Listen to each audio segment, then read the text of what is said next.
What's really hood? What's good? What's good? What's happening? Greatest ever said he mad early. I love that, man. What's popping, man? I'm just sliding up in this thing. Oh yeah. Oh yeah. I'm getting a late start today, man. I had to do some things.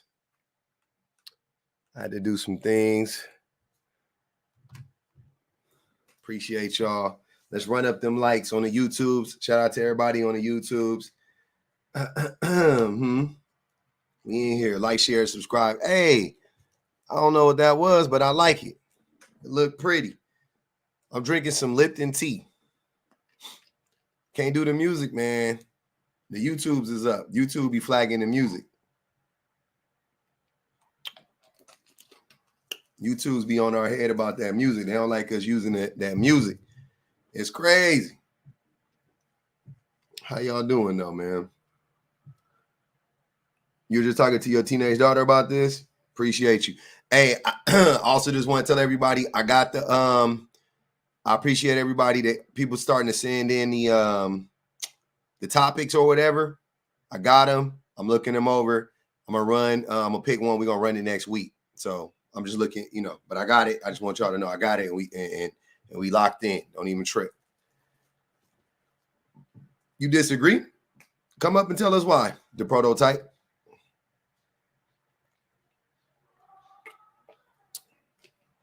Why do you disagree?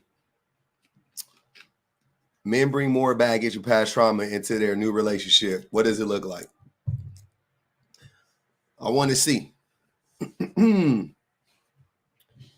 I want to know. I want to know what it looked like. Thanks, Kristen. What's up, Paul? I'm chilling, broski. What's good with it? Hold on. Let me make sure my volumes is good. My mic sound nice. Check one. Okay. All right, we good. Yeah, so I ain't gonna say I disagree. It's partially true. Yeah. I feel like it's 50-50 for the most part because in the beginning, men are like cover up all that.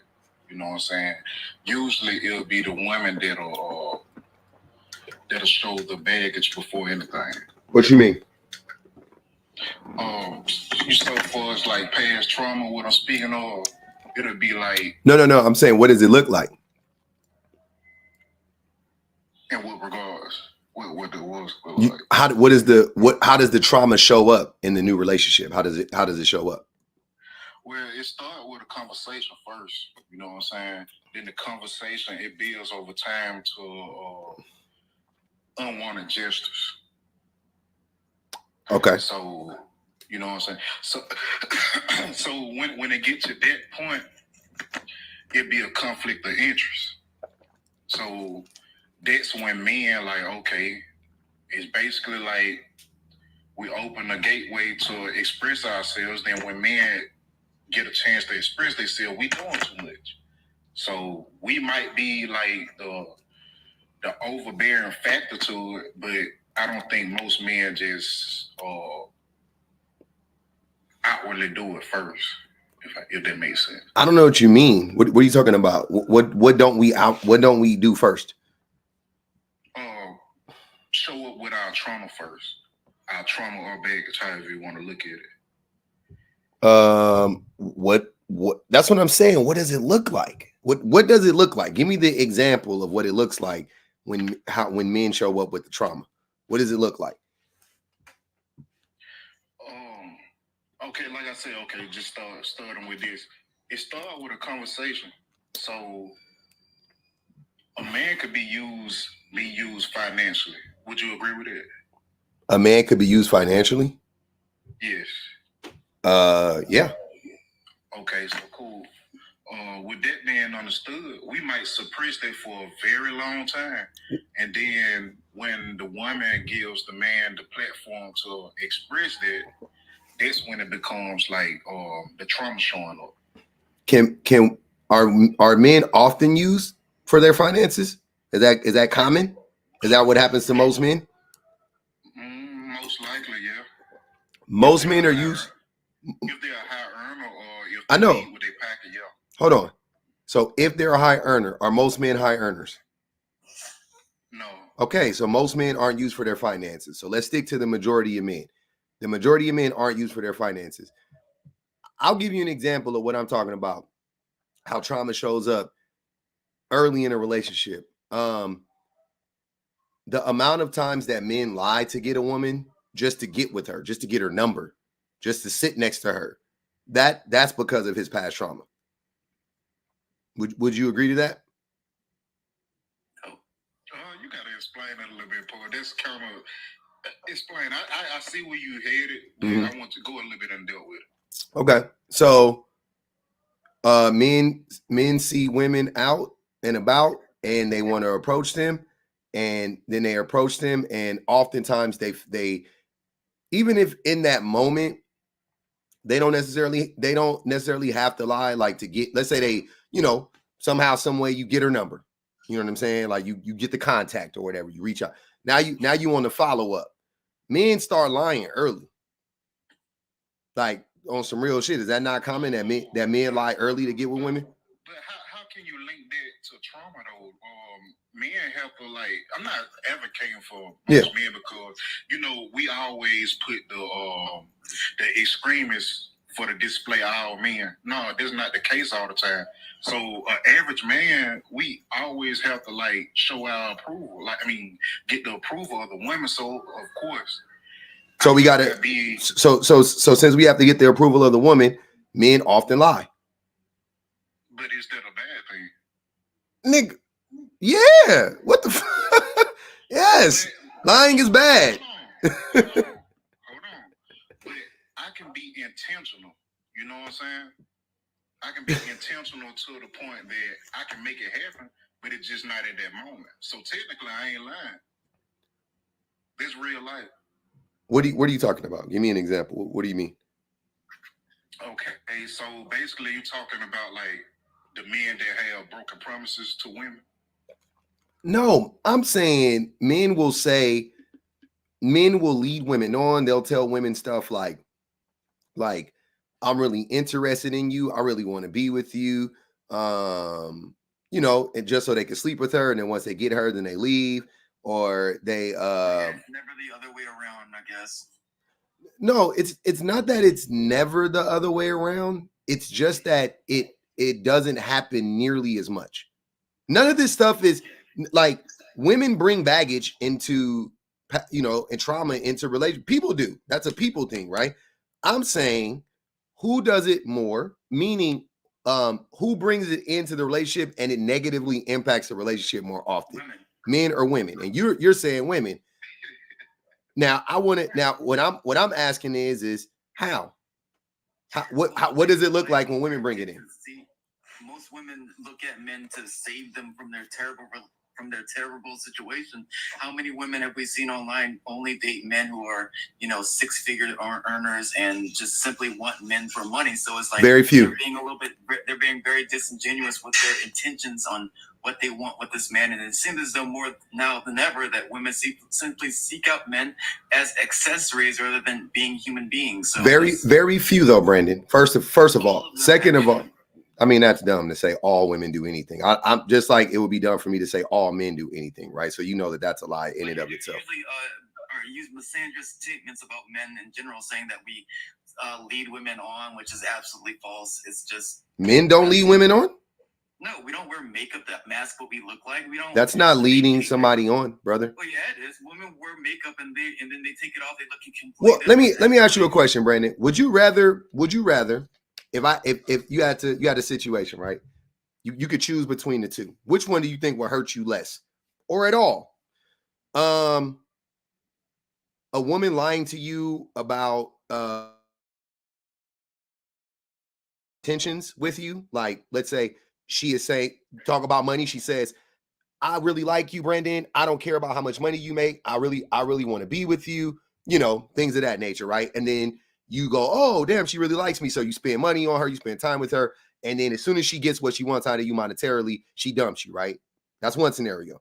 Or would you rather a woman be wear makeup and then you get with her and then she washes her face and she doesn't look like what she presented herself with the makeup on? Which one do you think will hurt you more? The first one. Of course. So what the fuck are we talking about? Well, they can both do the same thing. These things aren't mutually exclusive. The one that is so obsessed with money could also be wearing makeup, but I'd rather just have the one with the poor intentions and the fake makeup will be and doubly worse than just women with just no makeup. But the problem with your logic is, Brandon, the reason why the first one hurts you more is because the first one is actually a lie. The second one isn't. The second one won't hurt you at all. You just you may be turned off. No, wait, Brandon. You may be turned off. I'm not denying that. I'm not saying that. But you won't be hurt. She didn't hurt you. She didn't deceive you. You're not gonna be like, oh my God, oh man, you're not gonna feel like that. You're gonna feel like, damn, she. Fall in love with a woman who doesn't wear makeup, and that just easily. So it's like when you wear makeup, I'm in love with that person, but then you take it off. It's like, who is this person now? You might as well just be a completely different person. Yeah, it doesn't make sense. It doesn't make sense. No, it makes sense. 100%. It doesn't. But okay. So men. So what I'm saying is women don't bring. You said women bring trauma into the relationship, and you said it was them wanting a man who makes 6 figures and is 6 feet tall. That's not that's trauma from fucking capitalism, if anything. But if she wants a man, that's her preference. The man knows it too. Ain't no deception going on. If you 6 feet and you make, hold on, wait, Brandon, wait. If you 6 feet, got a 6-pack and make 6 figures, and a woman likes you, do you think she likes you for your sparkling personality?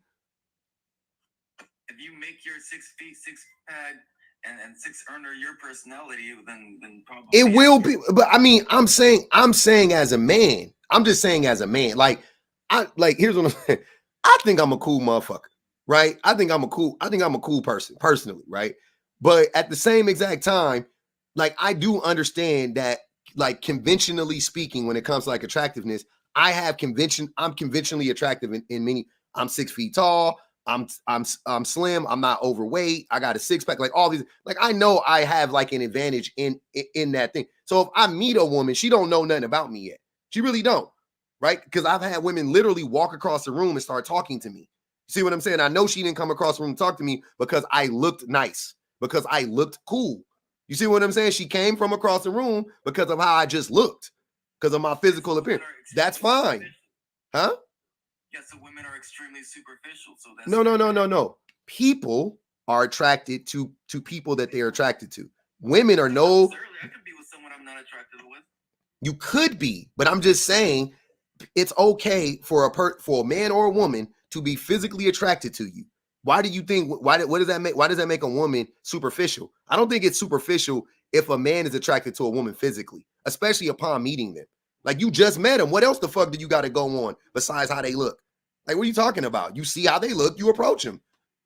I don't understand that. Why is it so bad when women do it? Why are you trying to villainize women for doing the same shit all men do? Bring more baggage, but with 77% of the Black community are of single mothers, women clearly bring more baggage when they bring more children into relationships and expecting us to bail them out. And it's just like, that's a lie. Obviously, that's a.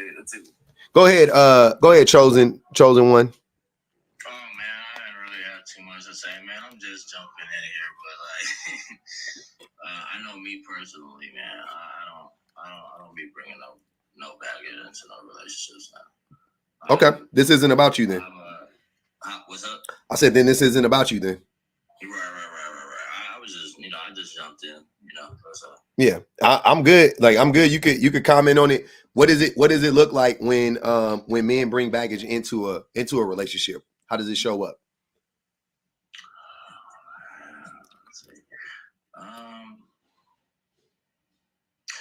I mean, it could be a trick. It could be a triggering question, a triggering word. You could sound like the last person, and every time she did that, you know what I'm saying? It was an argument. It could be. I mean, it could be anything like that. I don't know what you mean. Because kids, I think it's just like. Wait. Why when I ask you guys for like specific examples, it seems like we can't find specific examples. Like, let me ask you, what does it look like when women bring trauma into the relationship? That's what I'm saying. To me, it's something you dealt with in the past, where the person might not even intend to mean it the same way that you dealt with it, but you taking it that way, like automatically. You know that you got to remember that you're dealing with a different person. It's that type of stuff. If you ask me, that's baggage. The prototype. Like automatically expecting it to be something that you already experienced, that you ready to take it there. So like, so you're talking about like, because they got cheated on, and now they're expecting you to cheat, like your ex cheated. It could be anything that you experienced before. That's just not that, but it's triggering because the way that you dealt with it last But what time. does it look like? Y'all gotta. I'm really trying to find out. I got you, Paul. Okay, go. That's what I'm. Okay, thank goodness. Save us. No. The prototype gonna go. I'll give you another chance, Chosen. Let the prototype go. So from what I've seen from personal experience, if you take that, if it's credible, it shows up in unhealthy boundaries. You know what I'm saying? Be specific. Unhealthy boundaries. Basically, women have pre-qualifiers on how they'll tolerate you. Okay, what does that mean?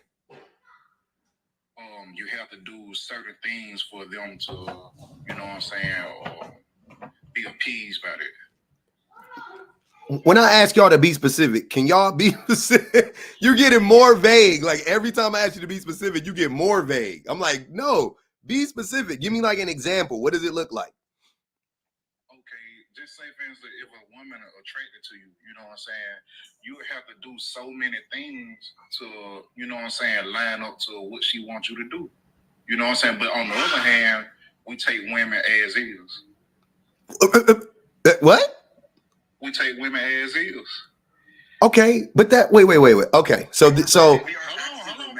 hold on, wait, Brandon. Hold on, I got Brandon. Brandon, go ahead. I want to hear that. What'd you say, Brandon? I'm saying like men are actually romantic, unlike women. Like a man will date a McDonald's worker, but a woman will not date a McDonald's worker. You see, that doesn't make her romantic. That doesn't make him romantic. Yes, we can take someone from their bottom. Like women don't do that. So you think? Wait. So women don't build men up all the time? No. That's a lie. That's a lie. That is a lie. Take a look at the statistics. That statistically, that's a lie. Married men make more money than single men. Women build men. Hold on, Brandon. Women build men up. That is not something that is commonly found the other way around. Well, it's not. Divorce rate doesn't sound like it's helping. What's the divorce rate now? It's somewhere around the high 80s now. No, that's wrong. It gets higher every day I talk to y'all. You talking about? Like, if someone's incentivized to divorce their husband and live off the government, they're going to do that. Who would live off the government? You mean live in poverty? Women will choose the government over the man. So how much money do you have to make to live off of the government, to get money from the government? It don't matter. If you don't want to work, it can be zero. I know, but typically, how much money? So you have to live in poverty. You're saying that women, listen to what you're saying, Brandon. Women would rather live in poverty than live with Brandon, and you're blaming that on the women. Hold on, Brandon, let me finish. Let me finish my statement. Once again, Brandon, hold on, Brandon. You're making the claim that a woman would rather live in poverty than live with you. And your mind goes to, oh, it's the woman's fault. You don't think that has something to do with you? That she would choose poverty over you?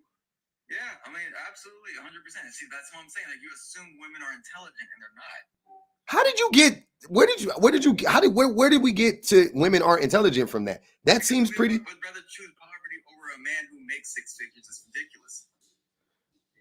Or you're that terrible. No, I'm actually normal.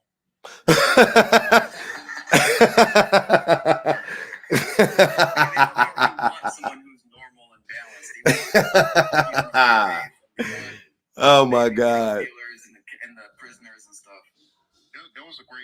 he just made though, Paul, because he made a great point.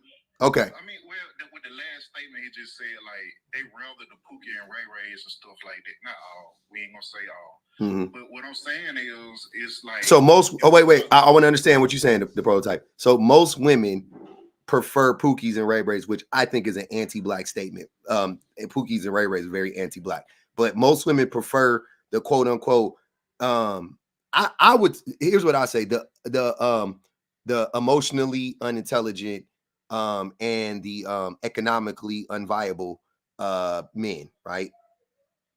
I think that's a better way. I think we got to call it what it is because Pookie and Ray Ray is too vague, right? Well, I get you. Yeah. You're saying that they would prefer the these men. You know what I'm saying? So my question to you is you're saying most women prefer these men, right? Well, let me clear it up a little bit. Brandon said yes. They are rather toxicity. You know what I'm saying? They like the thrill. They like the chase. So women. Not saying they like the chase men, but they like the chase of the thought. They like the thought of the chase, like having to build up these men, having to do these things. You know what I'm saying? So women, college-educated black men, they want cookies and Ray Rays. So black women don't want. Why? How do we get on black women? First of all, but anyways, so women. Baggage, and they have the most baggage. So who has the most baggage? Oh, black women. What? Absolutely correct. That's true. Time out. Not on this Sabbath. I'm not finna allow y'all to derail the conversation and start talking shit about black women. We not about to do that. I know sometimes I'll be letting y'all slide. Not today. I didn't say nothing about black men. Hold on. If you could, if any of you gentlemen could show any point in time in this conversation when I've said anything about black men, I will shut down. I will pay each and every one of you. I'll pay each and every one of you $100 right now. If I've said anything about black men specifically. And that goes for the future, right? Right now. You want my cash out, Paul? Yeah. Okay. All right. Can you read your prompt to me? Men bring more baggage and trauma into the new relationship. Where does it say black men at? Dun, dun, dun. I haven't said anything. I haven't said any, because this is a man and a woman thing. This is not a black man or a white woman or a Mexican man and an Asian woman. This is a man and a woman thing. Y'all want so desperately to talk shit about black women, and I'm not gonna let you do it. So you mad? And hold on, Paul. Like I agree with you, Paul. I'm just saying, but do this include black men when you say it's men? all men generally? But that includes black men. So you don't have to be specific to black men. You could just talk about men and women. For once in your life, find a way to not talk shit about black people. Who? So why does people keep saying he's not black if we're not talking about black men, bro? Exactly. All the niggas in the comments, oh yeah, he's not black. What does that matter if he's not talking about black men?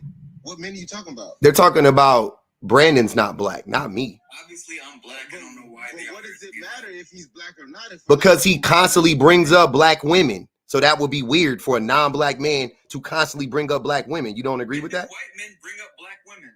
Huh? So when do white men bring up black women? We don't know. That's why they were saying, that's why they think it's weird. Today, I'm just like, Yeah, today is the day, I guess. Bring trauma to the relationship, though, to be honest. I wouldn't say it's men or women. I say they both do equally. Let me read this super chat. Tawana said, first of all, I'm glad I found your channel and I've been wondering why there are no intelligent men besides yourself and the man who drove trucks who were intelligent enough to speak on this topic. Continue. I don't know. You got it. The men's ain't doing well, man. We got something going on. But it's not for everybody. Said Brandon is a troll. She's I'm not a troll. And Tawana said, you kind of are. Tawana said, now I see that this is a platform that exposes narcissists and in return gives the narcissist the attention they seek. Good job. I'm not being narcissistic though, but okay. I got a statement. You know what's funny? women in general always call men narcissists, but they're more narcissistic than men by nature. Exactly. By nature, Gaslighters, women are gaslighters. professionals. What is? Hold on, wait. Hold on. The prototype. What is gaslighting? What is the definition of gaslighting? Making me seem crazy, basically. Like if I'm saying something, they'll twist it like, "Oh no, this not happening." By definition, I do not know the full definition, but I can give you. I mean, that's pretty much the definition. And how do? And how do women gaslight men? Give me an example of that. You said why do they? No. How? Like, give me an example of what does it look like commonly when women gaslight men? When they don't want to be wrong, like this. When they don't want to be wrong. When they don't want to be wrong, they gaslight you. Could you give me an example of what it looks like? Bro, you know what's going on. Why you keep playing dumb,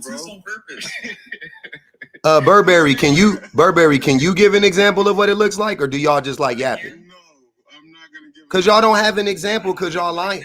Hold on, wait. Time out. You guys are trying to gaslight everybody right now. You don't have an example. If I make an assertion, hey Brandon, be quiet for a second, brother. If I make an assertion, if I say that this is what it is, I will give you examples. I'll give you example after example. Actually, y'all haven't given me one example. Y'all just been up here saying that women do this more than men. I've asked every single one of y'all to give me an example of what it looks like. All of you guys have failed thus far. And then Burberry come in talking slow, talking about, you know what it looked like. I obviously don't know what it looks like. So tell me what it looks like. Why don't you show me what it looks like? Okay, so basically, this is what I was gonna say before. This is what I was gonna say before you asked that question. With the intelligence thing, what you just read with the super chat, like they'll use their institutional knowledge to downplay us in the fact, like, okay, I could be making a statement in a ebonic tone, or you know what I'm saying? So they'll try to make me feel like I don't know what I'm talking about. But the whole time we came from the same black background. So of course, to get to the institutional knowledge or the understanding of what you have to, like, you know what I'm saying, have a dumbed down version of yourself. So would that be a hey, this is what can I? Well, I wanted to chime in here and wonder what's the definition of institutional knowledge? What institution? Hey, this shit funny as fuck. I hope it's not. I hope it's an educational institution and not a penal institution. Hold on, y'all. Hold on. Wait. What do you mean by institutional knowledge? I'm curious. I was listening. I was like, what do you mean? He's saying the prototype is saying that a lot of times the women are more formally educated than he is. And yeah, I got that. He'll be trying to explain something to them and not, maybe using AAVE or not having the prototype. You may not just have the language to explain what you're saying. Like, that's a possibility. That happens all the time. That's common. And then the women will be like, what the fuck are you talking about? And you take it some type of way. Is that not? Because I don't think that would be them. I'm just curious about the phrase institutional knowledge. I've heard education expressed a lot of ways, but not institutional knowledge. Hold on, Al. Give me a second. He said he never heard of institutional knowledge. Go ahead, the prototype. Let him finish.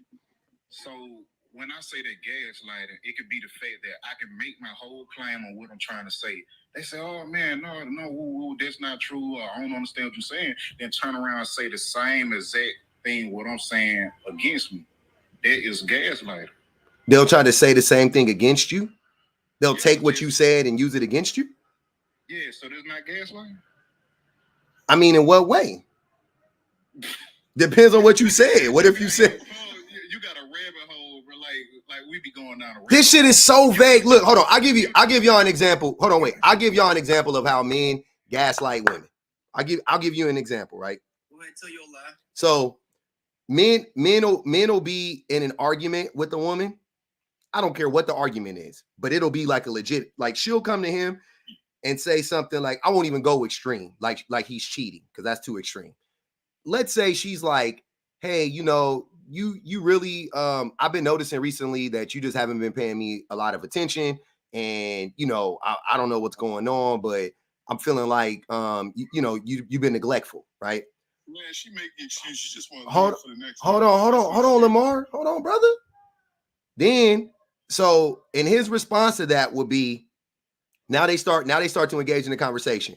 He'll start asking her stuff like, okay, so what do you mean? How much time do you want me to spend with you? How many? She's like, I don't know. You're not spending enough time with me, yada, yada, yada. Okay. First gaslight step, like, give me like an exact number. Like, what's the exact, which is weird, right? And then she'll be like, whatever. Like, I just want you to spend more time with me, let's say, right? Eventually it'll get to a place to where he'll be like, not like intentionally not trying to understand what she's saying. She'll get frustrated. Maybe she might yell. Maybe she might say a curse word or something like that. Then he'll flip the whole conversation around and start arguing about the argument. He'll start being like, why are you talking to me like that? Why did you just cursed at me? Yada, yada, yada. Now y'all got to argue for 2 hours. Hold on, Burberry. Hold on, bro. Now y'all got to argue for 2 fucking hours about how she was talking to you, and you never actually address what the initial issue was, which that was the thing that really needed to be fixed. You see what I'm saying? Like, that was the thing that really needed to get addressed. It never gets addressed, and then somehow, some way, she might even, depending on where y'all at in your relationship, she may end up apologizing to you, because I've seen that happen a million times. She should. Why? Why? Because who is she that uses so much language and bad tone to that man, for him to distract him from the true issues of the conversation? What? You're bringing up one instance of some offshoot brand of gaslighting. That's not even true. Like, you want to know true gaslighting? Well, wait a minute. Wait. First of all, you had one of these guys state they didn't know the exact definition of the term gaslighting, yet you're using it. Now you're talking about women using words against you in a way to distract you. Well, that can happen in an argument. Sometimes arguments go off in different directions, no matter who's arguing. But it didn't need to be an argument, is the point, though. Right. But here's the point I'm making. I'm listening to these two and I'm going, they don't know what they're talking about. They don't. They're trying to sound as if they're knowledgeable and they know something about relationships or women or anything, but they don't. It's clear. Gaslight, you don't know the definition of gaslight. You talk about institutional knowledge. She uses her institutional knowledge. Hey, man, he's saying something. It's like they invented an entire vocabulary. You say something real quick. No, hold on, wait. I got it. It's fascinating. I got a lot of people up here. Hey, Al Show, man, I appreciate you coming up. I can't do YouTube right now. Assuming me, I got freaking 7 people on. I need to focus.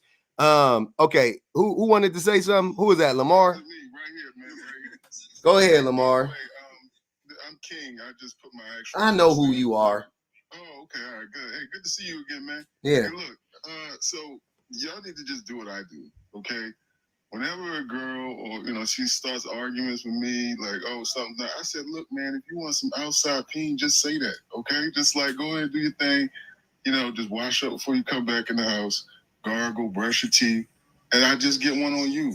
That's all we got. We could just communicate that way. I guarantee you guys, if you were to stop and just tell your girl that, she would look at you in shock and she would be quiet for the rest of the. All right, yeah, you ain't got nothing to offer. Anyway, so I hold on, wait, Lamar.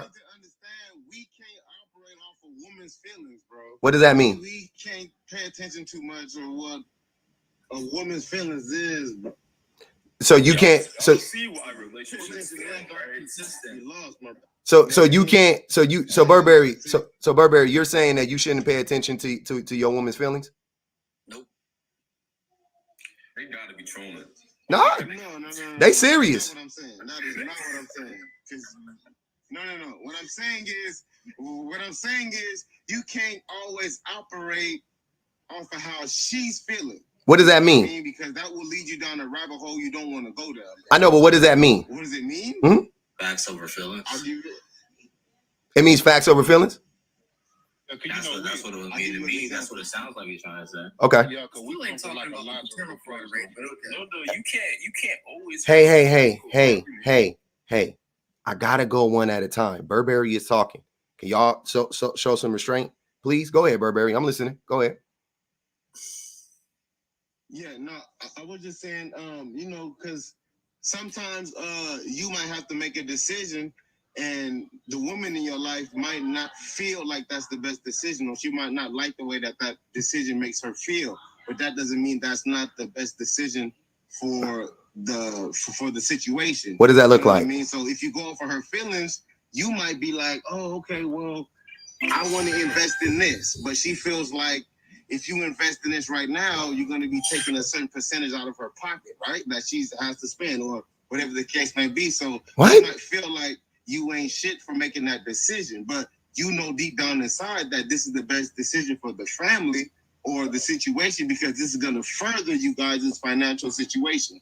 At the time, she feels like I don't want you to spend this money because she has another.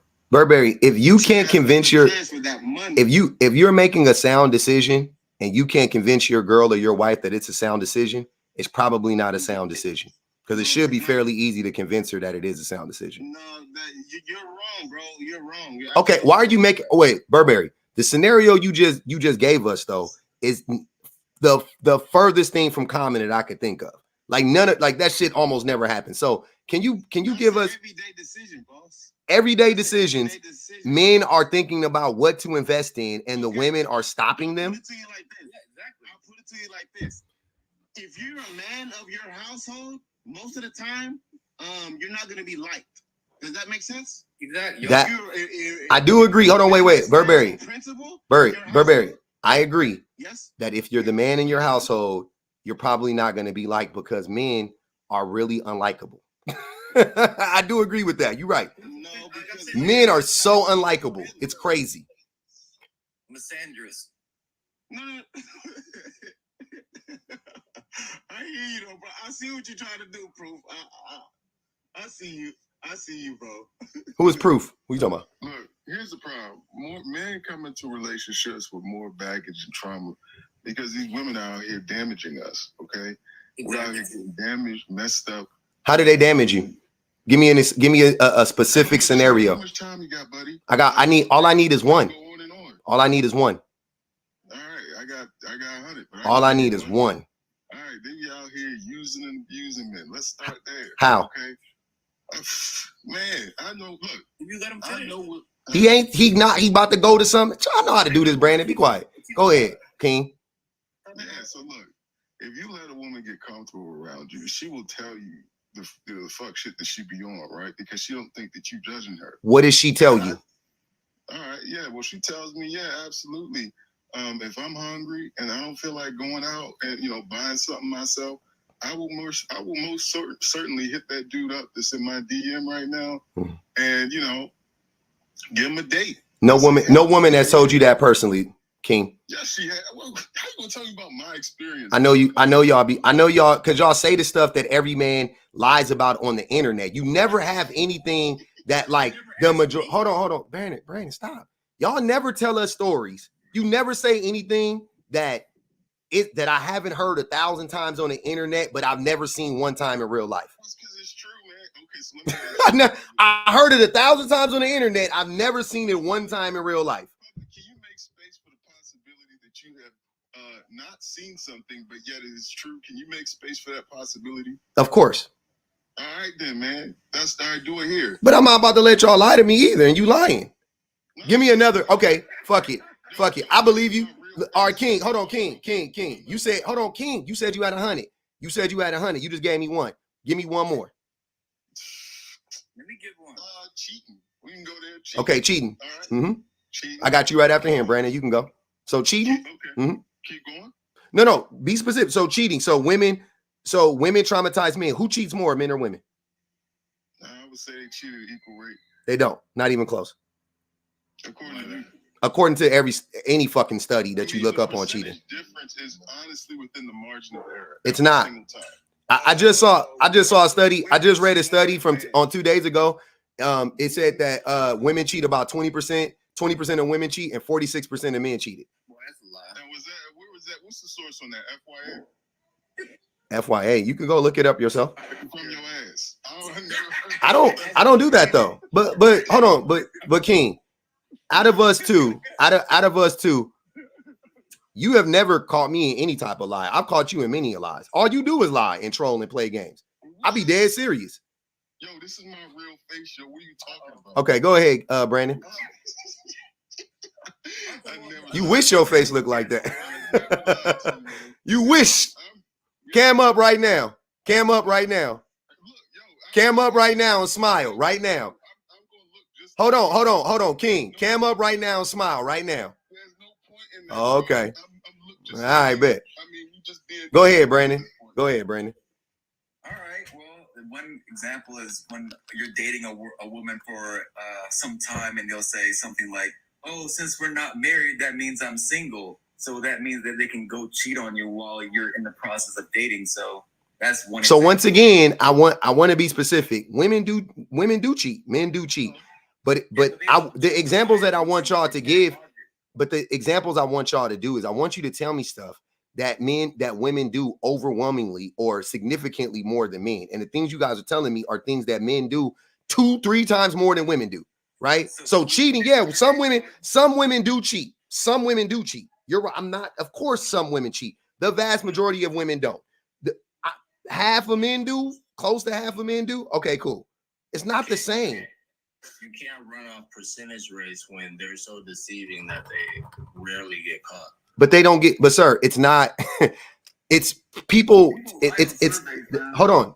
The way the survey works isn't who got caught cheating. The survey, they ask a bunch of men and women, have you ever cheated? So it's self-reported. They have no reason to lie. It's just them. Nobody knows them. But listen to what I'm saying before y'all say people lie. It's stupid to lie when it's an anonymous survey. Most people ain't lying. Please stop, Brandon. I swear to God, bro. I'm trying really hard not to drop you. Have some control. So do men. Who lies more, men or women? Men. Men lie significantly more than women. And in that study, 46% of men said that they cheated. So can we say that more men cheated? Even more men cheated than that, probably, right? We have to lie public. See, here we go. Now we're going to rationalize men lying. First, listen, hold on. I want to point out something. Hold on, wait. I want to point out, hold on, y'all. I got to point out something. These dudes are trying to tell me that men, hold on, bro. Five out of 6 of y'all sitting here trying to lie and say that women lie more than men, right? Or it's equal. This dude said he going to try to rationalize why men lie more. Just so y'all know, because y'all on here circle jerking each other, but just so you know, this is why I be laughing at y'all. Y'all can't even get y'all story straight. I didn't say that. You did just say that. You said men have to lie. For what reason? Yeah, I didn't say they lie more though. Bro, come on, that's they stupid. Got a reason to lie. Women don't got a reason. They just. So why would they lie more? Do you see how stupid that is? Beats me. Hold on, beats me. That's dumb. So if men have to lie, hold on. If men have to lie more, then common sense would tell you that men actually do lie more. That's dumb. That don't mean that necessarily. Who believes in that lie? Seriously, y'all, on some real shit. Don't troll me for 5 seconds. Who? Listen, not you, man. You are trolling. I'm asking anybody else. His logic. I'm following his logic. If men have to lie, what would make you think that women lie more? Does that make sense? They trying to be like us. No, not the way he's explaining it. Not the way he's explaining it. That's dumb. I'm gonna be honest with you though, Paul. I feel like you can't measure cheating.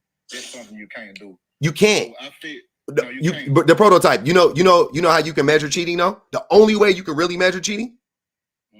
Ask people, do they cheat? That's the only way you can measure it. And whatever they say, you got to go with that. And according to the studies, men cheat more than women, no matter what. I've seen conduct studies like that. That is, how do you conduct that study, King? Do it because you can't rely on people's responses. Bro, y'all not making no sense. But hold on, Paul. It's a plot twist to it though. I feel like to answer your question, men may cheat, but they'll cheat first, but women will cheat ongoingly. You know what I'm saying? What does that mean? So we might. What does that mean? We might initiate the cheating. Mm-hmm. We might cheat with one person. But once the woman find out that we're cheating, they do it ongoing. So women get their lick back, and you think that makes them worse? I don't agree with that. If that were the case, which that ain't even true. Emotionally, huh? You can't justify it in the way it goes. Men don't cheat emotionally. Nope. Men don't have work. Men don't have work wives. Men don't cheat with women online. Get in. You want to not have jobs and have work wives at the same time, man. Who did what? Nothing, bro. So what was your question, Brandon? You said you had a question for me earlier. What's your question? I didn't say that. You did. You said I never answered your question. Yeah, okay. You never addressed the paternity fraud rate as far as women gaslighting. Like, there's so many cases of women that have been lying about the paternity of a child for their entire marriage, and that's gaslighting in and of itself.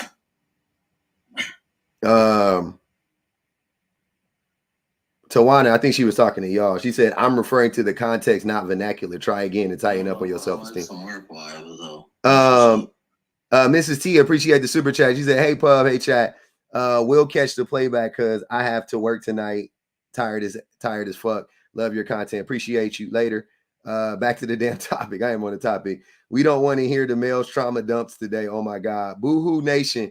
Drink their tears. Jesus Christ. See what I'm saying? Mina's code. Please drop Brandon. Up. I didn't see this one. Mina's code. Mina's code paid to drop Brandon. Mina's code paid to drop Brandon. Cam King. Cam up, King. They want you to cam up. They said. Gia sent the super sticker. Appreciate y'all. Sorry for the delay. Brandon is dropped though. So I'm sitting here really trying to figure out. So y'all don't have no examples. Yeah, I got an example. Okay, I'm waiting. When you said what does it look like? Yep. Right? Yep. Women shut down because of their baggage and their trauma. And what? Blame us. What you said? Women shut down because of their baggage and their trauma. What you mean? Okay, let me finish. Women shut down because of their baggage and their trauma, right? And blame their current man for their past and what's going on. You know what I'm saying? So I don't know what you're saying. Why? Hold on, Andre. I got to mute you up. Why, when I'm asking y'all for these specifics, y'all specifics are so vague? God damn, I shouldn't have to keep asking you to explain that to me. You see the example I gave? You see how detailed it was? Explain what? What is he trying to say? Be specific. Give me a specific example. Play it out for me. Show me what it looks like. That no Diddy. Let me know. What are you talking about? Hey, public, we can do that, right? And you just gonna sit up there and don't, brother. Do not try to gaslight me. Just tell me what the fucking example is and stop being so damn vague. I think that you guys don't have any examples because none of this shit has ever happened to y'all. Examples of what? Hold on. Examples of what? You guys don't have examples of women bringing baggage into the relationship and it negatively impacting you. Oh yeah. Okay, I got one. Mm-hmm. I used to date this girl. Look, let me tell you something. I did everything for her. Okay. I got her flowers. Mm-hmm. I took her to nice restaurants. Mm-hmm. I planned out dates that was thoughtful and all. Mm-hmm. And you name it, I did it for that woman. Mm-hmm. Right? Did you listen to her when she was talking to you? Let me tell you something. Hold on, wait. You said everything. I ain't heard everything. Was you listening to her when she spoke to you? Yeah. Did you respect her as a human being? Did you? Look, man, I wasn't like this before I met her. Okay. I'm like this. Here go. Oh, he gonna tell it. Hey, buckle up, everybody. King about to give us his villain origin story. Let's wait. Let's go. Yeah, that's my villain. Yeah, absolutely. I'm ready for it. Anyway, I did all that stuff for her, right? Mm-hmm. And this entire time, I didn't ask for anything back from her. That was part of the problem right there. Okay. She didn't want to put out the entire time we were seeing each other for like 3-4 months. Put out meaning she didn't want to have sex with you? Here's my thing. Okay, because I like physicality. She was a beautiful woman. Okay. That's one of the ways in which I take love and affection. She didn't want to do that. You know why? Because she's saying that in the past, men have smashed and dashed on her. Sounds fair. What? After 4 months, she looked at me with the dumbest look on her face, talking about, you know what? I don't know if I'm actually attracted to you like that. Sounds fair. And I was just like, okay. So don't you think that should have been something you would have known when you first met me? Nope. No. Let me finish because it's my story. It was the physical attraction. Yeah, you ugly. It's whatever. I'm not everybody's cup of tea. I'm not mad about that necessarily. Cam up. But she could have told me that at the front of when we first met. But she did all that. But she allowed for that whole thing to continue because she didn't entertain the possibility that perhaps, hey, look, there's a man who wants. Hey, Camille said, fuck your sob story, nigga.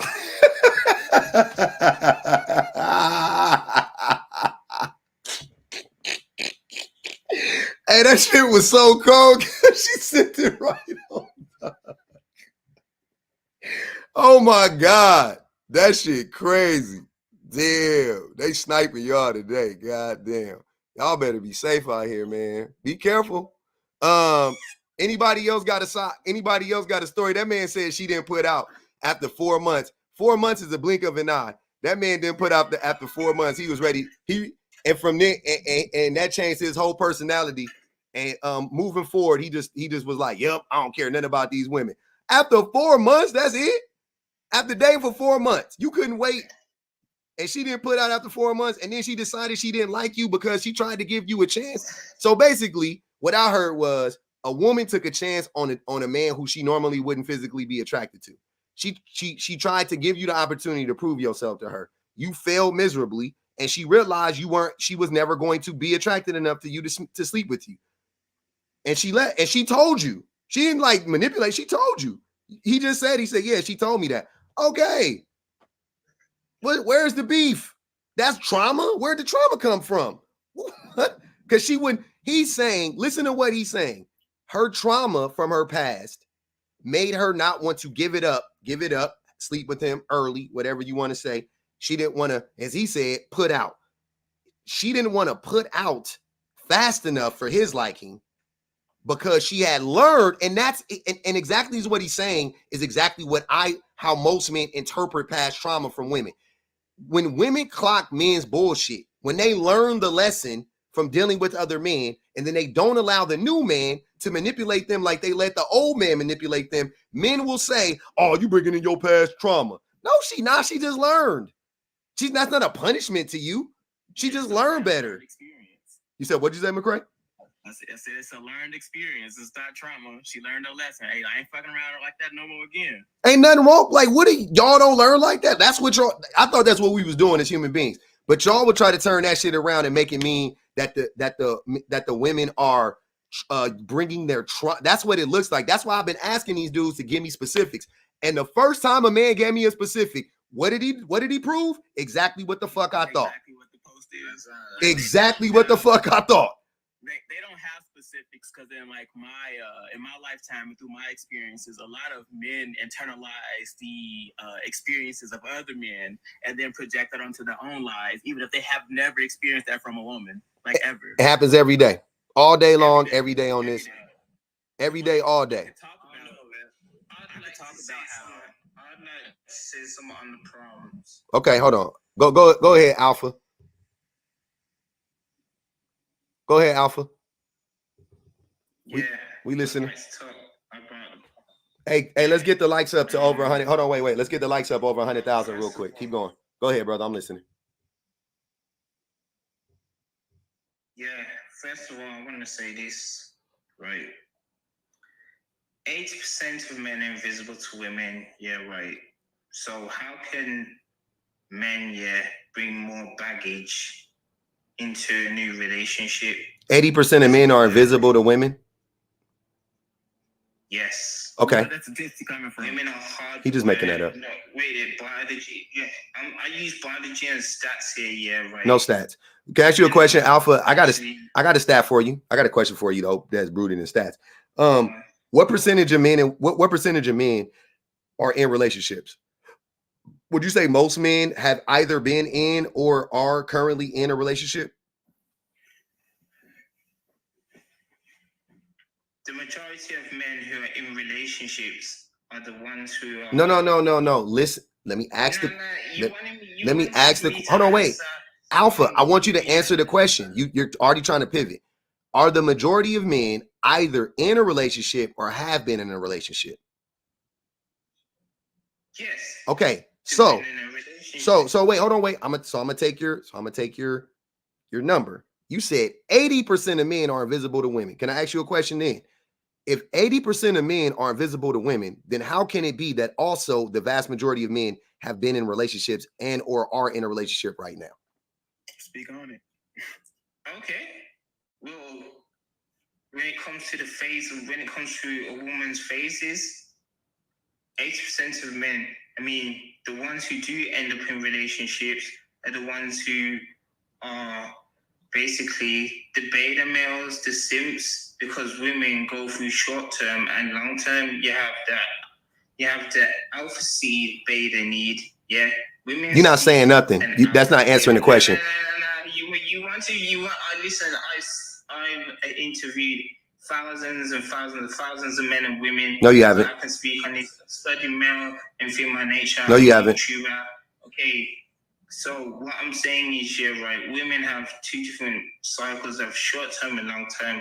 Again, they want the best genes in the early ages, right? Yeah, from an alpha, yeah, right. Because we all know women want a man who's taller than them, stronger than them, makes more money than them, confident, competent, and a leader. We know this. Those are the things that you're attracted to. And hold on, Alpha. Hold on, brother. Hold on, brother. Talking over me ain't gonna work. Those are the things that you're attracted to in men. Those are the men that you find attractive. The things that you're describing. And that goes for any man that believes what Alpha is saying. Those are the things that men find attractive in other men. No, I'm not even saying in a sexual way. I'm not even playing with you. Those are the things that you find attractive in men. You like men who are strong and are leaders and are buff and got veins in their neck. That's the shit you like. Because you know why? You know how I know that? Because when you buff, the only people that compliment you is men. Other men. It's other men. It's the same thing at the gym. That's why gym bros exist. Jacqueline put 11 on that boy Alpha head. Hey, I ain't never been in the gym. And even my wife compliments me. I don't want to she compliments me. But my wife, she compliments me. But even my wife don't necessarily compliment me on my physique. Like, that's not real. You know what I'm saying? She compliments me in other ways, and she tells me I'm cute and all that. Don't even trip. She do all of that. But she don't be going out of her way to be like, ooh, look at your muscles and shit like that. She do that sometimes. Ooh, buff guy, whatever, right? But that's even my wife. Let alone a woman in the gym or a woman on the street. Don't no woman walk up to you on the street and be like, look at your muscles. They're bulging. That's not what women do. Men do that all the time. Men do that. I swear to God, I was at the gym. I was lifting.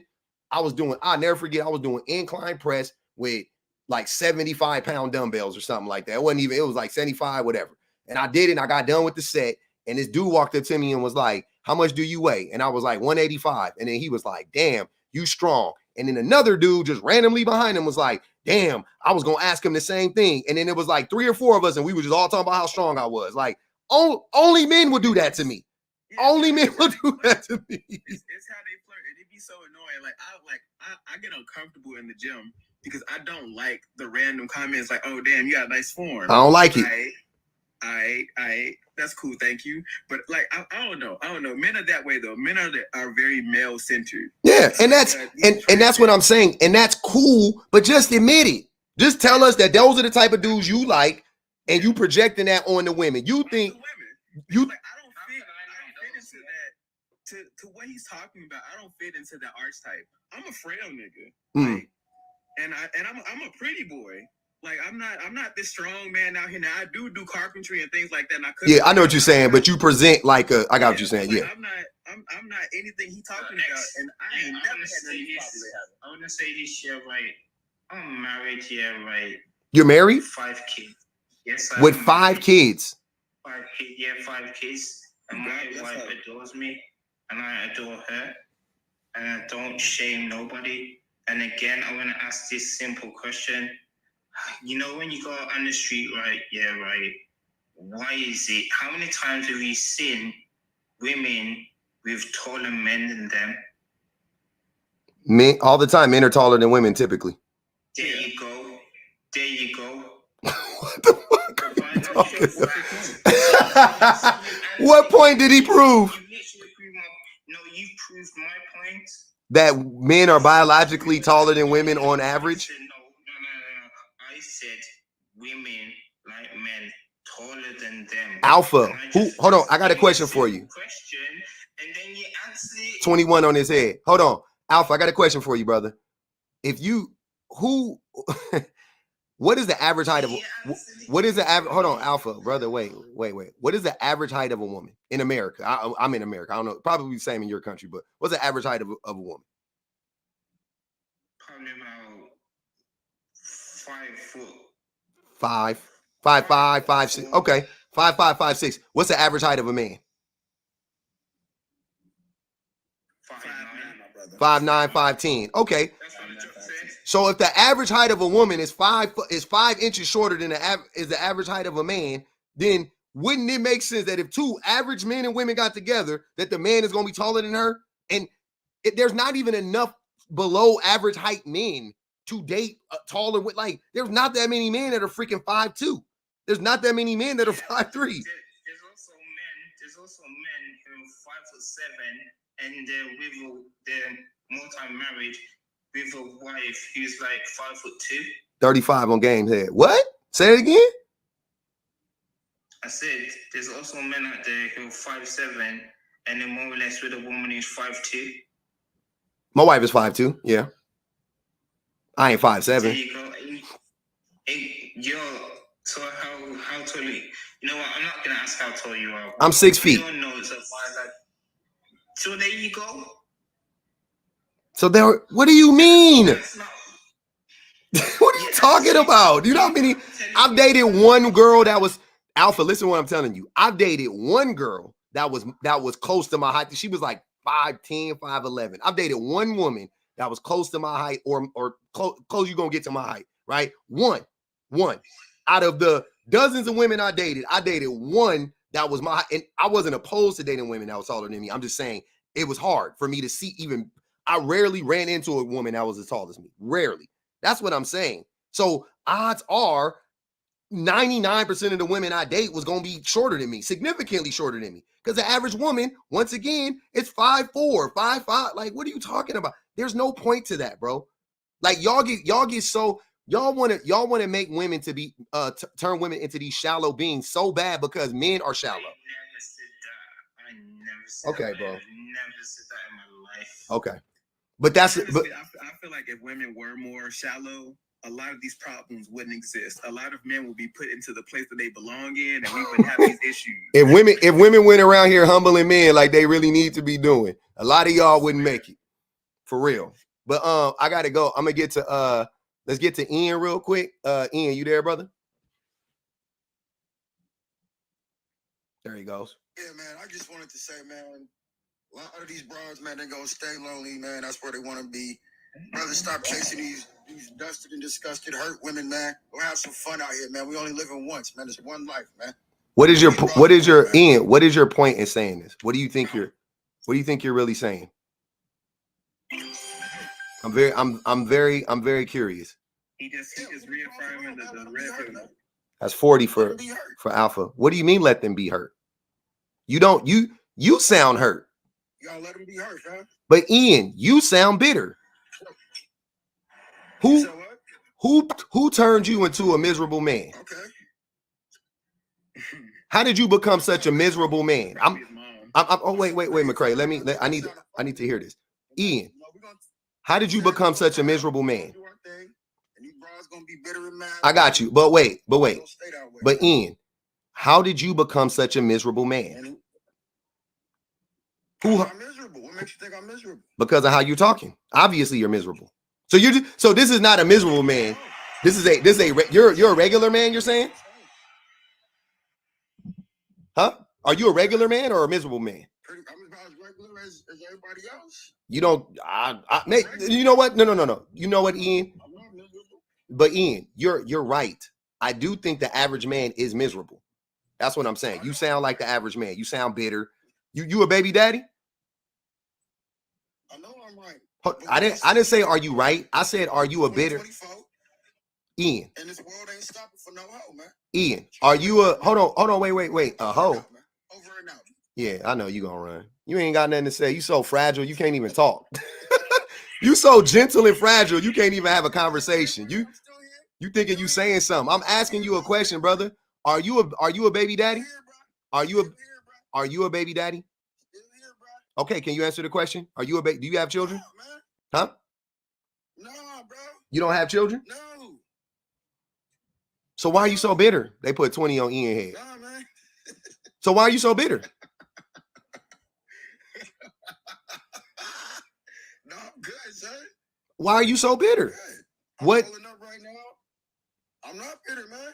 Okay. So you don't I'm think not that, bitter. so why do you think women are I'm bitter? about what I said, because God. I said to leave these broken, shattered broads alone. Mhm. That's bitter. That's Yeah. leave them alone. Let them be. Yeah. You sound bitter. So y'all want to go fix them and save them? What's the opposite of leaving them alone? Well, no, I mean they're fixing themselves.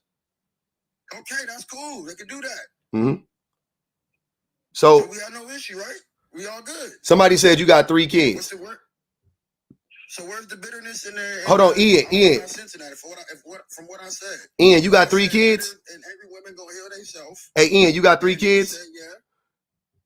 You got 3? Fam? You got 3 kids. They said you got 3 kids, man. No, they not mine. Oh, you just be taking pictures with them? They not mine. You just in pictures with kids? They're not mine, ladies. Ladies, they not mine. Hold on, wait. I know the father. So wait, you just taking pictures with these kids? You just posing? You just posing with them? What babies that these ladies are telling you that they see me with, and you going with that narrative, bro? That mean you as retarded as they are, bro. Hey, watch the R word. See how many babies I'm holding, bro. I don't know. I was asking. Go on my profile and see how many babies I'm holding. I can't go right now. I'm talking to you. I don't know if you know that about TikTok. So, wildin', son. So the thing. Y'all said I got 3 babies. I think they were guessing. Nah, man, TikTok is toxic, man, and these broads in this chat is very toxic, and they hurt because they probably got 3 babies and can't find a baby daddy to, spend the time of day with them. So they're gonna project that on me because I told them to sit their ass in the corner and heal themselves. The craziest thing. Kind of harsh, the wildest thing is to listen to a man. Harsh delivery. I see that. Hold on, Ian. The wildest thing. The wildest thing is to hear a man call women out of their names and then say that they broke and dusted and then call them 304s and then claim that he's not bitter and they're the ones that are bitter and disrespectful. You out here projecting. Like what? You disrespecting women for free. Like they ain't did nothing. Ain't nobody in this chat provoked you yet. Nothing. Just calling them brides at the door. You don't think that like, all right, Ian. Y'all got it. Calling y'all sassy, that's what they mean by sassy. And sassy means to be bold and gregarious. And that's literally what you being when you're calling them broads. And let's go to Andre. My boy Andre Washington. What's good with it, broski? Andre Washington, where you at, fam? They paid to drop Ian, by the way. Andre, where you at, fam? Hey, McCray, I appreciate you coming up, brother. I got to rotate, man. I got a lot of people in this damn queue. Andre, where you at, brother? All right. Well, we don't got Andre. Bro, I'm gonna go okay. But I do like your life because, to be honest here, right, TikTok is kind of toxic and negative compared to when you go in the real world and you start to speak to different people. You start to yes, men and women have flaws. They do have problems. But at the end of the day, it's like, why do we listen to what's going on social media? Because social media. Okay, so a lot of people who, especially women, they will tell you that a lot of the things that they went through, that men put them through, they had no clue that other women was going through it, right? Like they didn't know. A lot of them, especially like younger women, they blamed themselves. They were like, "Oh, I thought it was my fault. I thought, I didn't even know that was abuse," so on and so forth, right? And then so they need a community of people sometimes to like wake that up in them and show them like, "Oh no, you were being abused," because then they'll just be on these lives and a woman will just be talking about her experience and they'll be like, "Oh shit, that happened to me. I had no idea that this is what was going on." Like this, what I mean? Like that I was abused or whatever the case may be. That is what I have seen the majority of the time when it comes to these situations. The majority of the time I'm seeing women connecting with like-minded women and and getting their experiences validated by other women, right? For women, I feel like social media has been a very positive experience in that regard, right? aside from all the negativity and all the disrespect that men push towards women, like the Ians of the world or whatever, that go out of their way to be disrespectful towards women, which I think that they experience a lot of that in real life. So I think when they hear it online, it's like, it's par for the course. They're more, them hearing like all the experiences from the women or whatever. I feel like it's a net positive, right? But for men, I will say that the vast majority of men that's on TikTok, when you say that TikTok toxic and all of that stuff, I agree. But really, I agree for men, pretty much only for men. Like, men get online, they get in a room full of men like Alpha Game and Ian and Brandon and King. Y'all get in a whole room, y'all get in a room together, and y'all start yapping, lying to each other, not being specific, speaking in platitudes, being vague as fuck, lying out y'all assholes, making up shit, talking about you talk to 2,000, 10,000 people, you ain't talk to fucking nobody, right? Y'all get in the room, you do that shit. That's bad enough, right? So you validating all that negative bullshit you already think about women. Then y'all take it a step further and you make a bunch of bullshit ass memes to perpetuate the lie, right? You got a bunch of Justin LeBoys out here making stupid ass memes and stuff like that about relationships. Then y'all take it a step further and make dumbass videos because you can never see the shit in real life. So you make these contrived situations. Where like the baby mama won't kick the new boyfriend out after he disrespected the baby daddy, or the baby mama won't let the baby daddy come over the birthday party, and that's all y'all be doing all fucking day long. Lying. Then you come in a room like this, you get chin checked, and you don't know how to fucking act. When I ask you a simple question, tell me something specific. What do they do specifically? Everybody tense up. Everybody booty holes get tight. Y'all don't know which way to go. You start pointing every fucking direction. Say the shit with your chest. The same way when I catch y'all in these other rooms lying, why don't y'all got that same energy when I ask y'all to explain to me what the fuck is going on? Where is it at? Where's all the smoke at? Where's all the information? Y'all talk all fucking day long until a motherfucker asks you for specifics. Now you don't know nothing. Now y'all deaf, dumb, and blind. Like, what the fuck? Brother, what do women do? You said women prefer men that make money and blah, blah, blah. The studies say otherwise. The average, the couples that we can observe say otherwise. Because the average man is broke. The average woman is broke. How dare the average woman expect to be with a man that ain't broke when we all broke? What the fuck?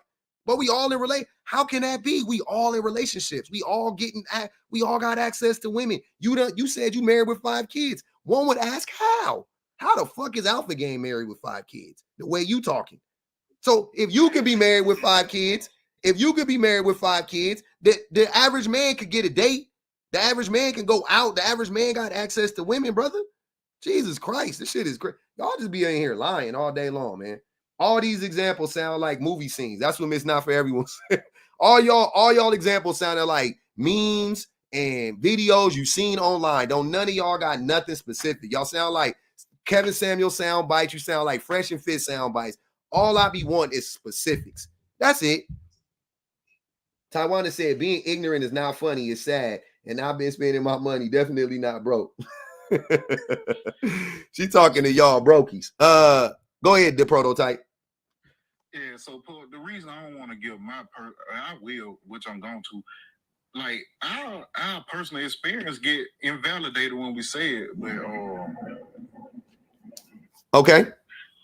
So what I'm trying to say is I feel like this a good time to expose both sides. You know what I'm saying? Because we already know most men initiate drama in a relationship, but at the same time, women need light shed on the things they do too. What do they do? Like, what do they do? What do they do? What do they do? What do they do? I'm about to tell you. Please.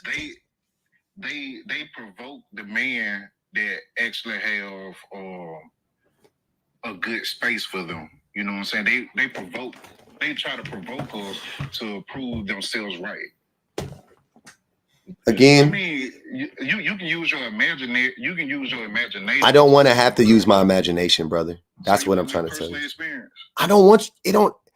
you can only tell me your personal experience about something that I could tell you experiences that I haven't experienced about men doing things to women that I haven't done and that I haven't personally been involved in, but I've seen them enough because men do them so often.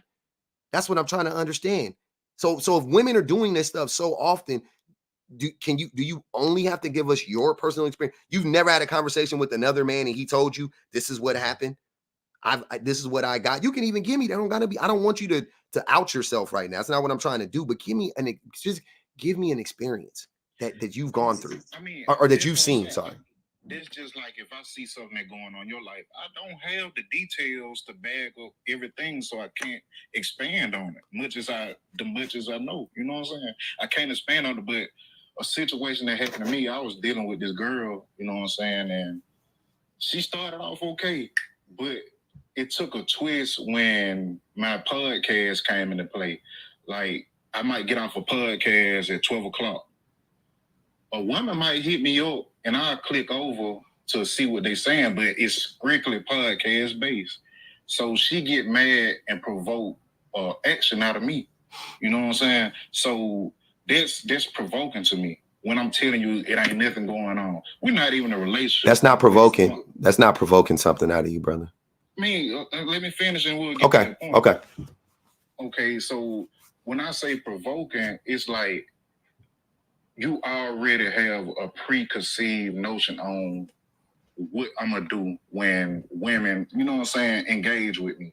So when you see when you hear that somebody's calling me at 12 o'clock and it so happened to be a woman, that is her point and her cue to say things to provoke or action out of me for to say, oh, you've been wanting to do this. You've been wanting to do that. You know what I'm saying?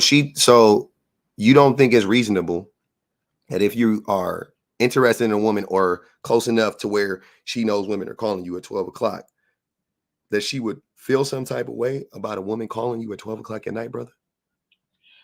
You're entitled to feel how you want to feel, but I'm secure in my own space. And if we're not going together, I'm entitled to do what I want to do.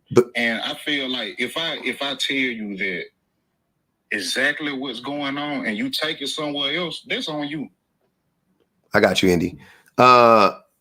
Okay. Indiana, India, go ahead. I'm sorry. It's okay.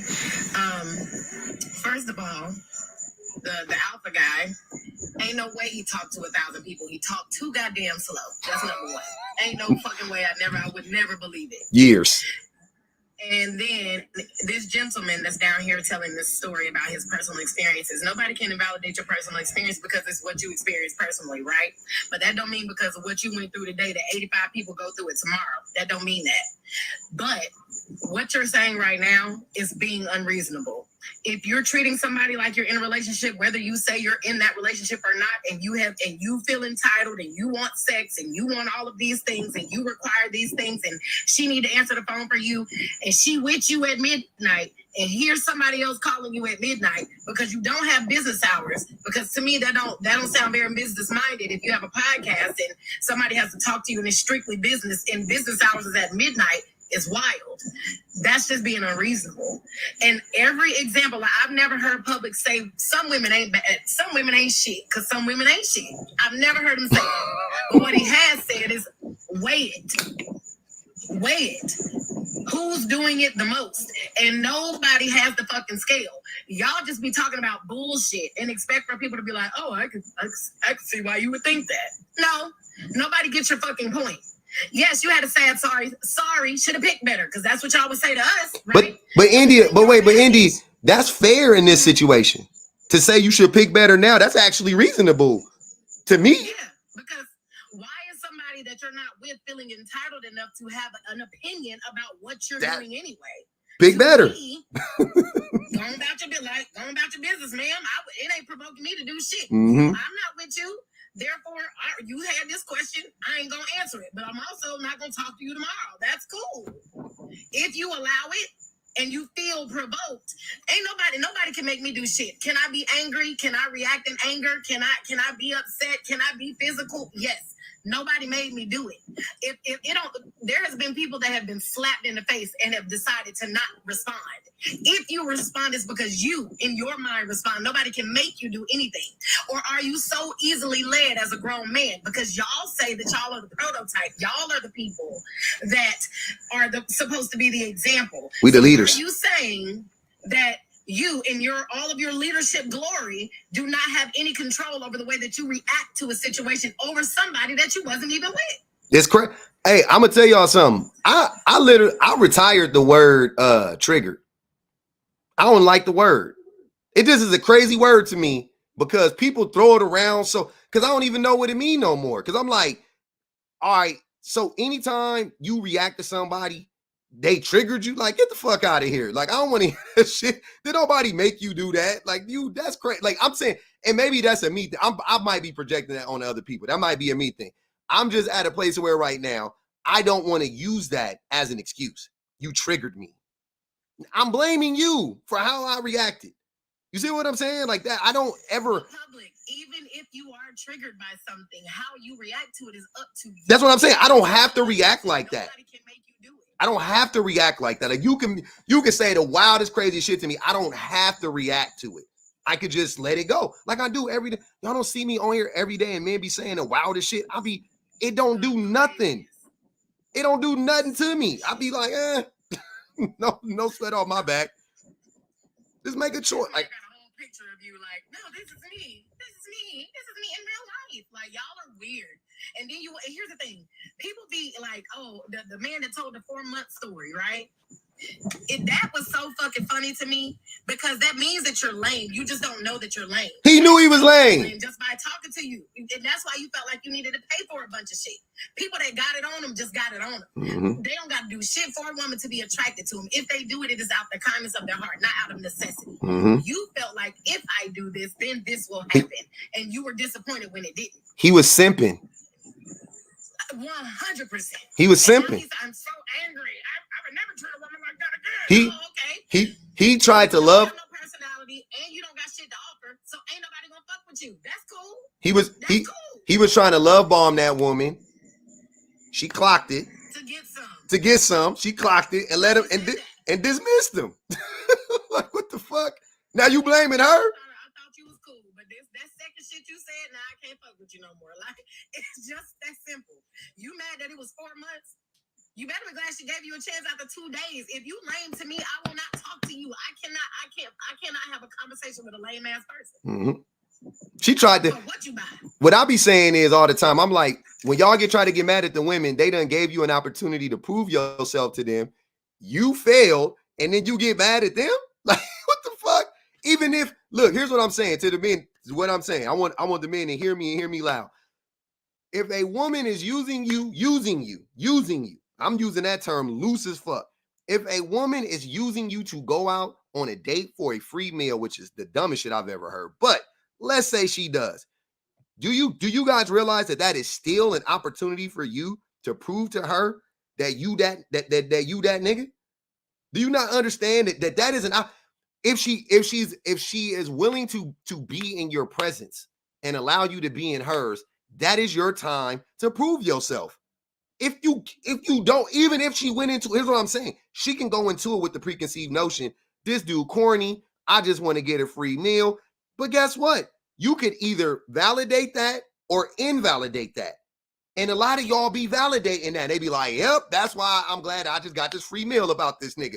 And they keep it pushing. Because what woman gonna pass up on a solid dude because she had a preconceived notion, so she just gonna hold on to that the whole time? No, she's not gonna do that. You're in her presence. You can make her laugh. You could be genuine. You could really like break that shit down fairly quickly too, because she really don't know nothing about you at that point. I'm assuming. So you really got a blank board to draw on, and y'all go in there and crash and burn, and then turn around and blame the women. Like, what? Oh, she was just using me for a meal. Can I give you an example? Please. Of that? I just went out on a date.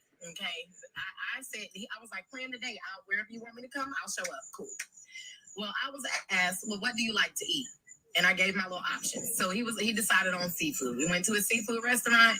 Now, granted, this is not typically my type. He was a little bit older for me, right? When we get to the date, We get there. He's like, would you like a drink? I'm like, sure. He's like, what do you want? I say, Don Julio Reposado with some pineapple juice. Said, okay. He orders that. He's like, I'm going to get one too. Said, oh, I was like, okay. So he gets one. The whole time he like, So I was like, oh, okay. Do you not drink tequila? He's like, not typically. Well, why did you just get? I was like, okay. The time goes on. We're ordering food. I order a crab leg bag, no sausage, no nothing, just crab leg and a corn and a potato. He says, I said, I want all the sauces and make mine extra spicy. He says, I want that too. Oh, no. I said, oh, okay. So he was like, well, you can go ahead and place the order. He was like, but don't make mine spicy. I was So gonna say. tell the lady, I tell the lady, this is what he wants, but make his not spicy. He's like, why would you call me out in front of the lady? I said, whoa, wait a minute. Because did you not just tell me to, okay.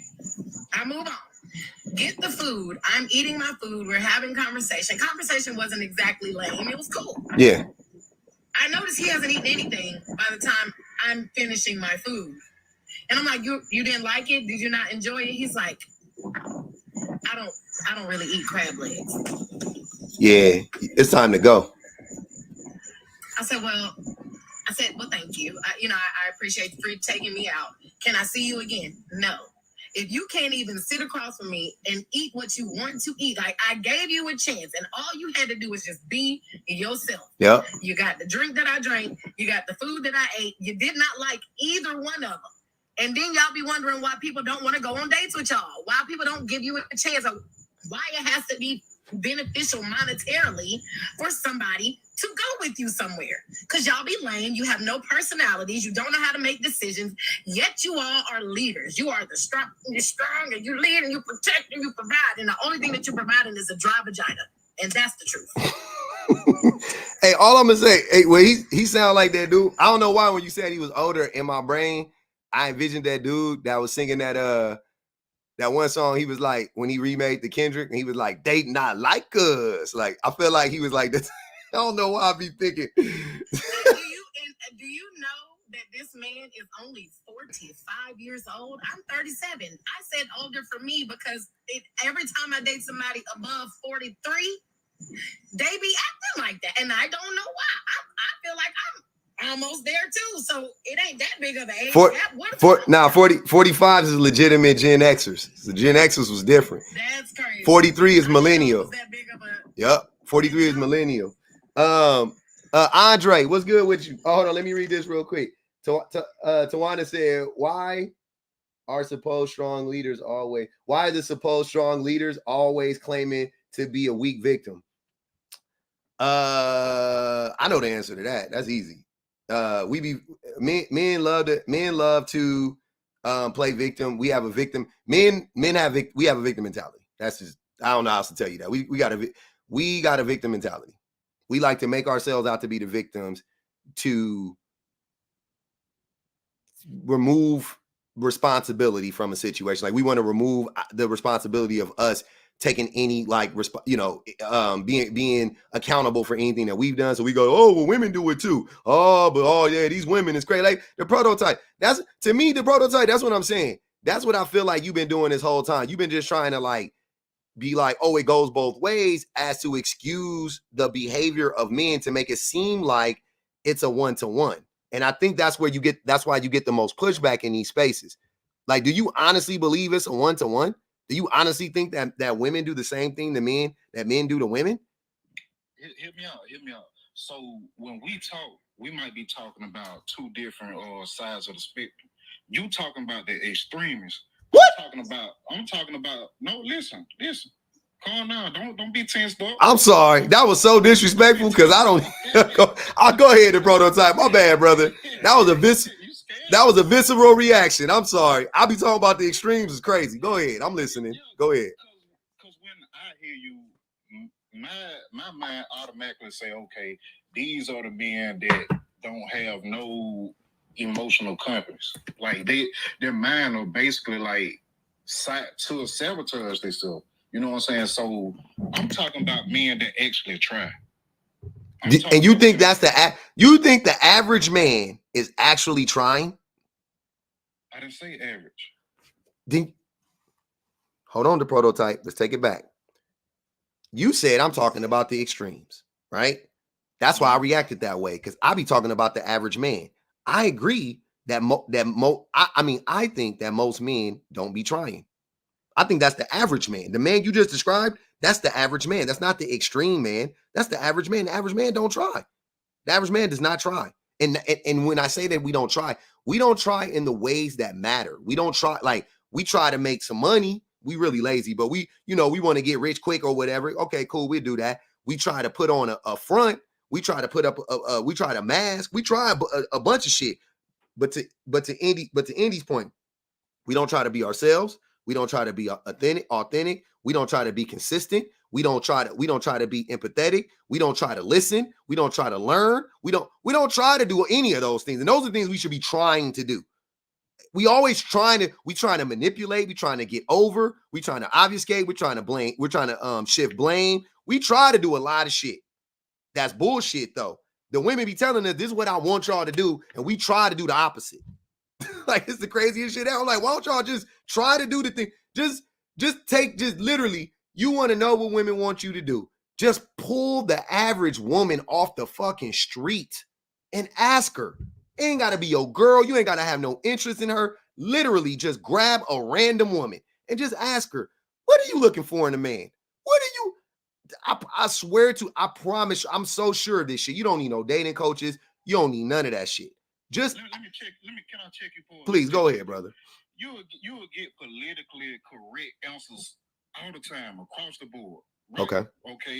I feel that way. Okay. You don't.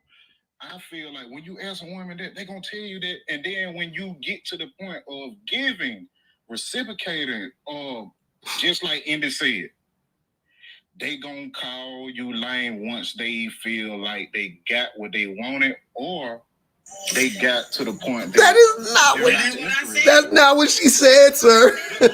No. See, you're not listening. Hold on, wait.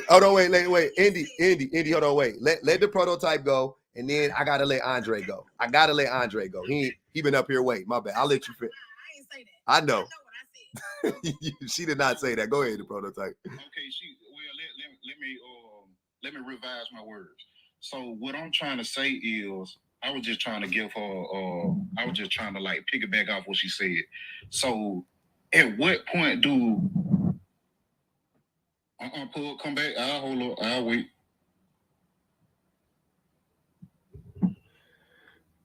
I'm listening. I was listening. I was just reading the Cash App. King Lamar said, use and discard women. That was crazy. Go ahead. Okay. So my question is this, at what point do women consider men to be lame when they're doing actually what they wanted them to do? Never. Never. The answer to that, hold on, you ain't got to answer that. I got to let Andre go. The answer, though, is never. The answer is never. If you were trying to get back up here, King Lamar, you got to send another 50, brother. It's 100 to get back up, not 50. Go ahead, Andre. Hey, all right. So let me just focus. I ain't gonna focus on nothing all the rest of that say. Some of that shit was extreme. Some of that shit was crazy. But let's focus on the post and your prompt here. Are you asking, do men bring more baggage into their new relationship than women do? Like, is that the question? Yeah, you can say that. Agree and say that I think, okay, if that's the question, I can agree and say I actually do think it is that men do bring more baggage in than women do. And I think, unfortunately, this is part of where that whole gender construct and all that other bullshit likes to come in. But we as men, and I can only speak for myself, really, because I know a couple of my fellow men, my boys growing up, but I didn't move so much, I can't even tell you. So, but what I can say is we were taught really not to be emotional and expressive or anything like that. That's facts. You know, it was taught, get girls, get pimping, well, everything the rap stars are pushing, you get that drugs, you get the money, you get the drugs, you get everything. That's all you need. That's what we were taught. Now, I grew up primarily in Atlanta. Okay. So, that's definitely, a huge portion of the message that was pushed there. It took me getting older to look back, not even just on some of my own relationships. And again, this is the unaccountable part of men, you know, we weak and what the fuck ever, we like to play victim. But, you know, I wasn't the only one who fucked up in the relationship, but I did fuck up. Let me call my shit. I fucked up. Hold on, wait. Be careful. Be careful with the language, please. Just watch it a little bit. Oh, sorry. Lot of F-bombs in there. You good. You good. You good. My bad, bro. My bad. You good. I messed up on my own part. And again, I had to get into therapy. And I'm still in it, thankfully, today. You know, just had to deal with my own issues and a lot of things I had growing up. And I think a lot of men don't have that message going for them. Let me better put it, the message is out there, but it's not the message a lot of men want to hear. Because it goes to the opposite extreme of what we were taught as boys growing up. You know, boys growing up, we just gonna be boys. You know, you just gonna feel, you know, put a little dirt in it, wash it off. You gonna be good. Come on, walk it off. Did it kill you? No, keep on going. You know, that's the man mentality of what we were taught men do. Yep. Now, you know, it's now with social media coming out and a lot more questioning of not just how we were raised, but a lot of what we were raised with and the values that we were raised with, that you start finding, okay, this was toxic. This was toxic. This was toxic. And oh my, I put that in this. And, you know, I walked through this relationship with it. So I can say, because a lot of men don't like to have that conversation, a lot of men don't want to address their own things. You know, we've heard a lot of them all on the panel here. Oh, well, women done this, and they did this to me, and they did this to me. And, you know, I done had a couple women slight me too. But, you know, I also did them wrong. I was going to say, how many? They did me wrong, I did them wrong. Yep. You know, like, same way they did me wrong, I did them wrong. And because I can accept that, I can genuinely say, yeah, no, I agree with you. I think men do bring in more baggage into their new relationship than women do. Miss Not For Everyone said girls were raised the same way, yet we do better. Why? I'm not gonna answer that. Well, I got an answer for that, but I'm gonna let Dark Knight go, and then we're gonna get back to the people that's already been up here. Go ahead. The Dark Knight Returns. Go ahead. How you doing? Doing great, brother. What's happening? A street scholar is a wimp and he touches children. That's street scholar. Look out if you got your children by him. Okay. Go ahead, India. Back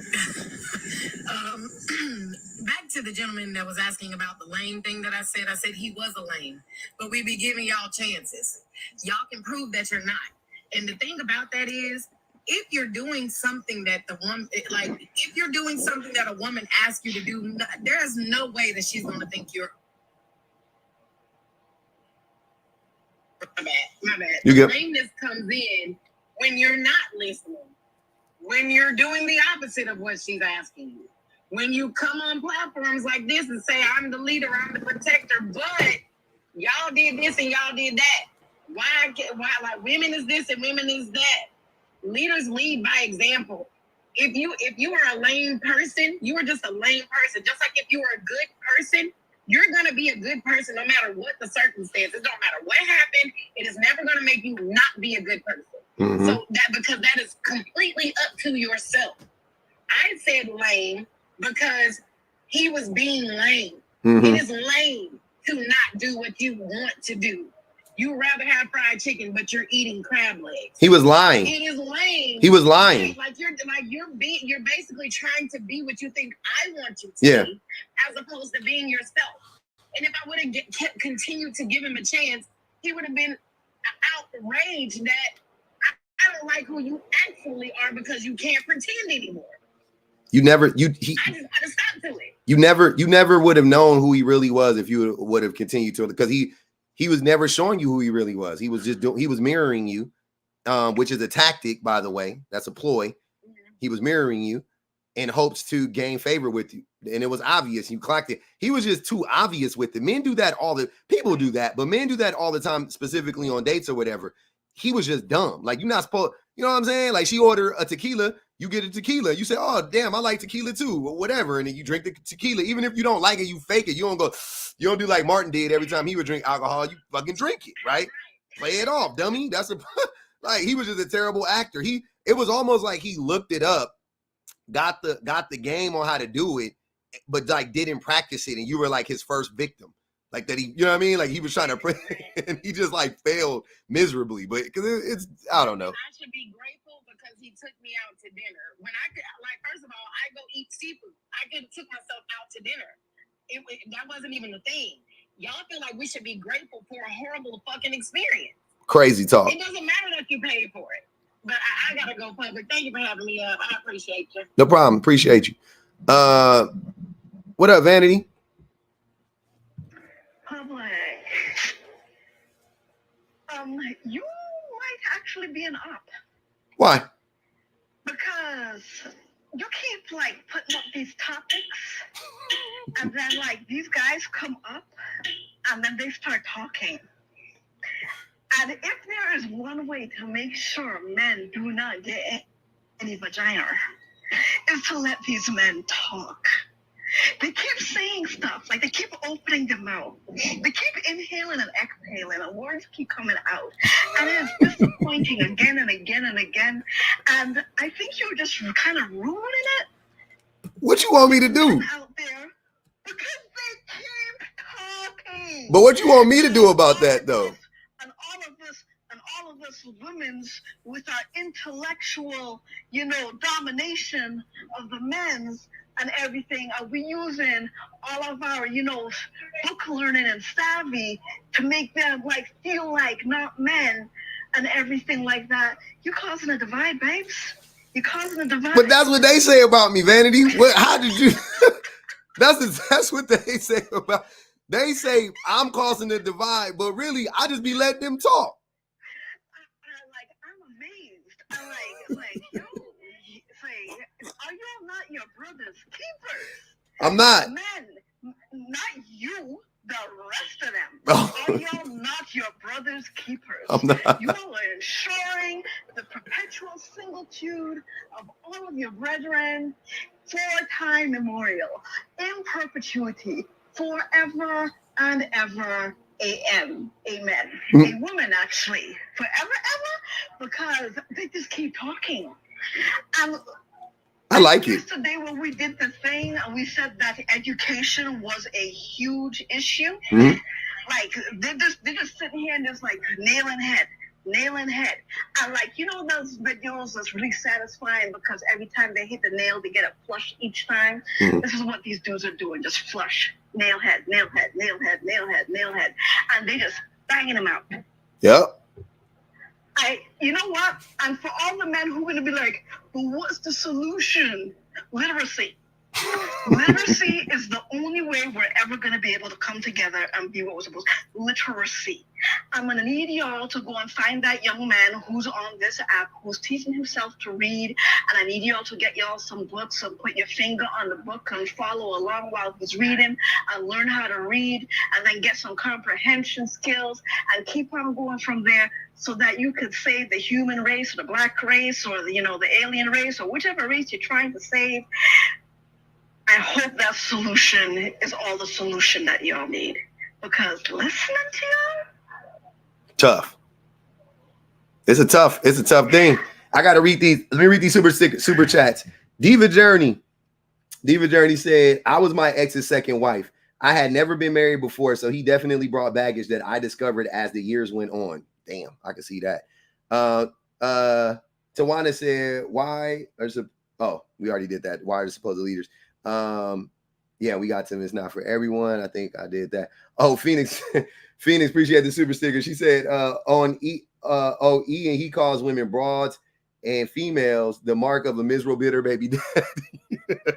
That's for real, man. These dudes get up here and just prove how miserable they are all the time. It's crazy. But I'm gonna go. Let's go to Tori, and then we're gonna go to Clout, and then we're gonna open it back up. Thank you, darling. Thank you. Okay. Thank you, Josh. Okay. Y'all, public. This is the number one reason why I support you 150%. Why? Because, bro, like when I tell you this was the saddest, the most funniest. This was. I'm sorry, I was laughing so hard that I literally had to buy a drink. I was trying to stay sober today, but it ain't gonna work. It's not gonna work out today. When I tell you that I was laughing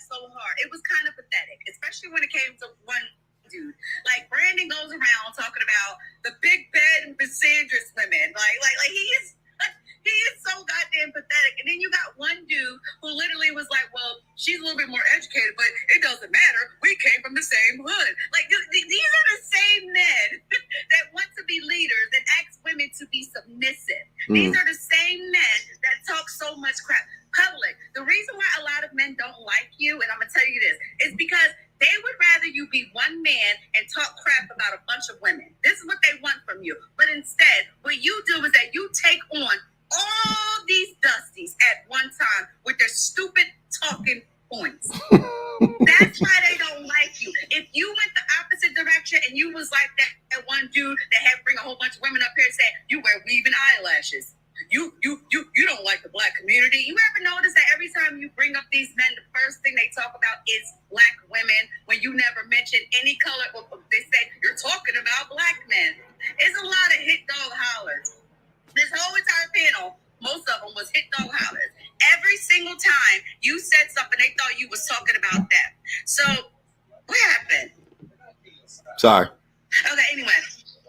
No, it's okay. It's okay. And I was just sitting up here just thinking, like, that's the reason why they hate you. They want you to be in this situation with a whole bunch of women telling black women that they're not submissive. They need to do this. They need to do that. This is what they want. When you're not doing that, first thing they say, you don't talk about women. You don't do this about women. But Tori, have I not been asking them to tell us about? I've been asking them all day to tell us about women. They want to talk about women. I said, tell me. I'm open to it. I want to hear it.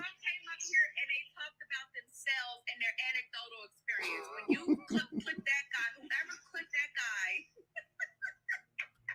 in the middle of his something, who was it? Wait, who was it? I don't remember who it was. Somebody got clipped in the middle. Camille clipped him. Yeah, he's not that memorable. But whoever did that was hilarious. And then Prototype, the only reason why you still up here, Prototype, because you ain't talk that much. Keep talking. Because you saying dumb stuff too. Just keep talking, Prototype. The only reason why you still here is because you ain't talking dumb stuff. He ain't talking enough. He ain't talking enough. We gotta let Prototype talk. Actually, I want to hear from him. I want to hear from Prototype. The only reason why nobody is paying money because you haven't talked long enough. You are smart. You are a smart man. Because the more y'all talk, the more y'all have women running away from y'all. Y'all the reason why there's a drought. The way y'all talk is the reason why it's a drought right now. Because y'all all say the same thing. Just like the dude that came up here and said, these bitter women. I would literally rather be bitter and single than to deal with a man that said all of that. So Prototype, keep talking, and we're going to make sure you out of here. But you did good. You're very smart. I'm proud of you. They got a little money on Prototype head already. It just dried up a little bit. Go ahead, Prototype, and then we're gonna go to that. See, I'm neutral, man. I've never been in a person life, a man's life that down women. I don't believe in that. You know what I'm saying? Come on now. You think you neutral? I'm neutral. I'm neutral, but you got to think about it. You got a prompt up saying men bring more baggage / past trauma into their new relationship. I'm just speaking on the prompt. So but it's true though, Prototype. And I've been asking for y'all, if you disagree, to share with me how it's not true. I've been begging, screaming, pleading. I done invited up 17 dudes. Like, I want to hear from y'all. If you disagree, all I've been asking is, how does it actually manifest itself in a relationship? How does it show up, right? Because look, y'all, if you've ever been in my lives, anybody that knows, if you've been in these lives, y'all know that whenever I say this shit, I will give you example after example after example, right? I will give it to you, like time and time again. Like, you can never catch me slipping. It ain't like I'm gonna say some shit like this, and then when you ask me to explain it to you, I'm not gonna be able to articulate it. I can always articulate it fairly well. Like, I could keep going. Like, the rabbit hole never runs out for me, right? All I be asking y'all to do is give me one example. They said Prototype lying right now. And that's what I do. I give you an example, but you want to make me jump through a hoop down a rabbit hole. I told you that men are the show pony when it comes to hold on, Prototype. Let me tell you how it looks to me. Let's say if we were talking about a relationship, right? And somebody said, and the woman, let's say the woman said to you, where were you last night? Right? Mm-hmm. How would you answer that?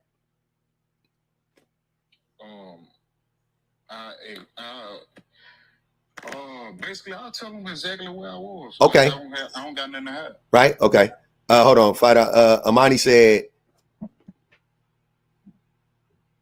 men divorce more, so they bring the baggage into the relationship from their last divorce, which is true. But so if you would tell a woman where you were last night, right?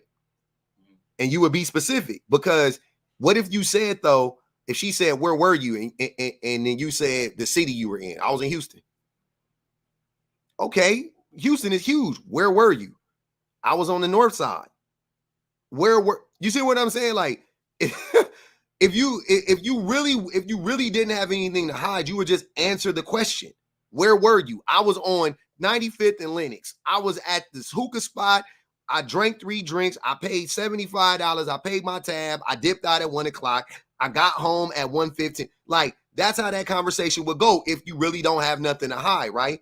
So when I ask y'all, give me specifics, and you say, I was in Houston, then I naturally have to assume that y'all lying. That you know good and goddamn well it don't go both ways. That you know good and goddamn well women don't do the shit to anywhere near the same extent that men do. Nowhere near. And you probably it probably has never even happened to you, because when I ask y'all, even when because I wouldn't even ask you to give me an example from your own experience, but when you did, and when the other man did, both of y'all shit was like, that's not bad. That wouldn't be an example. It's nothing like the one I gave, where men will literally gaslight a woman in the middle of an argument to deflect and not take any accountability for his actions or how he's treating her. He'll deflect and start arguing about the fucking argument. He'll start being like, hey, I don't like the way you talking to me. And she'll be like, okay, I'm not even talking to you. No, I don't like the way. See, this is why we can't never have this conversation. You always being disrespectful. How do you want me to talk to you? Be more respectful. But here's the thing. The woman can she could write you a letter. She could text it to you. She could call you on the phone. She could talk to you in person. She could speak in a whisper. She could speak in a room, inside. It don't fucking matter. You gonna try to find a way to be like, no, this ain't, I don't really like the way you talking to me. That's what men be doing. You saying I'm lying? You saying that that's not true? You saying that women do exactly the same thing? Where? How? Have you experienced it? What did it look like? That's what I be asking for. That's what I'm saying. That's the thing that makes me I get so annoyed with these things. Instead of y'all just acknowledging, like, I'm not making this shit, believe it or not. I don't make these prompts to shit on men. That's not what it's about. It's to get men to actually think about things differently and stop playing this game like you doing, Prototype. It goes both ways. Women do it too. Bro, I get it. Women gaslight too. Women lie too. I'm with you. Ain't nobody saying that. But I'm saying you could pluck the average man off the street. He a goddamn lie. Hey, so this what I'm saying. I understand and I commend you for your platform and your space, whatever you do. But what I'm trying to say is, when I say I'm neutral, I feel like you can't beat one horse and expect the other horse to be mindful just because the other horse got beat. No, handle both situations simultaneously, and then maybe hold on. Maybe we can get to a conclusion, because somebody's gonna hold on, Paul. I'm sorry. But what I'm trying to say is, somebody's gonna feel attacked. Just like, fuck it, if you even change men into women gonna feel attacked. You know what I'm saying? And men gonna be in the superb suit, like. But why would you hold on? Wait, but wait. The Prototype. Why would men feel attacked by something that's true? I never feel attacked by anything. 2 things. I never feel attacked by anything personally that ain't got my name on it. Secondly, why would I be attacked by something that I acknowledge is actually true? Even if it doesn't pertain to me specifically, if I recognize, like, yeah, most men do be doing that, or it is a problem that most men participate in, why would I feel attacked by that? Why wouldn't I just accept it as the truth? Hold on, wait, Tori. Hold on, let him answer, please. Let him answer. Go ahead. Because people like me and you, we probably experience growth differently from other men. These people, egos being away. So when you diffuse people pride and ego, maybe you can come to a conclusion. Maybe. Go ahead, Tori. Can I make a suggestion? The thing is, what y'all don't understand, what he's doing is what men should do with other men. When we see a man sit up there and come up on these panels and they talk crap about women, it feels different. This is what men need to do to men, and women need to check other women, especially if we do something that's tremendously wrong. We're not talking about the women who say that women's supposed to be submissive and blah, blah, blah. This is what men need to do with other men, is check other men. Stop expecting men to check women, because when a man says something to me, I'm like, oh, good boy, bye. I'm not listening to you. I don't want to hear nothing you got to say. Men should check men and stop having men try to check women, because it's a different situation. So no, I don't want him to do that. I want him to do exactly what he's doing right now. Oh, wait, Tori. So wait, the prototype, you want me to talk to women? No, I want you to talk to men and women. I know, I'm saying you want me to include. Why would I talk to? What? That'd be the thing. The audacity of it all is wild to me. Why would I talk to women? You don't think that that's problematic? I mean, if you come into these spaces, you should have a grown person mentality. It's not for harm. It's for my betterment. If you have that understanding, what hurt can it cause? If I'm talking, hold on, wait. I'm gonna tell you why. I am a man, right? I don't know women's experiences, right? I don't live life. Okay, women are in the they are in the oppressed class, right? We're all oppressed, but I'm saying as far as because we live in a hierarchy, women are beneath men in this world, unfortunately, right? That's my whole platform, is like getting rid of that, tearing down that structure, that patriarchal bullshit, right? But that's just what it is, right? Okay, so what do I sound like? The same way, wouldn't it be weird if a white teen person who was talking about racism and they was like, I want to get rid of racism, wouldn't it be weird if they were in spaces talking to black people too about what black people need to fix? You wouldn't think that was problematic? You'll be listening to that white teen person, or would you be like, even if they right, I mean, when I tell y'all that the line will be so thin that it's not even worth it. I'm trying to tell you, it's not even worth it for me to balance on. The line is razor thin for me to balance on between like giving like real, you know what I'm saying, advice to women and me like chastising women unnecessarily. It's so. I'm glad you said it. I'm not asking you to have talking points that center around women. Okay. You can have a propaganda that's for the best, such propaganda. As I mean, like a propaganda in a way that you kind of like you're deterring from what you're actually trying to say, but still getting it over to them in another type of way. I don't know how to use the word, but what I'm trying to say is you can have accountability out for women. You don't necessarily have to like you said, chastise them. Saying, what do you? Okay, I got it. Hold on, wait, y'all. Hold on.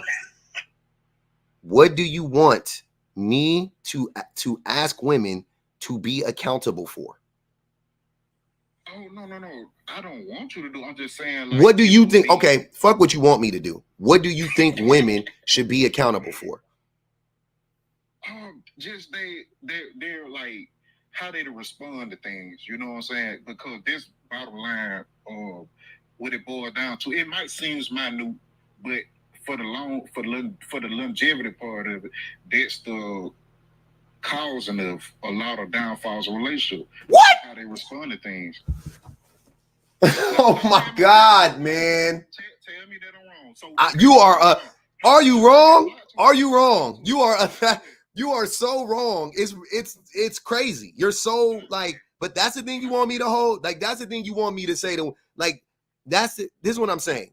Listen to the comparisons that I'm saying. Women don't deserve shit. Don't take them serious. What? That's what Brad said.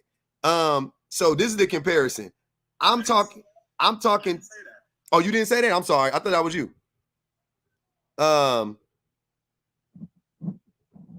Are you asking for me to talk now? No. That's my fault. So hold on, wait. So wait, the prototype. So basically, I'm talking about men being violent towards women. I'm talking about men abusing women verbally, financially, you know what I'm saying? Not believing women when they're harmed, not taking women seriously, oppressing women economically, locking them out of jobs, locking them out of industries, making them pay more for, like, I'm talking about all these things that start at the top that trickle all the way down to the bottom, right? Cool.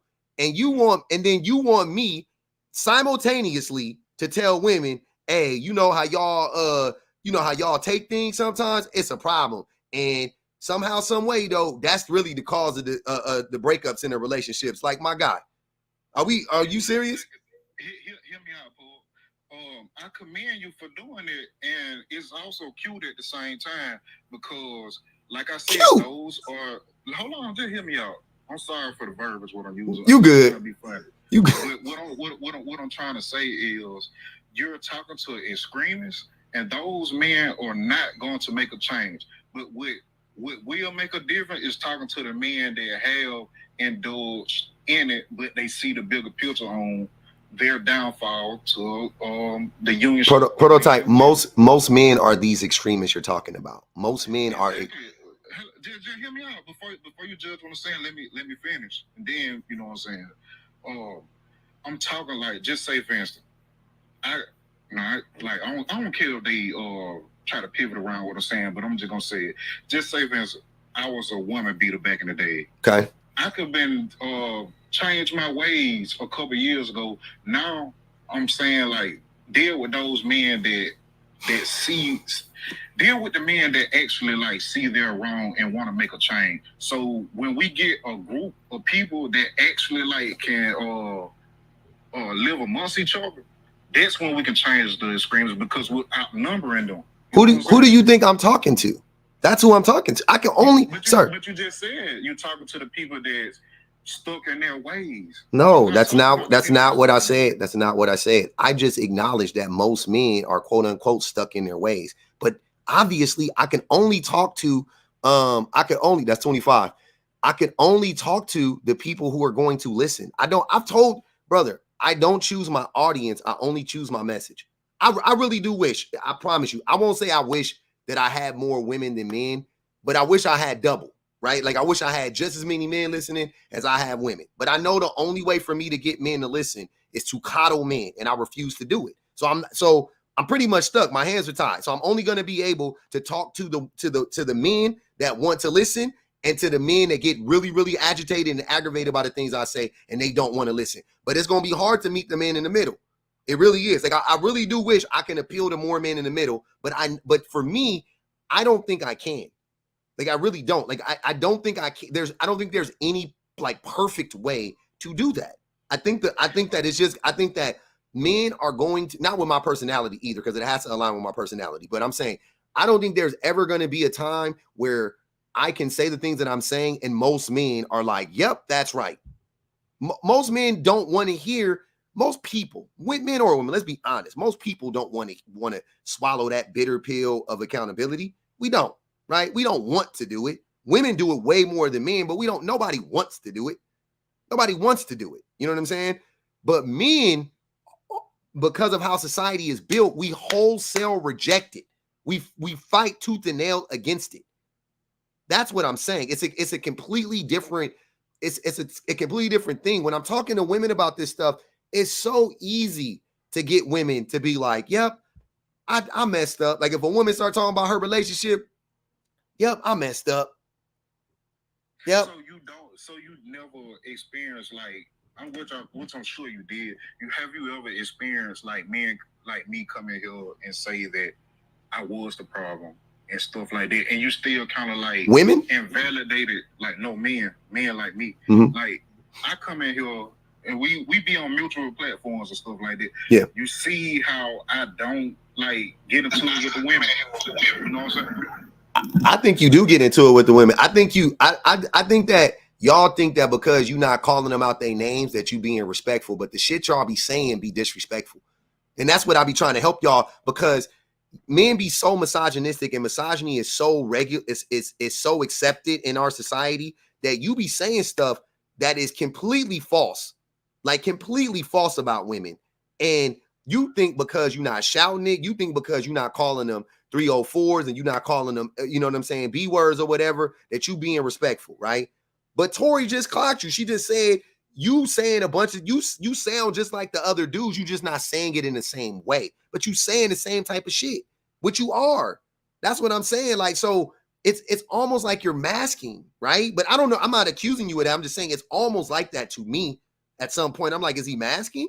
Or do you really just not know that what you're saying is highly disrespectful? That you're gaslighting like to the 10th degree. When I asked you what should we hold a women accountable for, and you said the way that they respond to things. Respond to what? Abuse? The way that they respond to you disrespecting them? Like, what are we talking about? How do you want women to respond?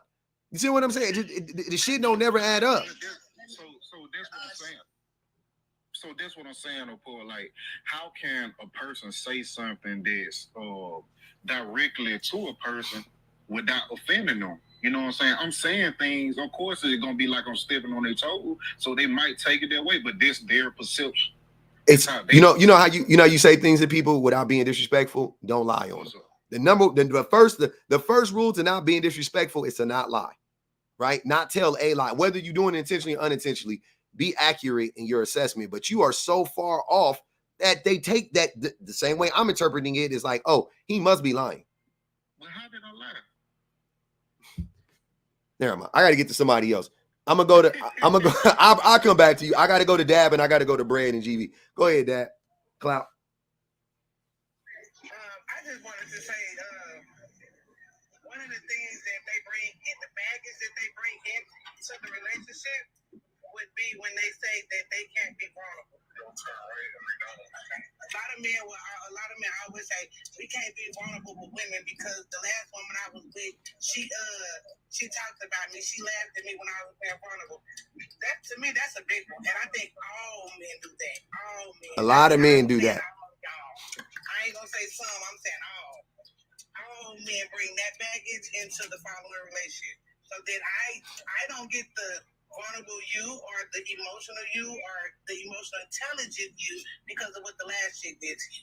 So yeah, that's the big one to me. Also, they be lying about that shit too, but that's just me. They be lying about them being the she used that shit against me. Like, did she or did she just clock your shit and say that's why nobody at your job like you because of this, and then you go, oh, how dare you tell me about myself? They get mad because they know women got a mouth on them, and I'm be the first to say a woman will use that against you once you do something to her. She ain't just pulling that shit out the bag every time. But if you do something to her so she knows she can hurt you, she's going to do that. I'm being honest with y'all. Because she knows she can physically hurt you. Yep. So if you do something that's hurting her, she's going to pull that out the bag to hurt you.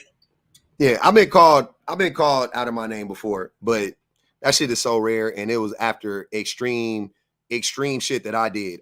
Brandon, I'm not scared to have you up. They paid to drop you. You can pay the 100 and come back up though. I ain't scared. You paid 100, I'll fast track you, go right to the top, brother.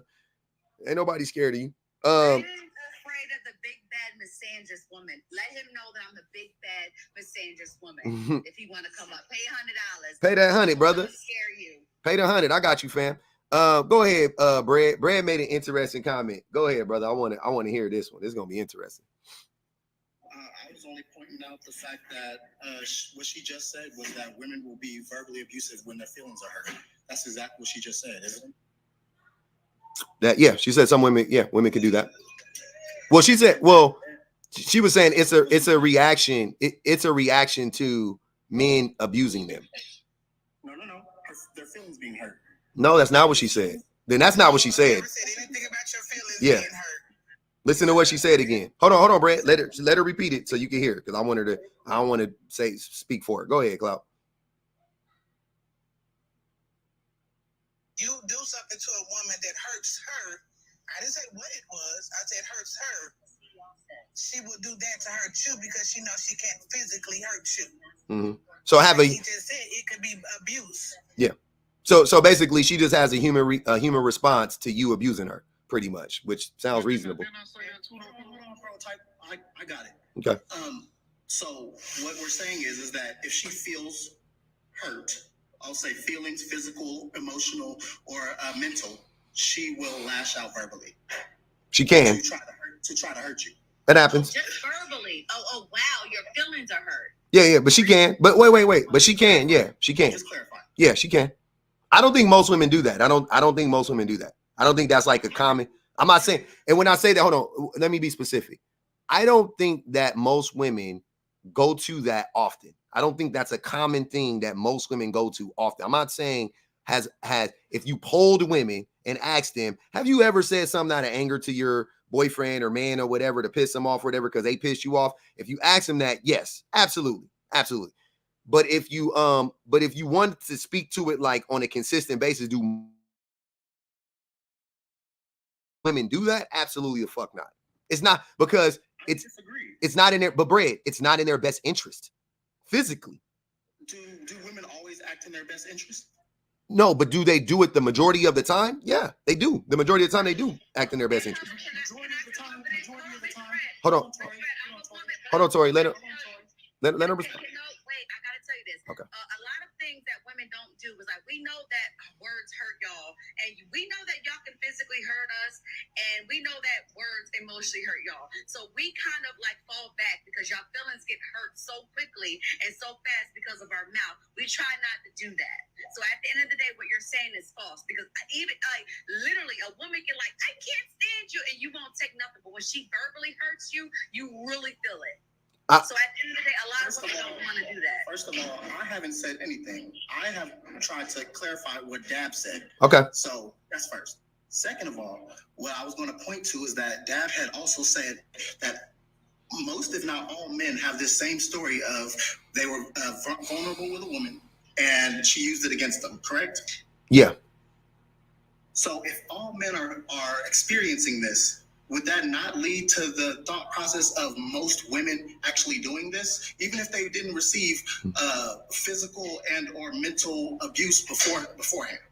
I disagreed with that when she said all men do this, because I've never said that before. I've never ever a woman has never used something I told her in like confidence against me, like in a, you know what I'm saying, like in an argument or anything like that, like to like belittle me or like put me down or anything like that.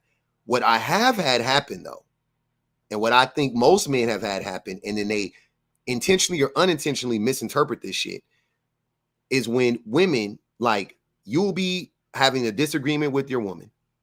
She'll say what, like let's say you have like abandonment issues, right? So you're doing something in the relationship that reflects that. So you're like being controlling in some way. You're afraid that she's gonna leave you. So you're like trying to, where are you going? Whatever the case may be, right? And in the midst of that argument or that discussion, she goes, the reason why you're acting like this is because your dad abandoned you, or your mom abandoned you when you were young, or your brother, whatever the person was. And this is why you're acting like this now, right? Women will clock that shit. No doubt about it. That is not that is not using something against you though, to like gaslight you. That's not what it is. That is she is making a real life assessment so that you can identify where the pain and where the hurt is coming from, so you can work on it.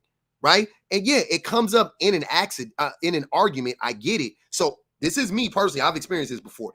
In the argument, this is what I had to tell my wife. I said, the thing you said is true. The thing you said is true. But in the argument, when you say it, it comes across as you're just trying to manipulate me. You're trying to gaslight me. I told her that several times. I was like, that's what, and I would have these visceral reactions to that shit. Then I had to start the clock, and I was like, she's not wrong though. Like, is she wrong about that? Like, sometimes she be a little off, but like, is she wrong? And furthermore, is she doing it intentionally to piss me off? No. Like 99% of the time, they're not. They're just fucking, it's an argument, and she go ahead. They just admitted that they're trying to hurt you when they say it. They just admitted it. Multiple women have said that their words are meant to cut deep on purpose for that reason. Does words unalive people, sir? They cause unalivement. Words are violence. Hold on, wait. Words are violence. I don't want to get into that. Yes, words are violence. I did not say that it wasn't. Yeah. But at the end of the day, when it comes to feelings, because a lot of women, we literally take, y'all call us this, y'all call us that. We'll take that in and we have to go on about our day. Yep. We don't go around hitting people. We don't go around being mad. But when it comes to the opposite, when we use our words for y'all, what do y'all do? Trying to get violent back. But you know what's crazy? To be fair, hold on. Go ahead, Brett. Would you say that every time that a woman is verbally abusive to a man, he responds with physical? Nope. Absolutely not. Nope. I didn't say that. But some men cannot really take it because away with their abuse more than a man would. But do you? Hold on, wait, y'all. Stop. Hold on. This is what I like. Wait, what are you saying, Brett? Say it again.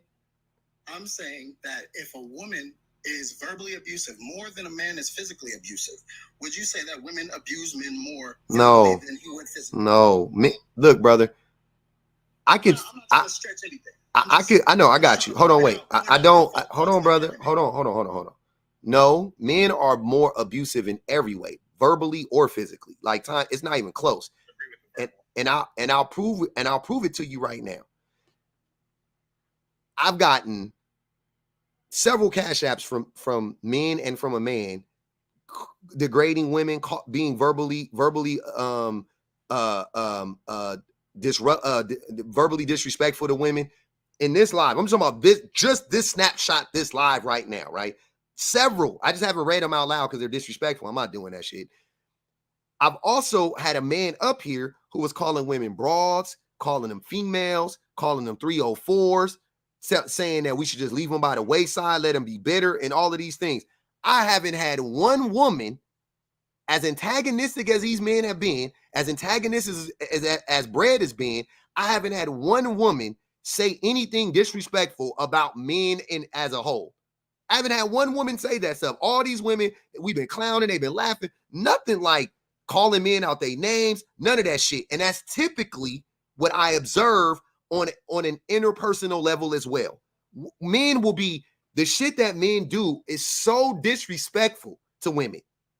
But we just take it for granted. The lies that men tell. You lying to your woman. Okay, cool. You didn't call her a B word. Cool. You didn't hit her upside her head. You didn't knock her head between the washer and dryer. Cool. You've been lying to this woman for 5 fucking years though. About everything and anything. About everything and anything. When she catch you doing about the littlest shit. She catch you doing something, you lie. I didn't do that. Deny. Deny. I'm gonna go to the grave with this one. I'm gonna go to the grave with this one. Lie. She know you've been lying for 5 years. Then she finally get upset, call you something, and Brad want to go. See, they disrespectful. Stop that shit, bro. That's crazy. That's not, what are you talking about? Are you serious? Men are so disrespectful, brother. There is a whole industry built on men disrespecting women. There's a whole industry built on that. It's called hip hop. There's a whole industry built on the back of men, predominantly men just disrespecting women. Like that is a core function of hip hop.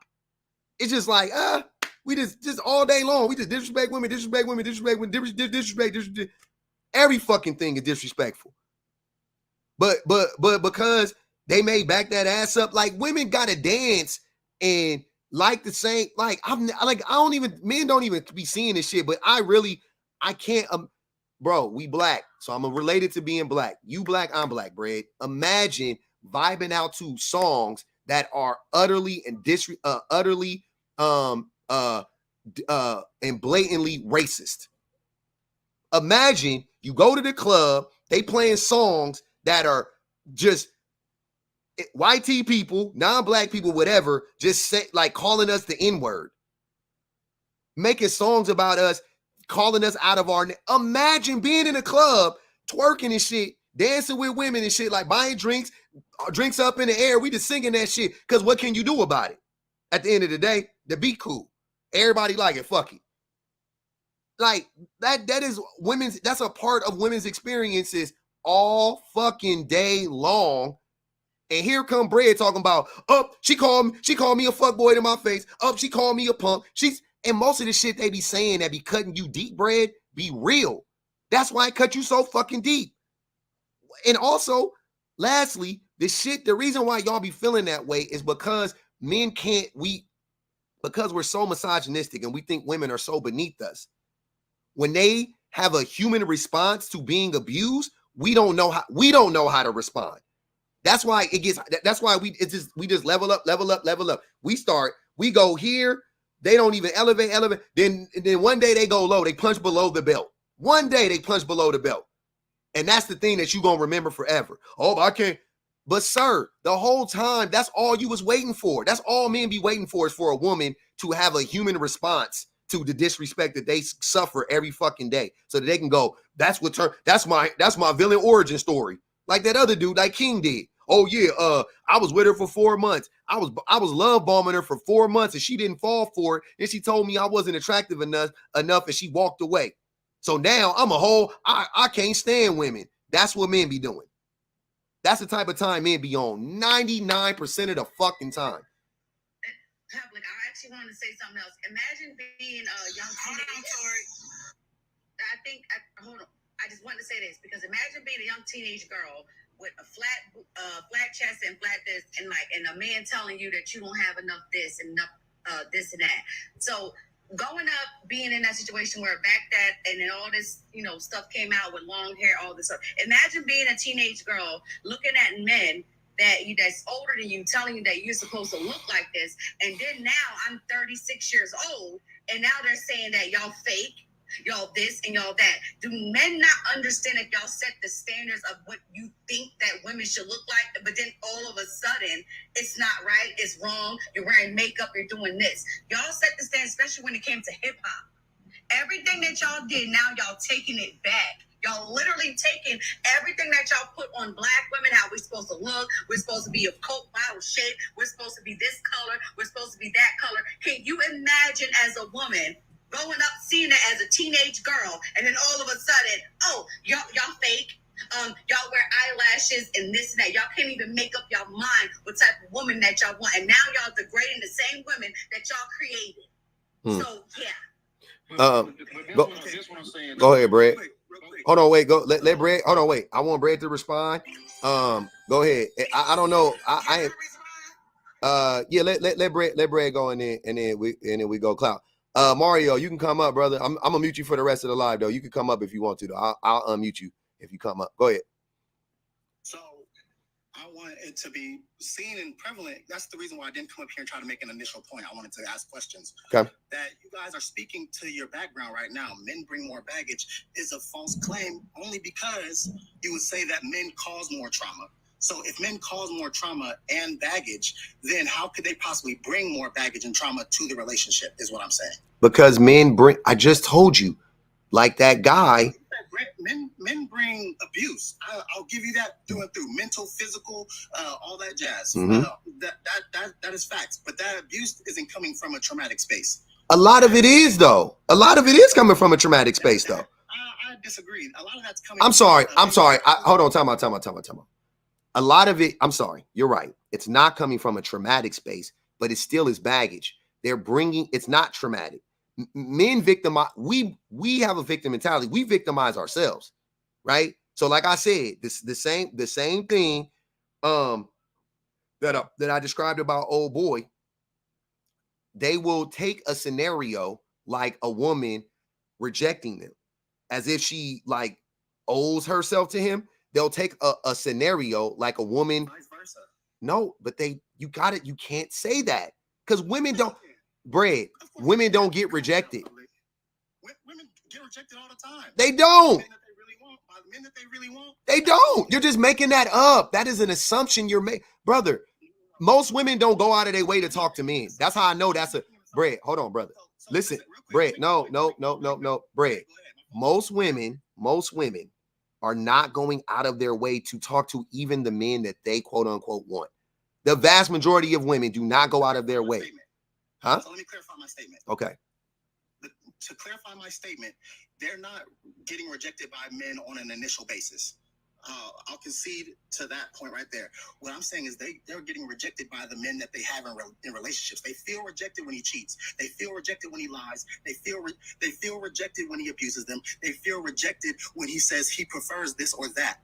That's when they feel rejected, and they take that baggage into the very next relationship if and when they leave the man that they're with. And what does it look like when they take it in the next relationship? It looks like toxicity. Be specific. What does it look like? Yeah, it looks like insecurity. It looks like checking his phone. It looks like trying to catch him in something that he's probably not even doing. It looks like her pushing him away when really all he's trying to do is sit there and love her. So once again, I want it to make sense. So you're making the claim that women are the ones who push men away. Typically. I say both people push people away in their own way. Absolutely. Okay. So the same women that are begging and pleading for men to be more vulnerable, right? And be closer to them, be more intimate, be more vulnerable, be more honest, be more considerate. That same group of people are also simultaneously pushing men away. Absolutely. Yes. Yes. It's the same people that will claim that they will use your hurt against you are asking for ammo. That's what it just sounded like. The same people who have said blatantly that they will verbally abuse you with the information that they get, they're asking for ammo. If you put it that way, it sounds perfectly. They're not asking for ammo. It doesn't make sense. No, Brett. The thing that you're vulnerable about is ammo. Brett, do you think men are asking women to be more vulnerable? Do you think men are asking women to be more empathetic? You think women are struggling with empathy? I think you might be projecting what men do. And here's the thing. Stop projecting onto women the things that men do. That's what a lot of men like to do. They like to, here's what happens. Men are so terrible that we think there's no way that we are this bad all by ourselves. There's no way that women aren't actually matching our energy. There's no way. We think that. That's how we think, right? Okay, cool. So then Bread and then the Prototype and then GV and men like y'all go, it must go both ways with no basis for it, with nothing to actually substantiate the claim. You just assume that it must go both ways, just like you just did with, women get, hold on. There's nothing to substantiate the claim. There's all these women right here in this live, in other lives, saying the exact same thing. Why is that not substantiating the claim? Saying the exact same thing like what? What are they saying? Okay, they're saying that, they're saying that they gaslight men on purpose. No, they don't. They're saying that I've never seen it. So? You just said it's happening right now. What woman is saying in this live that they gaslight men on purpose? What are you talking about? You never seen it means it doesn't happen? No, Brett, listen to what you just said. You said they're doing it right now. And I just told, that means it's happening in my live. It hasn't happened. I haven't seen one woman. Let me stop. Maybe he saw something I did because I haven't been reading all the comments. Put a poll up. No, you ain't got to put a poll up. Yeah, put the poll up. What percentage of women have gaslit their men? Just we gonna see. Right now, public. Right now he is projecting hard. Hold on, Bray. You are projecting because you're projecting because one, you came in here and you took what I said, and instead of addressing his background and saying yes, some men do that, or men do that. I've seen men do that. You came in here to talk about how women who get rejected. If we're gonna talk about rejection, do you know how many men get on this app talking about the girl that rejected them in the 5th grade, the 6th grade, the 7th grade, the 8th grade, the 10th grade, kindergarten, on the playground playing? Hold on, I didn't cut you out, Breed. I didn't cut you out. Come on. So to sit here and act like that was just like, again, you're projecting. Hit that poll. That's how men do what they do, but you're putting it on women. Y'all act like men can't have baggage. Men have baggage. It just is what it is. Accept it. Well, that's not what I'm saying. That's not what I'm saying. The way that I look at men baggage is like this. Men be carrying like a small duffel bag, right? That's how it be, like a small duffel bag with like some dirty drawers and socks in it, and like some deodorant. You know what I'm saying? Just random shit in there, right? Yeah, little knickknacks. And but they be acting like it's motherfucking goddamn the luggage that King Joffrey had on Coming to America. They be acting like it's that much back, like this is what women have done to me. But the whole time it's a goddamn duffel bag with some dirty drawers and socks in it and some toothpaste.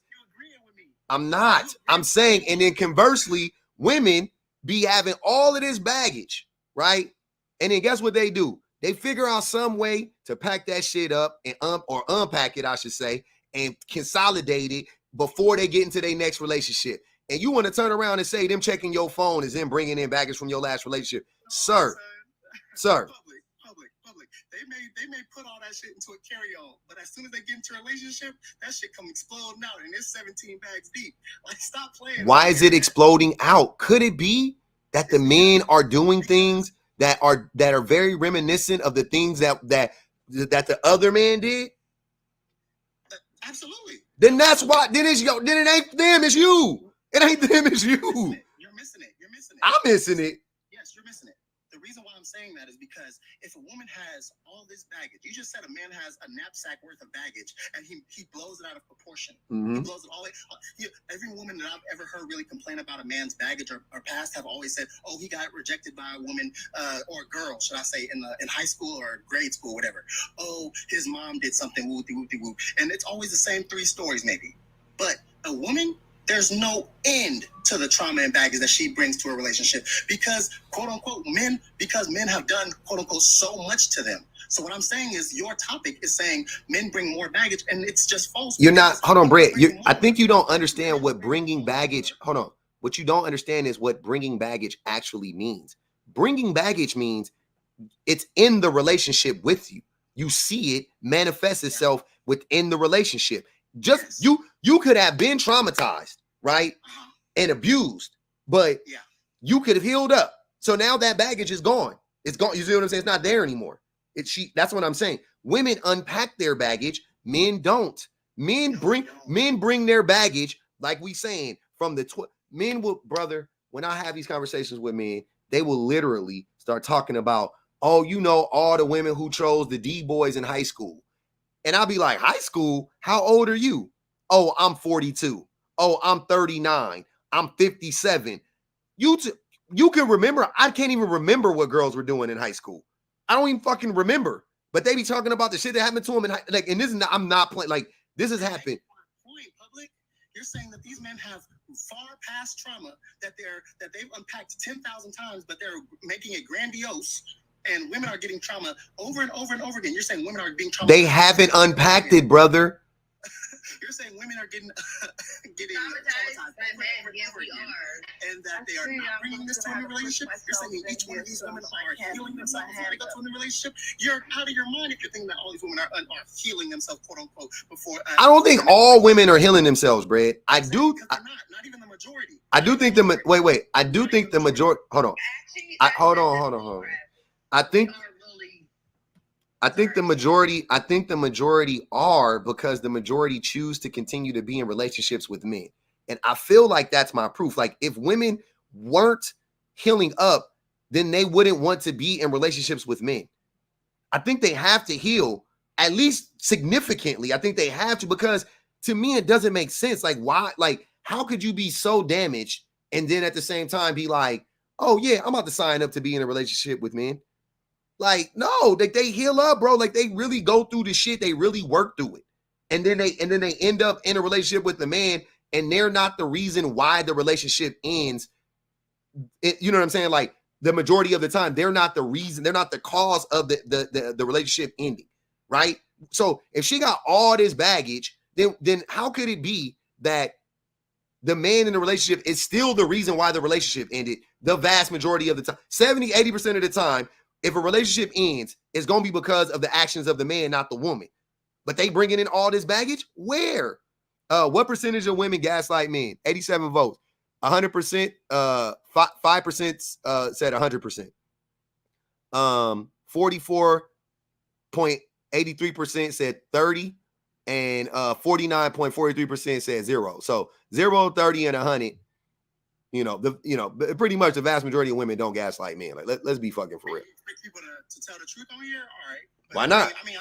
Hey, look, if you believe that women don't gaslight men, especially in the emotional realm, being that they are normally more adept to their emotions and how to maneuver through them, you're being disingenuous. If women are more quote unquote emotionally intelligent than men, and to manipulate people takes a high level of emotional intelligence, you thinking that women don't do it more? You're crazy. I think that you're conflating two things. I think that the part of emotional intelligence that you leave out that women have, though, is they have empathy and they have integrity. So those two things would cancel out. They have self-awareness as well, and the ability to regulate.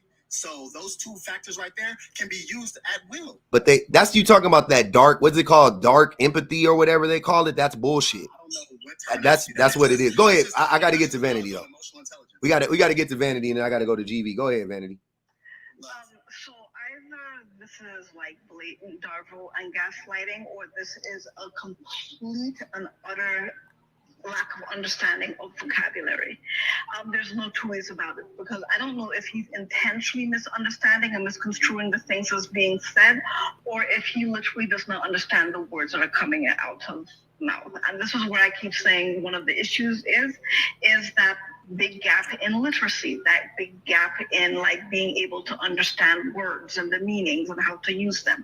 I'm not going to say disingenuous. I'm going to say either dishonest or weaselly, because that's how it's coming across. This disingenuous is, I know everybody's favorite word on TikTok right now, but this is straight up dishonesty, or he's actively being a weasel.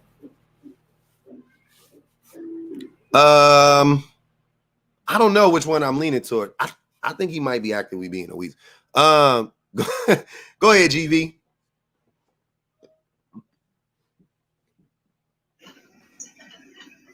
Most women use men's vulnerability against them. And what does it look? You already know. I want y'all, if you gonna make claims, I want y'all to already have an example lined up ready for me. What does it look like? It looks like an argument that happened 2 months ago, and an argument right now just being brought up, and they're throwing all kind of.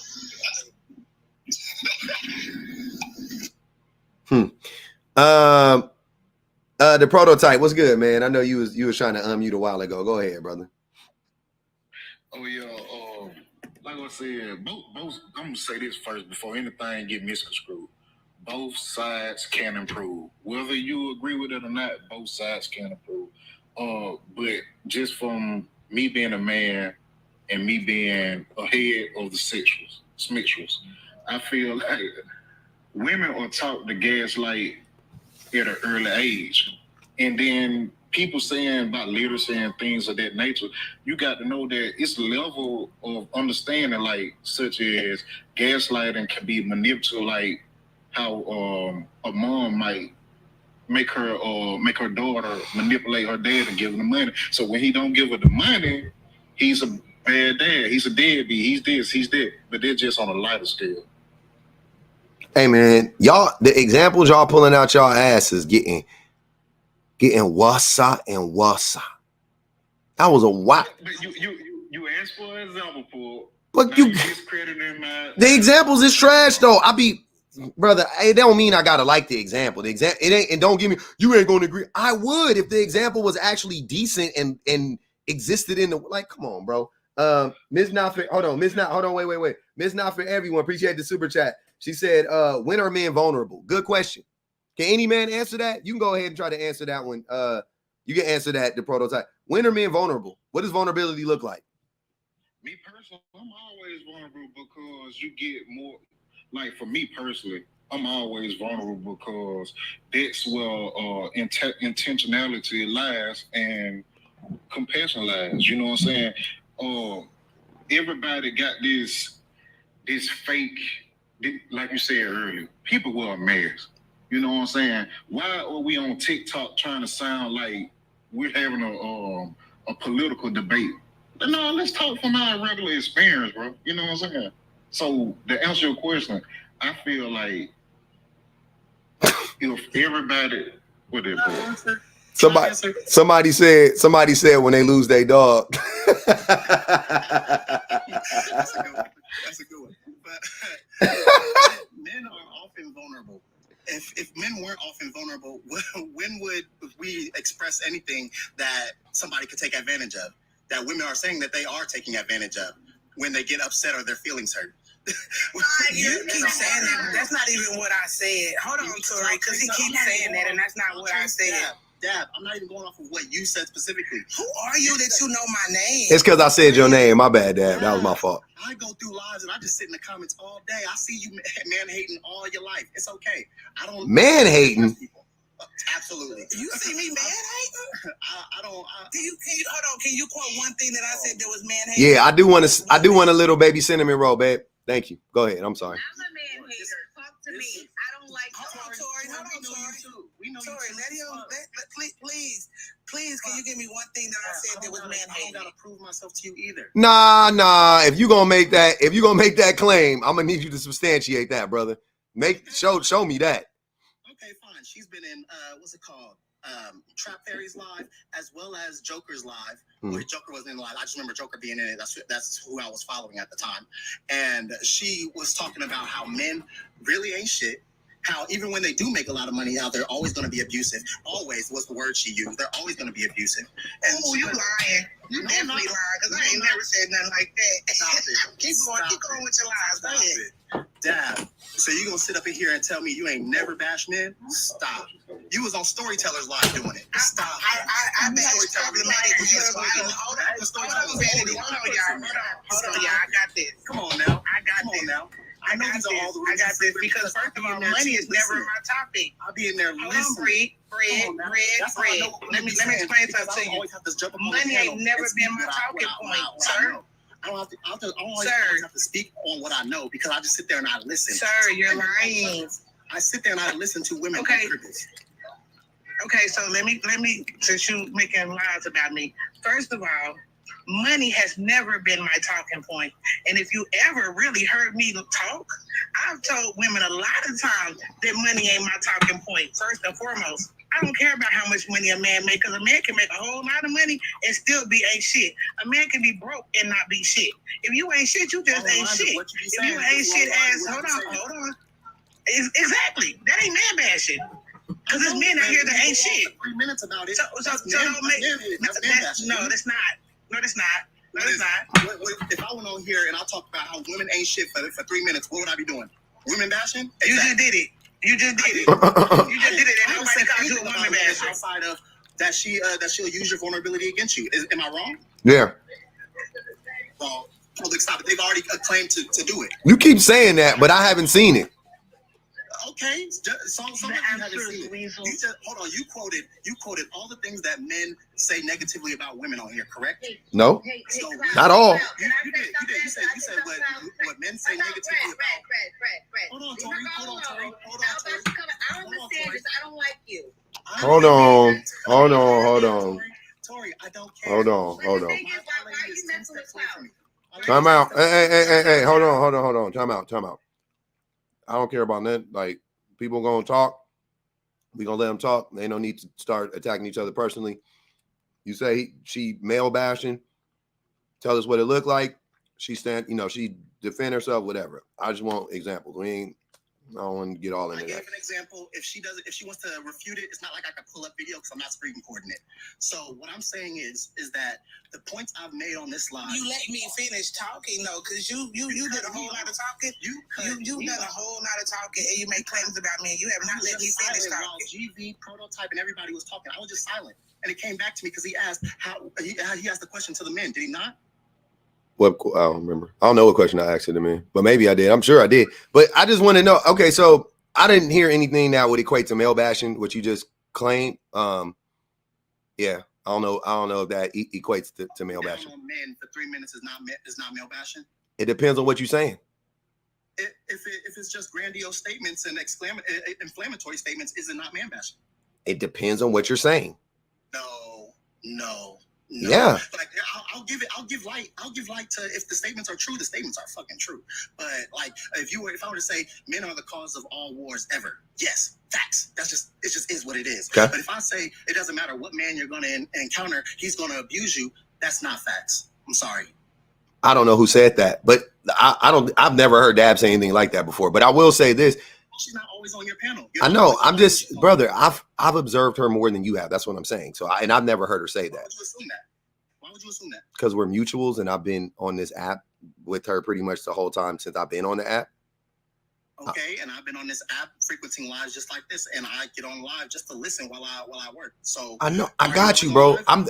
It ain't no debate. It really ain't no debate. I'm sure I've been in. That's what I'm saying. You can't assume that you've seen her more than me. That's what I'm saying. I can safely assume that. But anyways, so what I'm saying is that so bashing is just an extreme critique of a certain group. That can be easily refuted. Absolutely. It doesn't have to be easily refuted, but yeah, right. It's just an extreme critique of a group. So if you say all men are, I won't say that's easily refuted only because if it's an extreme critique, but the critique is correct, you're not bashing. You're just saying facts. But that's not. I'm saying the literal definition.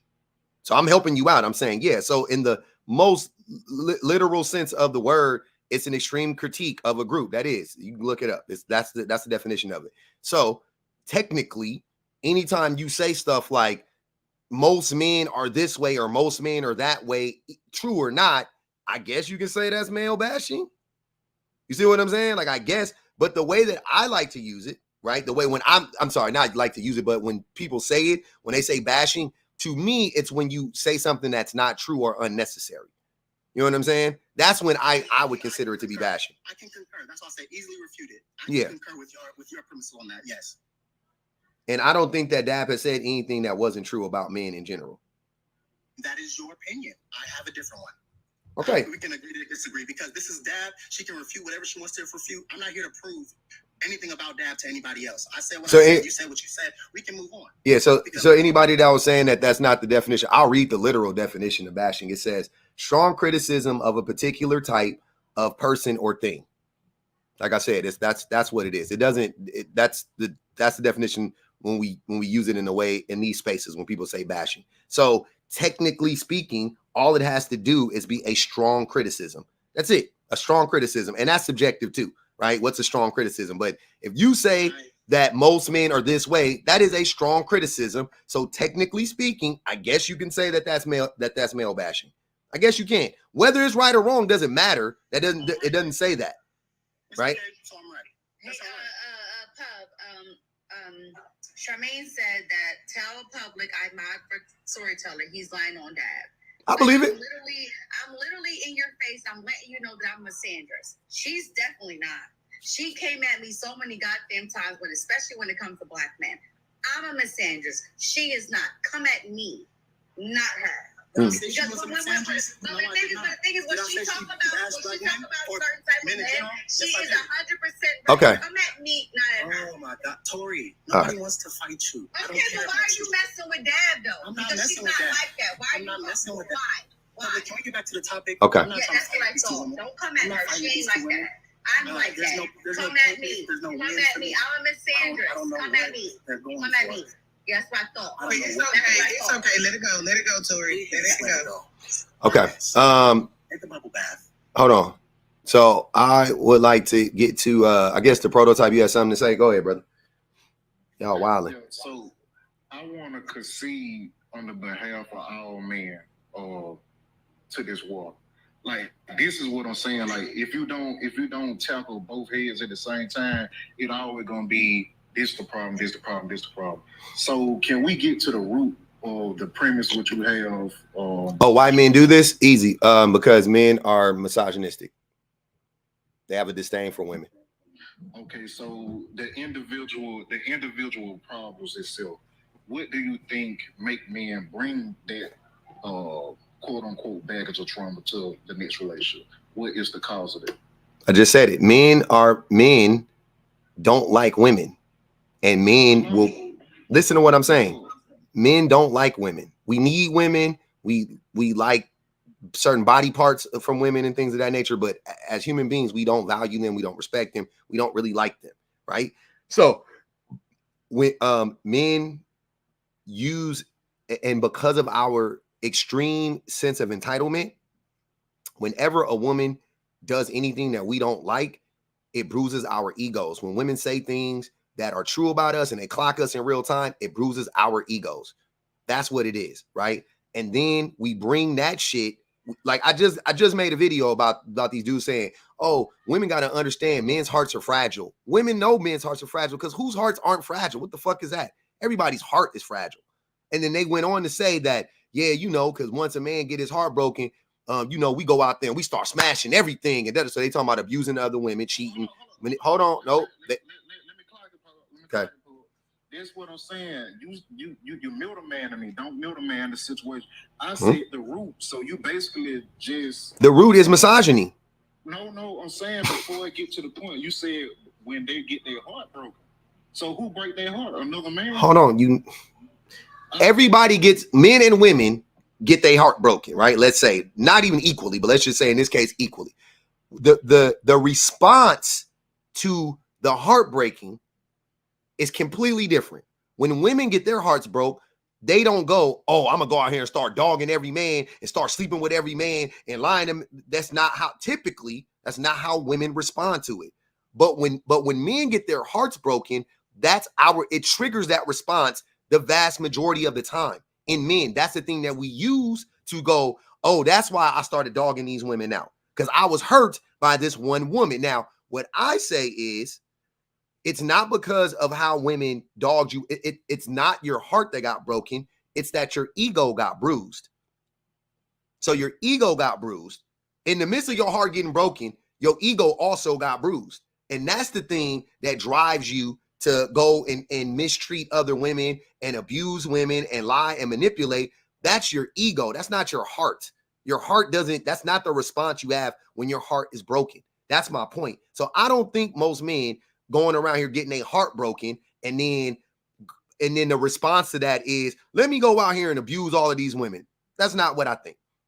That's not what I think. That's indicative of a person that got their ego bruised. When you get your ego bruised, you see what happened. Emotional as fuck. The emotions start oozing out. You start bleeding all over everybody. Now it's everybody else's problem. Just because the girl that you felt entitled to in the 12th grade slept with the star ball player instead of your square ass, or whatever the case may be, your funny looking ass, or whatever it was, right? You felt like, and men will make this excuse time and time and time again. Oh, women pass up on the men that they should have been with for the dude that dogged them out. And that dude that they saying they should have been with is conveniently always them. How can that always be the case? It's always a man like you. It's always a below average looking, a below average intelligence, a below average humor. Like, it's always you magically. She passed up on you for a man that was taller than you, or more attractive than you, or made more money than you, or was nicer than you, showed more attention than you did, wasn't awkward, knew how to fucking pick up on social cues, smelled better than, like, y'all don't never take that shit into accountability. It's always, oh, she passed up on me to go with some other man. And you never ask, well, why did she do that? What really compelled her to go? Y'all don't never do that. You just go, oh, these women just like to be hurt. Oh, these women just like to be abused. That shit is old and tired. The reality is that men be looking for reasons to justify their mistreatment of women. And since we don't get many reasons, if any, reasons, right? We got to go all the way back to motherfucking junior high school. We got to go all the way back. We 40, 50, 60 years old. We got to go all the way back to when we was fucking 22. We got to go all the way back to our first baby mamas in 1988. I'm like, nigga, what? This motherfucker be talking about shit that happened in the crack era. I'm like, bro, we in the metaverse now. You talking about shit that happened under Reagan? My nigga. That's how you unpack, though, Paul. You got to go back to those times, those trying times that make you be that monster that you are now. That's how you do it. You can't just start in the middle like, okay, it's just gonna magically stop right then. No, what caused me to do this? What is it? Misogyny called, brother, you're not listening. Okay, if you explain misogyny is hatred toward women. I have to have some hatred or, hold on, misogyny, and don't say the word, so let's watch the H word. Misogyny is also a disdain towards women. You don't actually have to H them. You can just have a dislike or disdain towards them strong. And most men do. Most men, at the very least, are indifferent when it comes to women. At the very least, we don't care about women. Definitely, like as a group, I'm not saying no men care about women. I'm not saying that. Bray could care about women or a woman or some women. The prototype, you could care. Quessy, you can care about it. But I'm saying as a group, men do not care about women. We don't. Society shows us that every fucking day. We don't care about women. I don't care how much y'all try to lie to me and tell me that now women on top and all that, they not. That's a fucking lie. The same way black. And I'm gonna say this for all my brothers and sisters. The day that women are on top, black people will be on top as well. Just so y'all know, the day that women are on top, our fates are inextricably linked. Sorry to tell y'all that. The day that women are on top, so will all the marginalized people. We will all, everybody, right? It'll be equality. But that day ain't fucking here. So I'm not about to sit here and let y'all tell me that, oh no, it's the women got it. They got it better than men. They absolutely don't. They just not as abused. They're not as neglected as they were 50 years ago. They don't mean that they free. They just not as bad as it was 50 years ago. But when marginalized groups get any fucking autonomy, it looks like slavery to us. And we like, oh, look at these women. They could curse at us. We can't knock their heads between the washer and dryers. Oh man, that's crazy. That's what it is. The oppression is so deep. But bro, as much shit as y'all get on here and talk, the shit that y'all be saying about women, I promise you, every single time, all I think about is, man, if a white T person was saying this shit about black people, these lives will be the wildest lives I've ever been in. Like, period point. The shit that the prototype been saying, that Brad been saying, that Quessy probably finna say, and all the other men, if y'all heard that same level of bullshit from white T people about marginalized groups of people, it would be the craziest shit you ever heard. Like, there are whole platforms built on the backs of just degrading women, right? And they got hundreds of thousands. It's a dude on here. His name is Brandon Jamal Crashout, and he got a song, and he makes songs and videos. Typically, it is women crying who have just been left or abused by their baby daddies, and he shows like a short clip of them crying, and then cuts to him singing a song saying, "You shouldn't have let him hit it raw. Now you a single mom. Now you a single mom." Imagine. Imagine a whole platform built on that shit degrading black people. That shit is crazy. That shit is so crazy to me. The thing that's crazy to me is how little men understand how destructive that shit is. That's the crazy part. It's not crazy that there are men who do that. The crazy part is y'all don't see it that way. That's the crazy part. The crazy part isn't that there's a bunch of men who hate women. I totally understand that. I get that. I know that that's the case. The crazy part to me is when I tell y'all that this is what's happening, y'all fucking go, what? No, pub, I disagree, man. Like, nigga, what? What are you talking? That's exactly what's going on. You think we lying about this shit? You think I'm making this shit up? I'm being biased as a 42-year-old man who has been indoctrinated into the cult. I'm making this shit up. I'm just lying to y'all. Like, come on, bro. Go ahead, Quessy. Yeah, bro. I don't know how everybody else think about it. I don't think that you're wrong in saying that these things happen. I think it gets a little bit gray when you start talking about the level that they happen. And then when it starts getting into the territory of completely false is when you say things like what's on the prompt right now, that men bring more baggage and more trauma into the relationship. Based on what? Based on, like, just from, like I said, or like you were saying, when I'm on TikTok, bro, and I'm just scrolling through these lives, sometimes I'll just scroll through the regular story, but a lot of times I scroll through lives. And if you get into these mainly women's spaces and they get into that certain pocket of the conversation, the way women talk about men, their experiences shape them largely, and it shapes a large amount of how they, like you said, misandry, their disdain for men. It shapes a lot of it. Misandry isn't real though, sir. Tori be trolling y'all. Definitely, because like they called me misandrous a long time ago. I'm toxic. It doesn't matter, but I speak the truth. But I would never in my entire life ever hurt a man but men have hurted me. Yeah, she got Tori. Don't you have sons?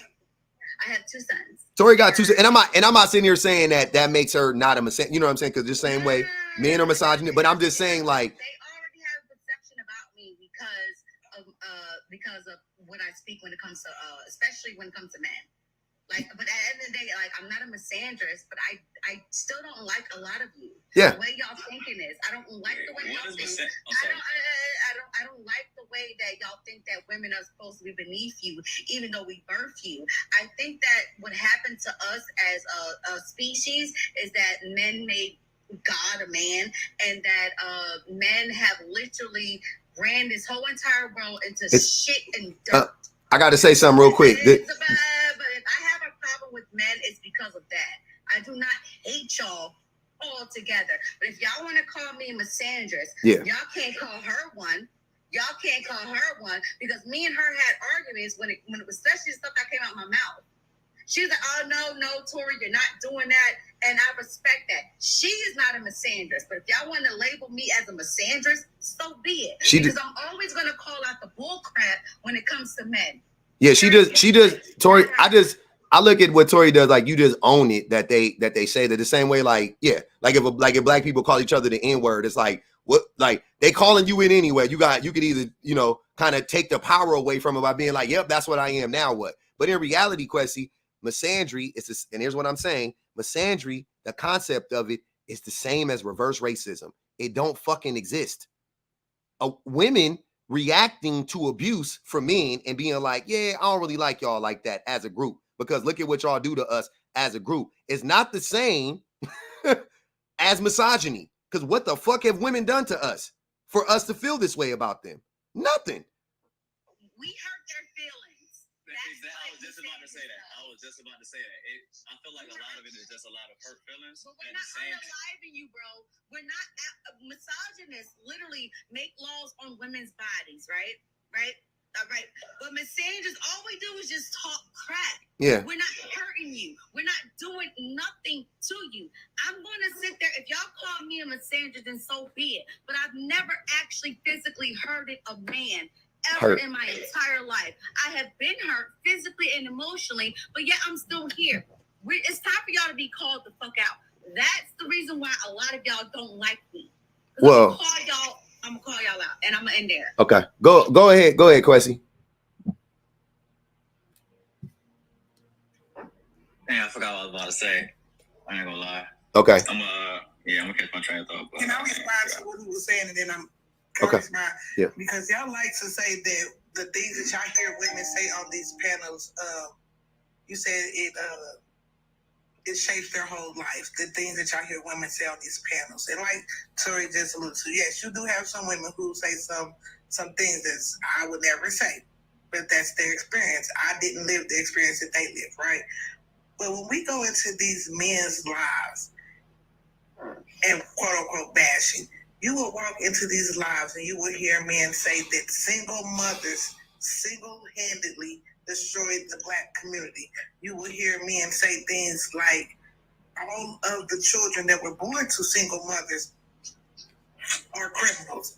Basically saying that the youth ain't shit. And then you listen, then you wonder why the youth look at you like y'all ain't shit, or they don't listen to y'all, because y'all actually take the time to disrespect the very youth that is going to be the ones who take care of y'all. This is the things that men are saying. You don't hear women actively shitting on children who didn't ask to be here. But when you go in these men's lives, they are literally calling children shit before they even become adults. You understand what I'm saying? So when y'all try to take what the women are saying. Women are saying, I want to be loved. I want to be respected. I want to be your partner, not your helpmate, not your submissive mate, whatever y'all want to call it. Women are asking for simple things.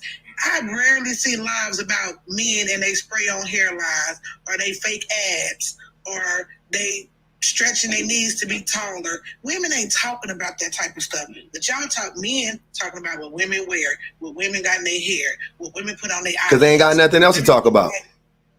Because we're not doing the things that we're not. Well, wait, hold on, wait. We're not actually out here destroying the community. We're not. Yep. I gotta read this. I'm gonna read this statement, and we're gonna move around a little bit. Brandon said, "White women own slaves, but misandry isn't real." First of all, slaves applies to men and women first and foremost, so it wouldn't reflect misandry. But if white women own black slaves, that's racism, not sexism. Right? See, you guys don't know the meaning of the words. See how dumb they are. They have no education. They have no nothing. They don't really know nothing. They are so dumb. Like, they make me sick to come up here with your like 5th grade education and trying to talk about anything. Like, they make me sick. But I'm So I want to say, bread, that's bad shit, and you ain't gonna never catch no shit like that coming out of my mouth. That's bad shit. That's why I said what I said. Come at me, not at her. Because we had arguments when I said, F them, Dusty. When I say Dusty, I'm talking about the black man. And she like, no, Tori, that's why I love her. Don't you call her a misandrist. If you want to call somebody a misandrist, call me. All right. I need to get to I want to get to Benji real quick. Go ahead, Benji. Benji, I brought him up. He made an interesting comment, so I want him to elaborate. What am I? What I'm not sure which comment. You said, come on, bro, be for real or something like that. About what? I just felt like men and women is both ways. It's a people thing. Everybody has exactly, bro. Got you. And treat each other a certain way. I don't know. So can I ask you? Wait. I gotta hold on, Benji. It's a men versus women. I got you. I gotta hold on. White. It's not none of that. It's not black versus white. I don't feel like that. No. Okay. Not in this instance. Hold on. Don't get me wrong. White supremacy is the reason for a lot of shit. So white. I'm sorry. Yeah. So white supremacy is real. White supremacy is real. Okay. And what is that? Okay. Hold on, bro. I'm just saying, as far as in relationships. Yeah. So wait. So white supremacy is real. You don't think white supremacy affects how they treat us interpersonally in relationships, friendships, dating, things of that nature? It depends. No, I'm saying you don't. In a interracial relationship, yeah. Okay, so white supremacy affects us all the way down. Even white supremacy touches everything. Even in wait, bro, Benji, hold on, we gonna get there. Even in our bedrooms, right? Okay, cool. Are you familiar with the patriarchy? Yeah. Okay. Do you know that do you believe or know that the patriarchy is a real system of oppression? Yeah, okay, cool. So racism, patriarchy, right? 1 and 1, right? Okay, cool. Same thing you just said about racism. You don't think that it applies to interpersonal relationships for men and women? If there's a whole, listen to what, hold on, let me be clear. There is a whole system of oppression, right? That system basically is built on the idea that women are to be subservient to men, just to put it simply, so that we can steal their labor. That's that's pretty much the main reason for the system that is the patriarchy. The same way racism is for everybody that isn't white to be subservient to whiteness, right? And feed the machine that is white supremacy, so that they're at the top of the hierarchy. Same stuff. Okay, cool. You don't think that men who all of us are propagandized into and indoctrinated into these systems, right? Into the patriarchy, all men, black, white, whatever, right? You don't think that it affects us in our interpersonal relationships with other men, women, and children? Not if you educate yourself and use. Not an if, Benji. Not an if.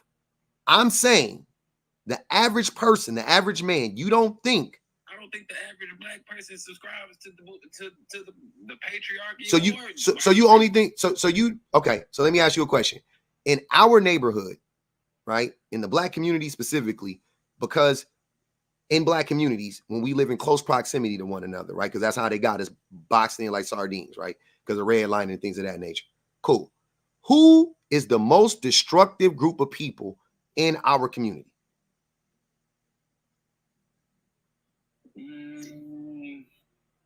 Each other, us. Nah, bro, Benji, don't play with me. Who is the most destructive group of people in the community? By far, I would add. Not even close. No, that's stupid. Amongst black, Benji, amongst black, so kids are just as destructive as men and women?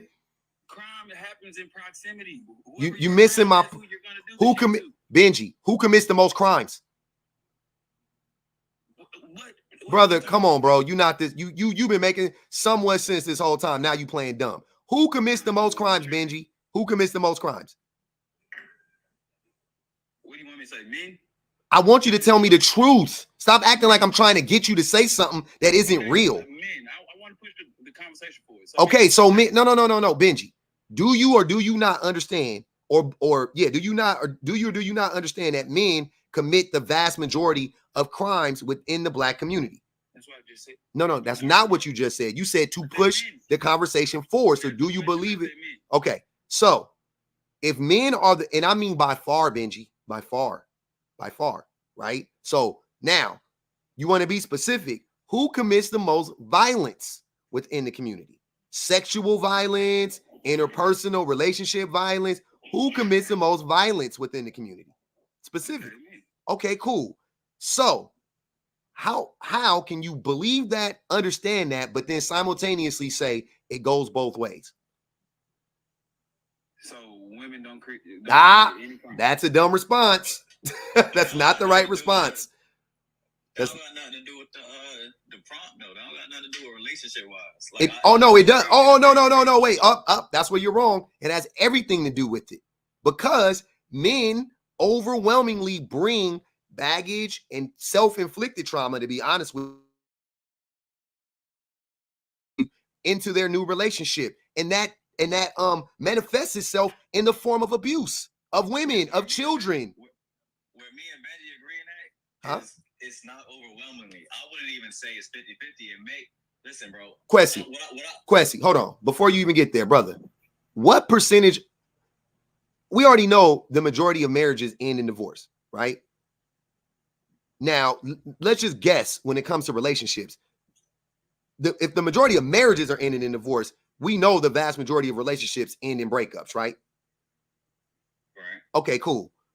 So if it's not, if the thing, and typically, who is responsible for the breakup? And I'm not saying who leaves, right? Well, we can start with that. Who typically are the people leaving their relationships the majority of the time? Women. Okay, cool. Women. Cool. Now, are you not able to make the connection between, if women are the ones leaving, they would probably be leaving a situation because something that men are doing to them, right? Not all of the time. I didn't say all of the time. Y'all got to stop trying to, hold on, y'all. Y'all are frustrating me. Hold on, wait. Stop trying to pivot. When I say something, that is a pivot, because I never said all of the time. I said, are you meaning to tell me that the majority of the time, I literally said the word majority specifically so y'all couldn't pivot, and you still trying to do it. So I'll ask it again. If women are leaving their relationships the vast majority of the time, wouldn't that indicate that men are the ones who are the reason why the relationships are ending? Now, it's indisputable that if you are leaving, Hold on, let Quessy go. I got you, Brad. Go ahead. Yeah, so it's indisputable that if you are leaving, there is a reason, and it's probably a snowball effect of reasons of why you're leaving. What I'm saying is the fact that you're leaving does not dispute the fact that other person probably is going through the same exact thing and just didn't leave. So the fact that you leave does not. That's an assumption, and it's also, it doesn't make any sense. Somebody said, Miss Not For Everybody said y'all was quick to answer the question when it was women, but when it's men, y'all freeze up, which is true. So no, that's not true. That's a wild assumption. Let's not the abuse. That is a wild assumption because intellectually it makes no sense, right? So let's see. So hear me out. So I'm super want to hear you. hold on, listen. So you're the thing you're saying is that men and women are in these relationships. Women are leaving their relationships the vast majority of the time, but simultaneously, the men are just as disgruntled and just as disillusioned with the relationship, but they're just deciding to stay in it. What? Yes. I know to y'all that makes sense, but to rational, logical. Hold on. Wait. Now let's take the next step. Why would men stay? If it's just, hear me out. If it's just as bad for the men, why are men staying and women leaving? Well, if you're talking about marriages, there's a lot of things, a lot of reasons. Give me one reason. The covenant that he made before his family and God. Maybe he don't want to break that. Maybe he's made mistakes too. Sir, So I got Benji. Y'all want to bring up God. I love it because I could do this all day. You want to bring up God. Who specifically when it comes to Christianity in this country, because Christianity is the overwhelming religious sect in this country, right? Okay.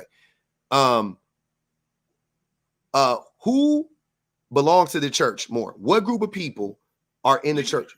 Men or women? Women. Okay. So once again, you're meaning to tell me that the group of people that on paper are the most religious group of people don't respect the covenant that they made, but the men do. The people who on paper are the least, who are less inclined to be a believer or follower or whatever. No reflection on your relationship. Come on, man, you gotta stop. See, that's it, y'all. The mental gymnastics y'all gotta use to rationalize this shit is wild. The mental. The only reason I'm saying yes, no, listen. The only reason I'm saying yes is because I don't want to disrespect nobody, but I already have. Hold on, Quessy. Benji, what does pandering mean? What you're doing? Nope. What is the definition of it? What you're doing? Nope. Give me the Benji. It's okay. Benji. What is the definition of pandering? No, sir. Don't play dumb, Benji. This is Google. Yeah, Google it. Okay, you are speaking towards their talking points in order to assimilate to whatever it is that they believe. Now you're using more words you don't know. I don't know what assimilate means. Okay. No, because it wouldn't fit right now. It doesn't fit this. It does. I'm not trying to assimilate to them. What are you talking about? That doesn't mean that's not what it. Yes, you are. I'm not trying to. Hold on, Tori. I'm not trying to assimilate to their line of thinking. Those words in succession don't make sense, bro. That's what I'm trying to tell you. I'm not trying to assimilate to their line of thinking. First of all. Second of all, I'm not pandering, because pandering, just so we're clear, is when you say things that aren't, basically you say things that aren't true, first and foremost, and things that aren't, and things that are, for lack of a better word, they're not accepted in polite society for the purpose of garnering the attention or admiration or whatever from whatever group, right? Whatever you want, right? So when you make this claim, hold on, Benji, you didn't though, because when you make this claim, because I'm not lying, nothing that everything I haven't lied. What have I lied about, Benji? Continue. No, you just see when y'all, sir, if you play a stupid game, you're gonna win a stupid prize. You want the smoke, you got it. You gonna say I'm a panderer? Let's have the discussion. You say I'm a liar, expose the lie. Because I can tell you how I just caught you in 3 lies in a row. You ain't called me in one. What did I lie about? Look, you just said that the reason why men are staying, you're one of the reasons. You said because they just respect the covenant that they made between God and the church. And hold on, Benji. Hold on. I said could. I know. That's what I just said. I'm not mincing your words, sir. Yes, you are. Okay. So, like I said, that this was one of your reasons, right? Which is a stupid reason. But anyways, so that was one of the reasons. I said, okay, cool. Then I asked you, I said, who typically What group of people belong to the church more? Because I'm just basically, just so you can understand, what I was trying to say was, logically speaking, it doesn't make any sense for me to believe that men are more beholden to the word of God than women are, when women are the ones who are actually in the church more. And then you say, well, that don't got nothing to do with your relationship with God. Then what the fuck are we talking about? If it's not something that you can substantiate, you just pulling it out your fucking ass. That's what I wanted to show you, which that's what you did. You just made up some bullshit, pulled it out your ass, and then when I refuted it with an actual fact to paint a better picture, you said, oh, you pandering. Nigga, you pandering. You pandering to like-minded dummies like you, not me. I don't do that. I don't got to lie to nobody, bro. That's you pandering. You're a panderer to men. You a rest haven. Hold on, Benji. You a rest haven for weak-minded men like Quessy, like Bread, like the Prototype. Y'all all pandering to each other.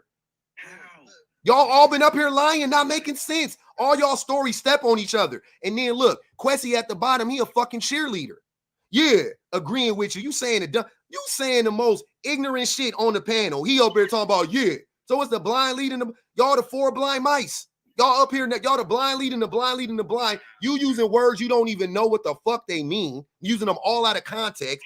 Quessy agreeing with you. You don't got nothing to substantiate your claims, and then you want to hold on. That's why you talking over me, because you cooked. Stop. Go ahead, Benji. I'll let you go. Go ahead. Go ahead, brother. I'll let you go off. Go ahead, fam. No, you got it. Go ahead. Okay. Public isn't a panderer. He's a chauvinist, a female chauvinist, if you will. It's not. That's also dumb too, Bread. Why do y'all use the word? Yo, you was better off calling me a panderer. I said it. You're not a panderer.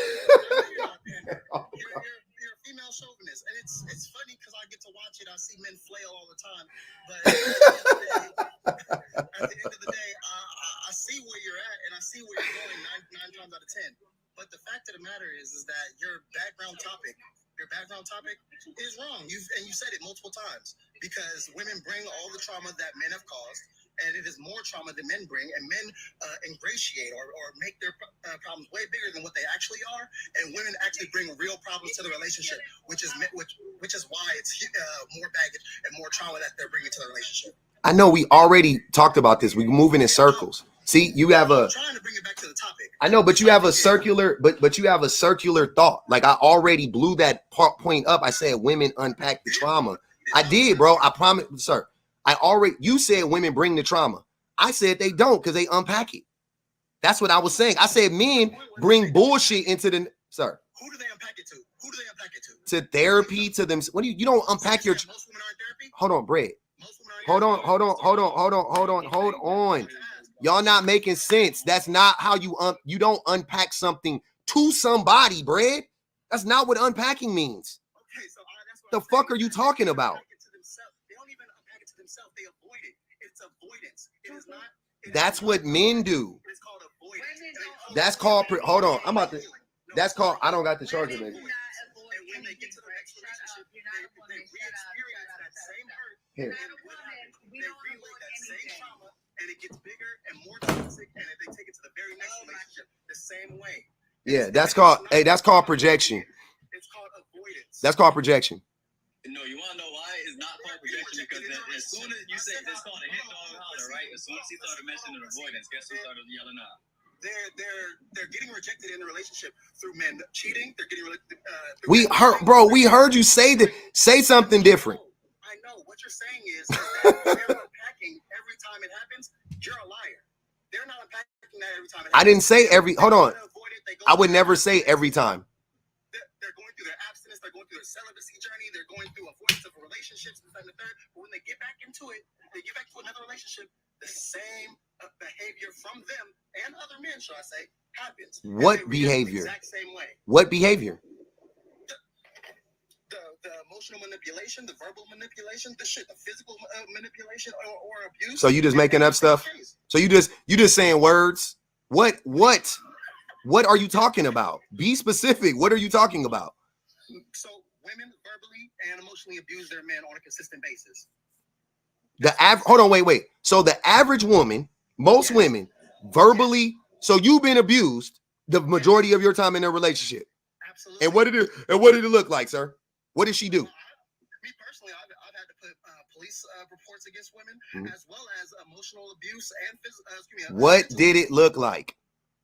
What does abuse look like? It takes many forms. What did it sound like? What was she saying to you? There's punches and scratches. Besides, I get the physical. Mental making you feel like you're never good enough. Can I tell you the difference between you and I? Mental making you feel like you're never good enough and forcing the provision role. So wait, hold on, wait, Tori, hold on, wait. So bread. So what it sounds like to me is, you are, once again, this is what I be talking about, y'all. I love how y'all expose yourselves.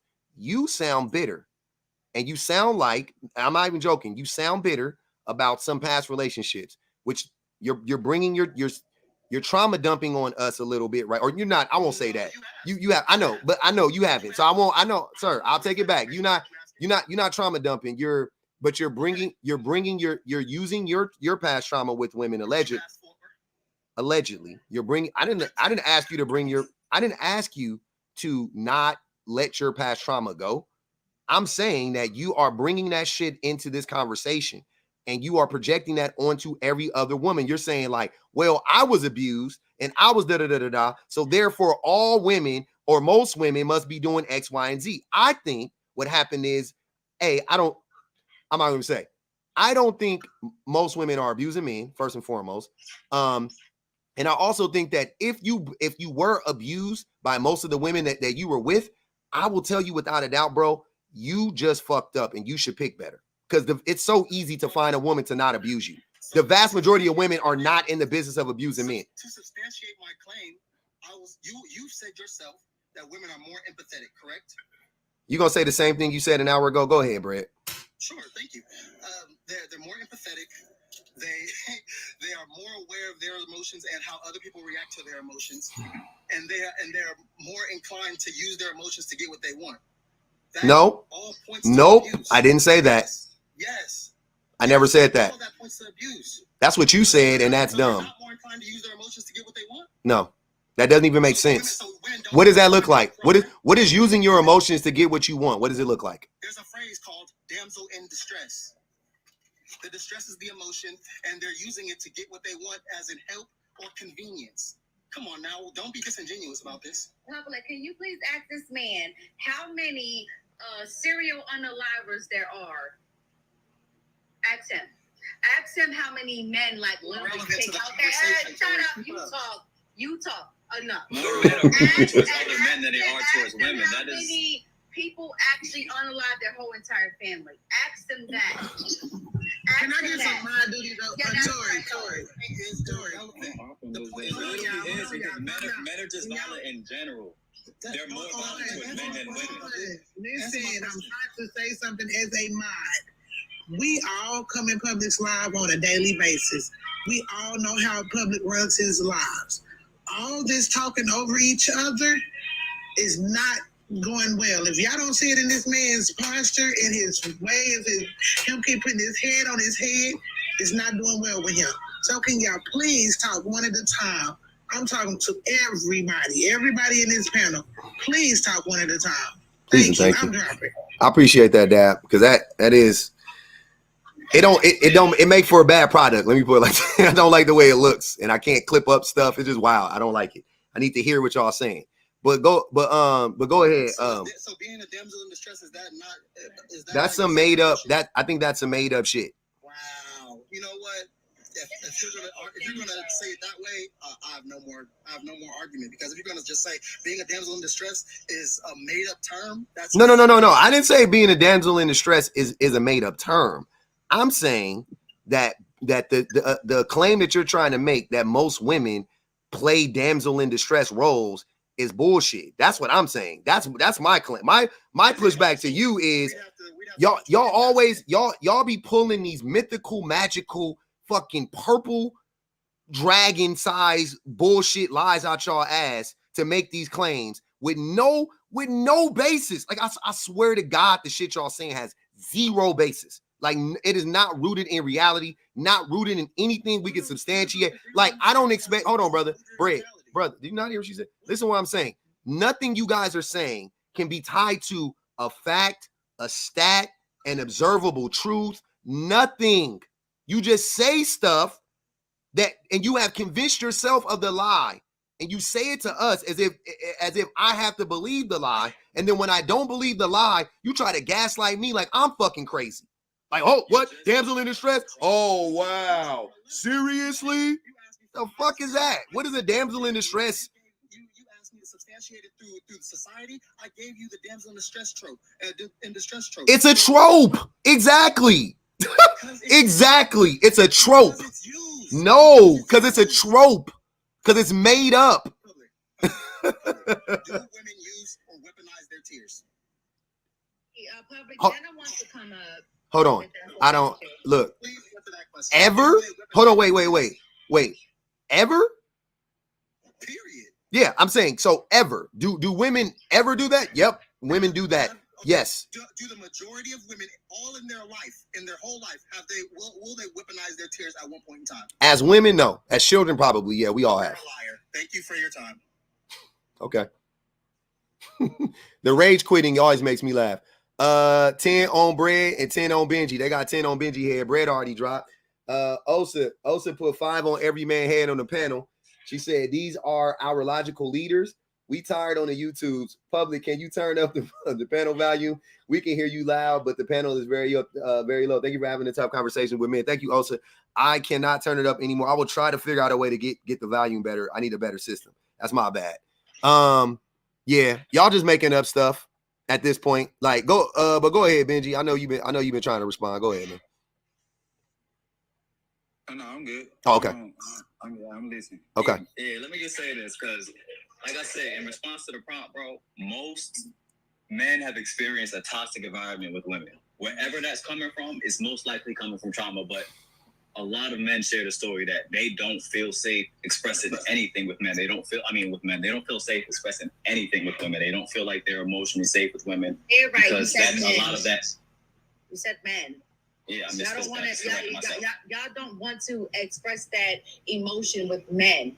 No, we do. No, that's the exact opposite. But we don't though. But Quessy, hold on. But Quessy, we don't though. We don't share. We don't. I promise you, by and large, we do. We don't. I'm a man, brother. Quessy, I'm a man first and foremost. So don't say we do, because I'm a man and I can tell you what I look. You know what just happened to me the other day? I'm gonna give y'all. I can give y'all real world experience. I know a lot of y'all like to get up here and lie and do all that shit, but I love telling the truth. This shit is hilarious to me. This happened to me 2 days ago. I want to say it might have been yesterday. It was yesterday morning actually. So, but like a few days ago, I sent one of my boys the link to the like this site where you can look up like the wheel of abuse that I've been showing on my lives, right? Where it talks about like how men abuse women, the various ways men abuse women, because there's a bunch of ways that men abuse women, right?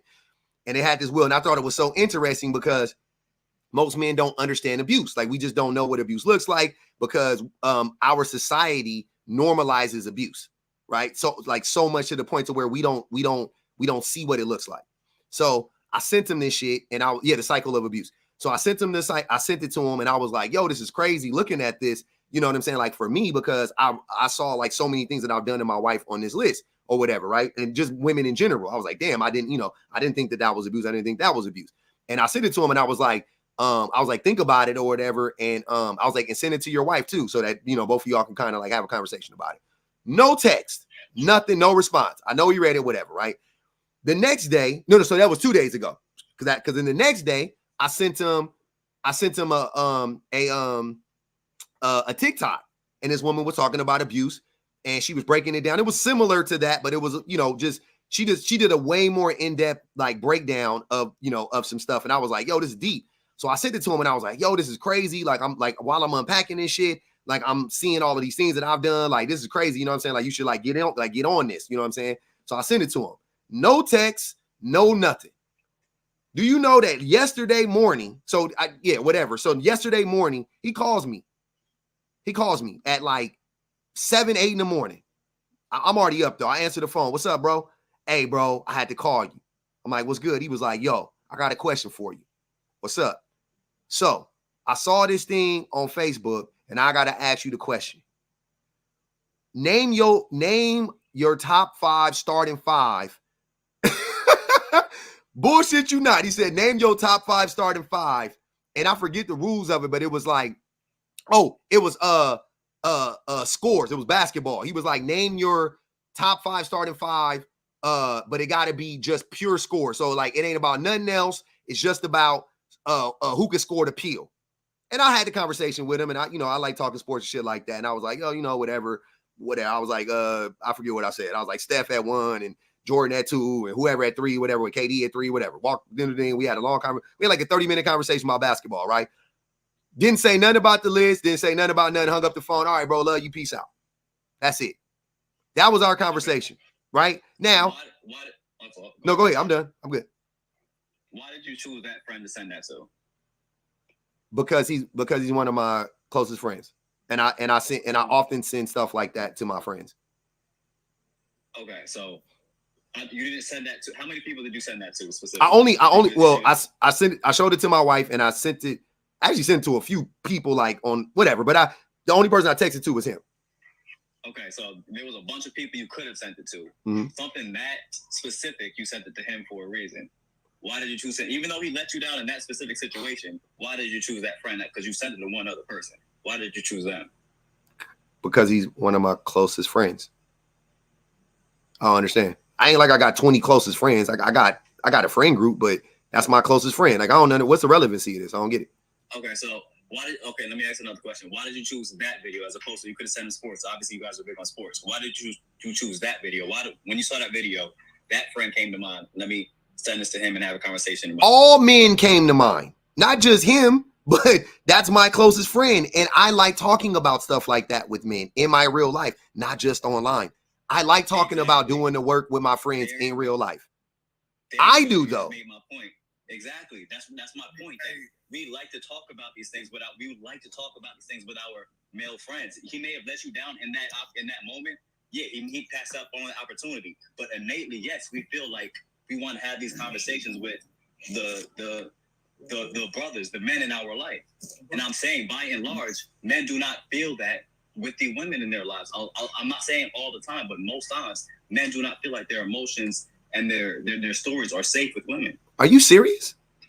Dead serious. Are you serious? I'm 100% dead, brother.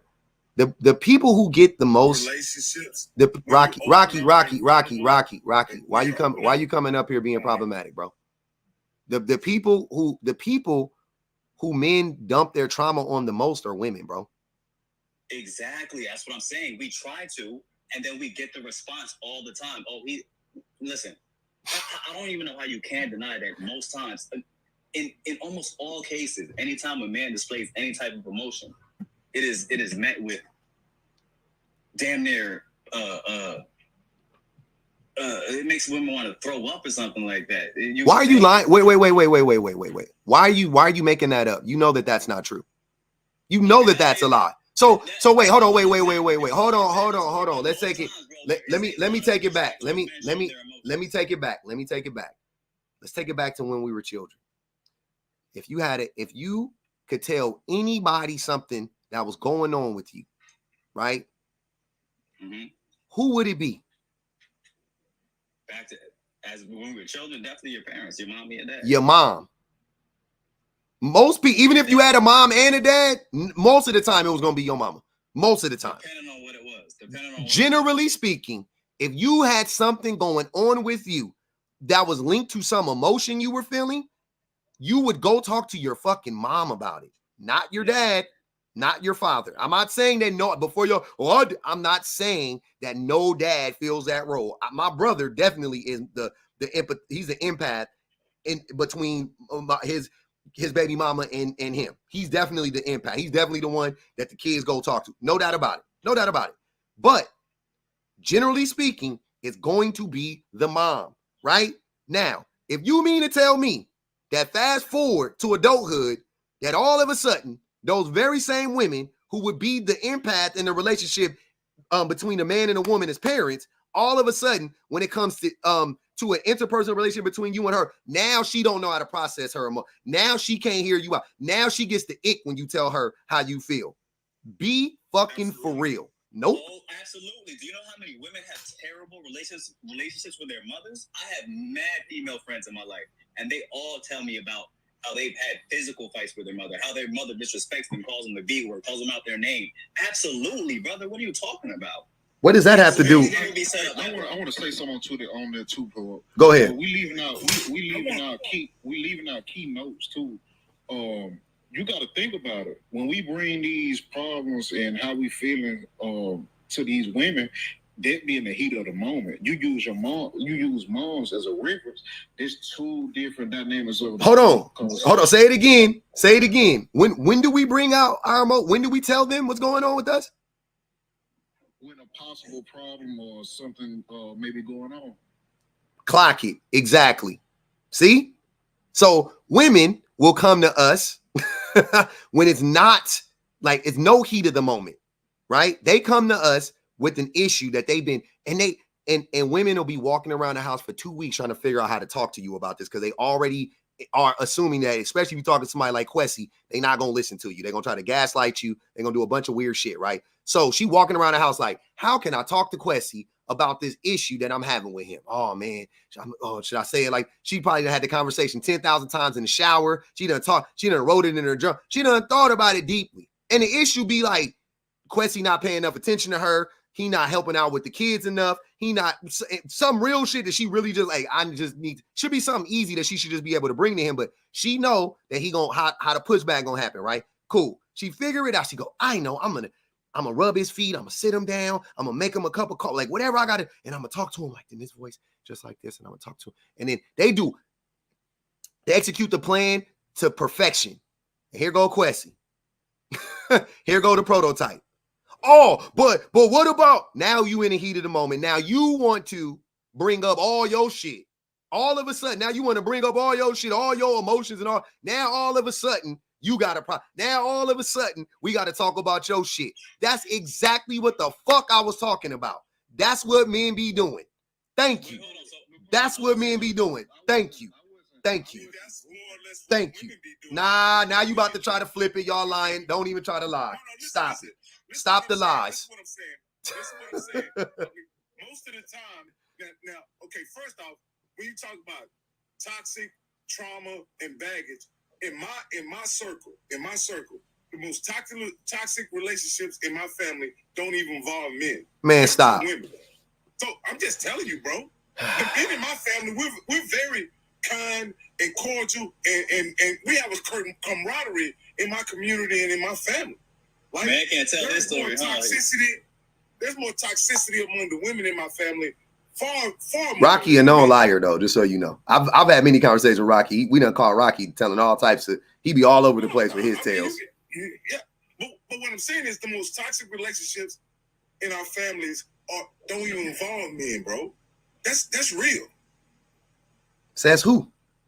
Who you talking about? You talking about only in your family?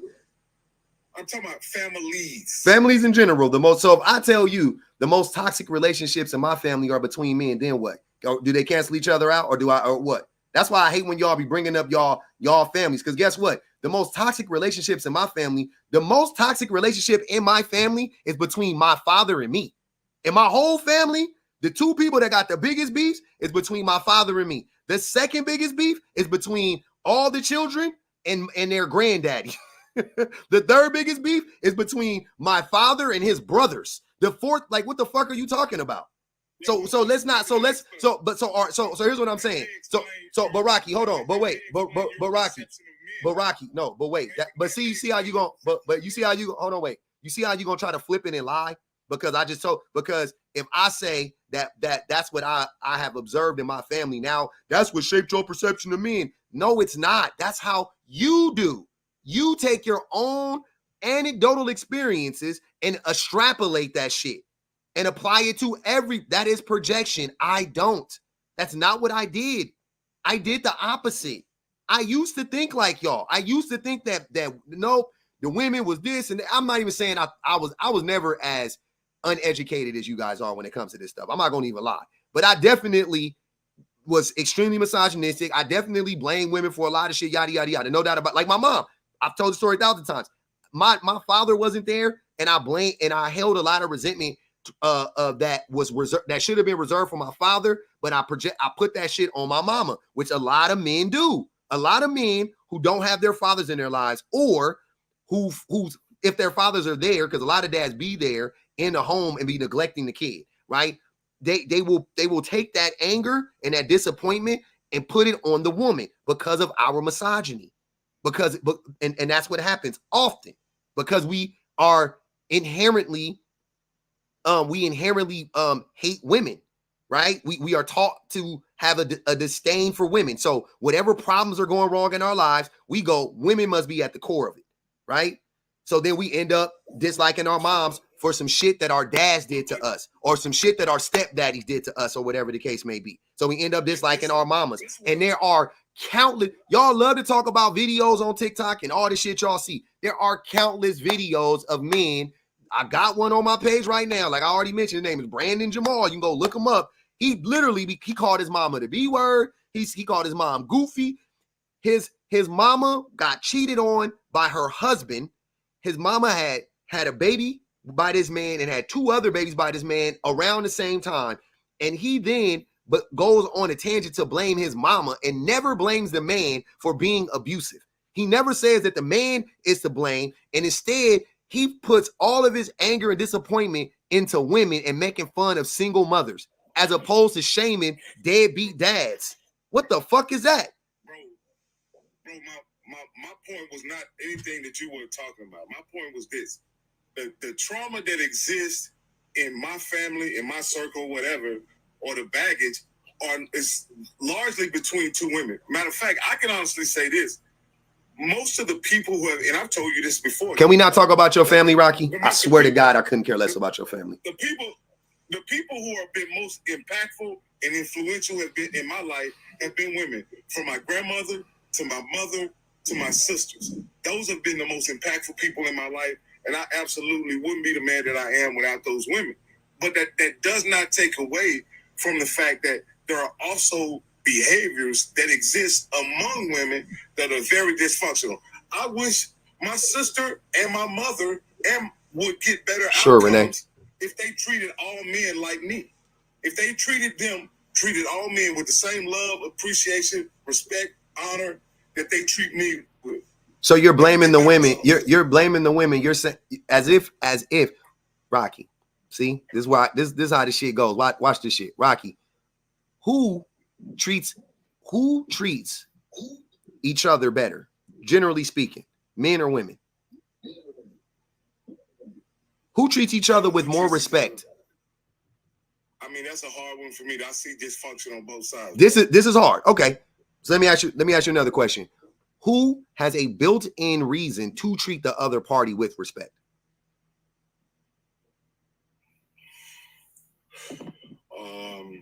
Built-in, I don't think that exists in. You don't think there's a built-in reason for women to respect men? You can't think of it? Rocky, how tall are you?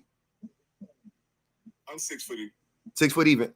And how tall is your wife?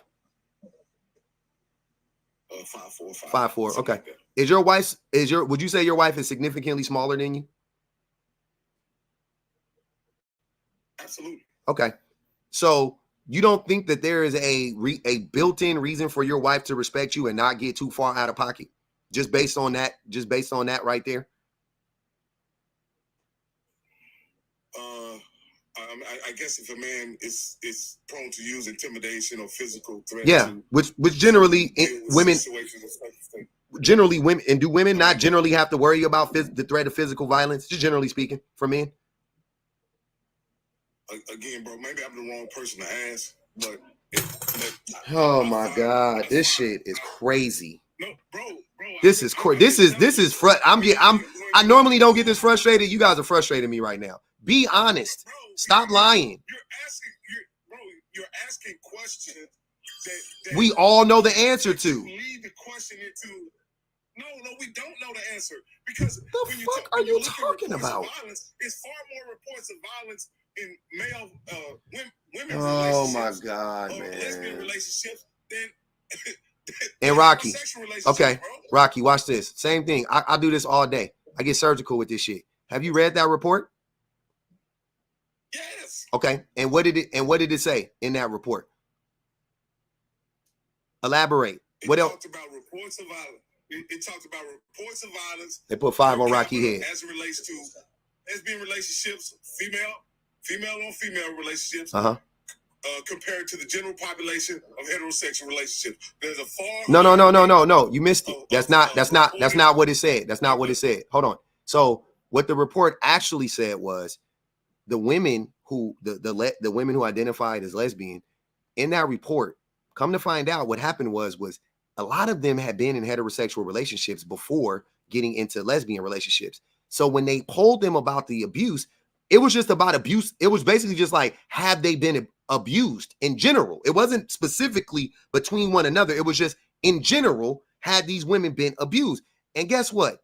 Come to find out that a significant amount of abuse that these women who identify as lesbians suffer were at the hands of men, not women. So that abuse was coupled in there with the abuse that they suffer from women. So when y'all cite that source, when y'all cite that study that y'all never read, I know you didn't. Once again, caught you in a lie again. Like I told you, Quessy, Rocky be lying. He never read the report. I'll have to go back and look it up. You never read it. I didn't think, because that's a significant, Rocky, if you read it, that's the most significant part about the study. The study I read took only female relationships into account. It didn't take any heterosexual relationship into account. The lies. The lies. The lies. The lies are wild. Let me read this super chat. Public is not your therapist. Heidi the sausage. I'm not. This is crazy. And honestly, I don't think most men that's getting hit by women is calling the cops and reporting it that they getting abused, bro. Most people aren't. That's what I came up here for. When my man Quasi talks about, and this is what I was getting to, right? Quasi brought up a very good point. No, he didn't. And this has been universal in conversations that I had with brothers. No, it hasn't. When we get vulnerable with women that we are in romantic relationships with, we get vulnerable. We get transparent, honest, whatever words you want to use, right? That honesty, transparency, and vulnerability is often used later on to emasculate, minimize, and marginalize us in some capacity. That's what my group of friends, the guys that I've talked to, have said time and time again about getting open, transparent. And have they told you how Rocky, have they told you exactly how that looked to them? Have they given you the situation where it actually happened? Did you hear it? Can you tell us just one time? Can you tell us one scenario? No, gotta be yours. Can you tell us just one time what it looked like? I'm about to call you sassy in the comments, watch. Because you sassy once you start getting vulnerable. Watch how that's not true. You sassy when you start lying for no reason. That's when they call you sassy. But go ahead. They put 15 on Rocky head, by the way. Go ahead, Rocky. They got 5 on Quessy head. What does that mean? So, go ahead. So I'm just gonna give a scenario. Put it like this. Say you and your wife talks about when you were in a relationship with another woman that you cheated, you lied, you manipulated, you whatever, right? You admitted to being a low down, dirty scoundrel, right? You and your wife get into an argument or whatever, and you say, "Hey, babe, let's take a time out. Let's take a break from this conversation. Let me go shoot some pool, run a mile, jog, ride bikes, whatever." And then in that moment, she says, "You're gonna just go do what you used to do. Go find another so and so just to be with." And she uses the reference of the previous conversation to substantiate that behavior. That's what I'm talking about. Okay. So y'all keep saying that, hey, Pug. Yeah. So basically, y'all to me, it sounds like an excuse. Y'all just want to make up an excuse to not open up. I can understand not want to open up to society, because society has not made it easy for men to be vulnerable. A system that men created, by the way. They're the ones who made y'all feel like you can't be weak, you can't cry, you can't express your emotions, even though y'all do express your emotions, usually with violence. But y'all will dance around a woman who loves you, her attempt to understand you better. And anytime y'all tell a woman something and she brings it up, it's automatically, oh, she's throwing it back up in my face. And it's like, no, most of the time, the only time a woman, I've ever known a woman, including myself, to throw things back in men's faces because y'all did something to harm or hurt her first. But generally speaking, women will bring things up to y'all to get you to see where your issue is and what you need to unpack and work on. But it doesn't matter that that's our reason. Y'all don't like being held accountable for anything. So y'all just mask it and say, oh, she threw it back up on my face, bro. I ain't never told no bitch nothing else. And it's just a weak cop-out. And y'all all do it. Do you see how wild this argument is? Having a debate with this ideology is like fighting an Elden Ring boss, bro. Let somebody else talk, Rocky. Rocky, can somebody else talk? Go ahead. Go ahead. How about just not bringing it up if he's open and honest with you? Hold on, Quessy. Go ahead, brother. Hold on. Wait. Let me read this super chat. Sue Chi, I appreciate the super chat. She said, it's basically a paradox. Women are often desensitized to men's poor behavior when they grow up around/in it. That's how the cycle is. That's how the cycle gets repeated. Absolutely. Go ahead. Go ahead, Quessy. I'm gonna let somebody else talk. I got a mouthful of granola right now. Okay. I got something. Go ahead. I got a plot twist. So let's say even the women that have open arms for us that validate us, they still have the best interest of the woman at hand. They might give us some insight on to do something, but they still kind of like you just read off the super chat. They still desensitize how we feel at the end of the day. You know what I'm saying? No, I don't know. To help y'all, but also to help us. It does not serve us anything. It's not beneficial to us to get y'all to open up just to turn right around and use it against you. That's not the purpose. The purpose is, hey, if I can get you to unpack your misogyny, if I can get you to unpack your anger issues, then you wouldn't be so angry towards me. That's generally why women, if we love you, we don't want you to be angry. We don't want you to have to go out and face the world and, deal with all the pressures of manhood and all that stuff and then come home to a combative house. That is not what we want. But y'all don't even try to meet us halfway, generally speaking, but really at all. Y'all don't want to unpack anything at all. Most of y'all would go get side chicks and rather talk. Y'all are rather be vulnerable allegedly to your side chick and not the woman that actually loves you. They be vulnerable.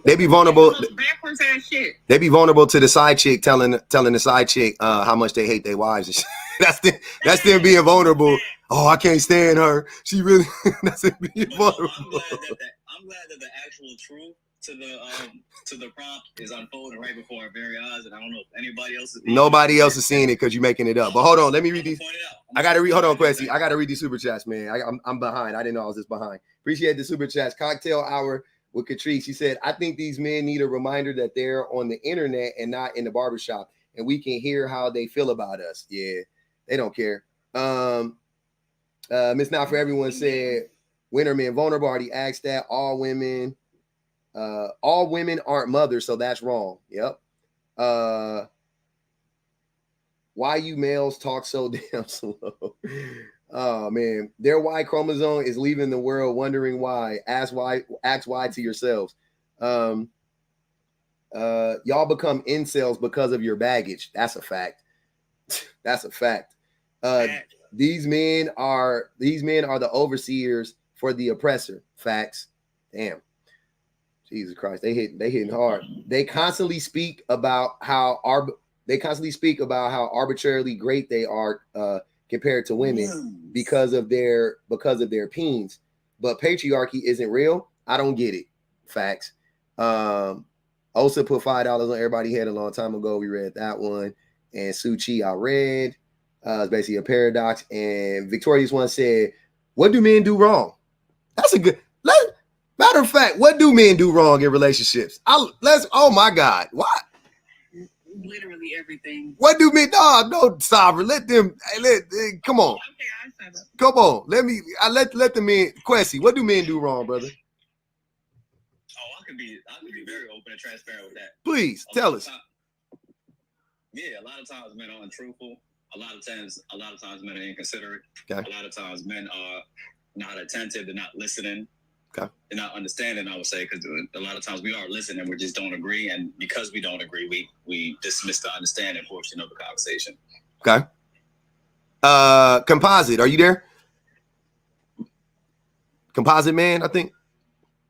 Yeah, I'm here. What's good, brother? You wanna add something to the conversation, man? I know you've been waiting. I appreciate you. Yeah. I've watched the transformation of why some of our women is called bad happen because of the way the men was conducting themselves in the neighborhood. I was born in the 70s, right? Throughout the 70s, I saw how men founded a game to sleep with a woman, get her pregnant, and leave. I also saw them be abusive. What game was that? So abusive. Huh? What was that game called? What game was that called? Oh, I don't know what game. It was just a stupid fucking game. They thought it was a cute thing to do. They thought they earned some points by doing this dumbass shit. Wow. Because they used to talk to each other about it. You know what I'm saying? And they would laugh about it, joke about it, and shit like that, and talk about the next woman that they're gonna try to do this shit to. Hey, watch the language for me, brother. Wow. Okay. Now you good? You good? Damn. Okay. I never heard of that. That's crazy. Okay, go ahead. Damn. I also watched a lot of men be abusive. My father was one. My uncle was one. It was so common in the black community. I thought it was a regular thing because everywhere I went, I seen this. It is regular. Okay. The 80s rolled around. Black men took to the streets. They got them guns. They got the drugs. They start feeding into our community. They start shooting one another. Pew pew. We got to be careful with the language, brother. Oh, yeah. I'm sorry. You good? Yeah. Watch this. Yeah. They made the neighborhood very dangerous. Okay. The 90s roll around. Here comes Two Live Crew and the sexual revolution that black men pushed on our women, which brought about the sexy reds and Sukianas that we have today. You were doing good. Lead the women out your mouth. I wouldn't even talk about women right now. Sexy red and Sukiana they living their lives. They young and hot, brother. They ain't got nothing to do with this. No, but the reason why I'm saying that public because black women was never like that. Yes, they was. There was always a group of not all black women, not most black women are like that now. But hold on, brother. There was always a group of black women who acted like Sukiana and Sexy Red. That is an old archetype of a black woman, like of a specific woman, not even just a black woman, but just of a woman. Like there's always that extreme version of a woman that exists in the world. That doesn't represent all women though. See what I'm saying? And twerking has always been a thing as well. Yeah, like I don't like when y'all be trying to act like because we see Sukiana and Sexy Red like that, like, oh, see all these black women. No, that's them. Like that's just them. Like most black women don't act like them. So yeah, let's and Sukiana, by the way, and Sexy Red, what harm are they causing to the black community? No, they aren't. Exactly. So why are we talking about them? No, I was making the point that this character was not there on a large degree like it was at one time. Well, first of all, most people that are like hypersexual, like, you know, like that, they were abused, and usually, just to be clear, right? So that would be something that men did. So if Sukiana, whoever you want to say, is out there, like she probably, if you really sat down and had a discussion with her, she probably was abused at some point in time. Like, right, and that was the point I was getting to. That's where this stuff come from, because this was going on in the neighborhood with a lot of sexual abuse and essay among children. Okay. And stuff Yeah, like that's that. facts. Okay, I'm with you. Right, and that's what brought that about. And a lot of it was covered up in the 80s. Well, it's still being covered up. Yeah, it's still being covered up. That is true. Sukiana and them is 20. Sukiana and Sexy Red are like 20 years old. I'm pretty sure they were born like might even be born in 2000s. Both of them. Yeah. They real young. Yeah. So still being covered up. That's true. So I never had problems with women. So when these guys are talking about women this, women that, women are tyrants, I don't know where they're getting this from. Because I've always, since I was 5 years old, been surrounded by women. Mm-hmm. It's crazy. And I've never seen this, nor have I had these problems, but I land with that. You are a lot, bro. You're not going to sit up here and tell me you've been surrounded by women your whole life, and have not seen a flaw in women. That's not what he said. That's not what he's. How did you get that from what he said? That's not what he said. The way y'all talking about women, it's untrue. That is such. With the words you use. But that I'm so wait. I'm so that is that what you really got from what he said, Questy? That women are perfect? Is that what you got? No, because the way that when the discrepancy was, because since I've been on this panel, no one has described a woman as a tyrant or anything like that. So I'm assuming he's just specifically talking about what was actually talked about, but it's over exaggerating it. So if I'm referring to what is actually being talked about, you're saying that you've never seen a woman invalidate feelings. You've never seen you cannot say that. I don't want to hear that. No, that's not my experience. I don't. Yeah. Because this is the thing. Because I saw my father abuse women, my uncles, etc., and all these other men do all this dumb, stupid stuff with women, I decided to be the opposite on coming up. So my treatment of women got me treated good by women. Exactly. So I never had these experiences. So I don't know where y'all coming from with this. I didn't treat. Where they coming from? It's coming from men who typically get upset that they don't get the women that they want. That's true. That's really what it boils down to. And I never had that problem. So that's why that's not something that you can relate to, because if men, because the men who get women and who get the women that they want, at least most of the time, they're not the ones online complaining at all. They don't have anything to complain about because they're too busy getting women. Mm-hmm. Yeah, that's 100% untrue. How is that? Hold on. Why do y'all say the complete? Why do you say? Yeah, he's been complaining this whole time. I think I heard Quincy complaining. I'm not. Both of y'all been complaining. So are you complaining right now? Because all we're doing is pointing out what we noticed. That's not complaining. About what? What am I complaining about? I'll tell you. Hold on. Wait. I'll tell you what I'm complaining about. I'm complaining about how men perpetually lie about what's going on and ignore the truth. I am complaining about that. I fucking can't stand it. It's a complaint of mine. I'm very much complaining about it. Yep. 100%. That's what I'm complaining about it. I'm sick and tired of men lying about what's going on. I'm sick and tired of men I'm sick. I had a whole live on this the other day. This is what I was saying. This is why you don't validate men's feelings. This is why you don't validate men's feelings, especially in a group, especially like as a group. I will never, y'all been up here lying for 4 hours, 8 minutes and 51 seconds. Since I started the live, men just gaslight, lie. Every damn thing. That men often, when I mention men, feelings are often ignored, marginalized by men. Whatever. Rocky, Rocky, you're right. By other men. You're right. I agree. Men's feelings are marginalized and ignored by other men. By other men. Not by women, by other men. If y'all have gone all these years not giving a damn about women's feelings, then y'all see this coming. 2024, a lot of women don't even F with y'all no more. Like, what I'm saying, Sovereign, is that we're not going to validate your feelings anymore because we have moved on with our life. Most of us, a lot of us. Perfect. I'm so glad you said that. But we spent decades. Some of us spent decades trying to do that, and now we're tired. We're human. Humans get tired. They tired, boss. I'm so glad you said that because that speaks. Y'all are on y'all own. It's really that simple. That's the baggage. That's not baggage. That's not baggage. That's not baggage, bro. Hello.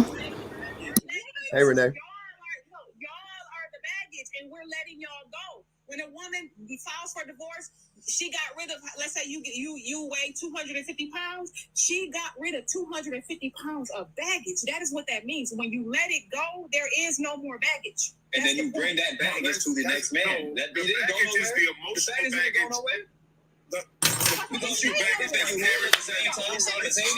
baggage. So wait, hold on, wait, y'all. Time out. So I see there's a disconnect. And here's what I talk about. That's why words are important and education is important. Y'all don't know what the fuck baggage is. Now I know. Because what you just described is actually not baggage. That's the disconnect. And that's what men do often. Men don't be knowing. I said this the other day. What is the thing? One of the biggest dividers in between men and women is a lack of education. Right now, the lack of education is proving to be the thing that is dividing us in this moment. Because what Kwesi just described as baggage, your lack of knowledge on this topic is keeping you from understanding. Now, the next question is do you want to remain ignorant? So now you're willfully ignorant, or are you open to listening? Because what you just described as baggage is not baggage, bro. That's not what it is. Explain. If a woman is harmed by a man, right? And then she learns a lesson from that, and she takes that lesson into her next relationship, that's not baggage. That's not what baggage is. Lesson. Give me an example, because I think we're talking about two different things, and there's another disconnect. Okay. So the lesson would be to spot narcissistic behavior. How do you spot a narc, right? How do you spot when somebody's gaslighting you? Things of that nature. They learn how to identify those things in a man from their previous relationship. They go into the next relationship, and now they won't allow you to and now they won't allow you or the next man to gaslight them. That is not baggage. That is growth. Right now, I give you the other example. Now, if you're also in a previous relationship, or your previous dealings with men lead you to the point where you are like, you know what? I don't want to mess with men. Also, not baggage. Reasonable reaction to being mistreated by men. You ain't got to be mistreated by men for your whole life for you to come to the conclusion that men ain't ish in your mind. Get mistreated by one man and then go talk in a group of women and start hearing the story. Just boop, boop. She's saying the same thing. She's saying the same thing. My granny said the same thing. My auntie said that. Eventually, you go, okay. Some people wise up and they go, you know what? I'm out. I don't even want to fuck with it. It's not worth it. Like Muhammad Ali said, if you tell me there's 1,000 non-poisonous snakes, and out of the 10,000 snakes that's coming my way, you expect me to keep the door open, or do you expect me just to close the fucking door and not let any snakes in? That's pretty much what a lot of women are doing. Do I blame them for that? No. That's a reasonable response to how abusive men have been to them. As a society, as a group, not even personally. I'm not even saying that all of these women got their heads knocked in between the washer and dryer. They didn't need to. If they just saw 20% of women getting their heads knocked in the washer and dryer, they were like, I'm out. That's enough. All right, so let me tell you what I'm. If we decide to stick around and try again, and then we ignore those red flags and all that, the first thing they say choose better. Y'all should choose better. So when they dip on us, it's a problem. When they stay, it's a problem. It doesn't matter which way it goes. And peace to you, public defender. Thank you for that. Question. No, it's okay. I got Renee over here. Let Renee speak, and then we're gonna get the question. She ain't said nothing yet. Let Renee go. Go ahead, Renee. Thank you so much for letting me come up. I'm not gonna stay long.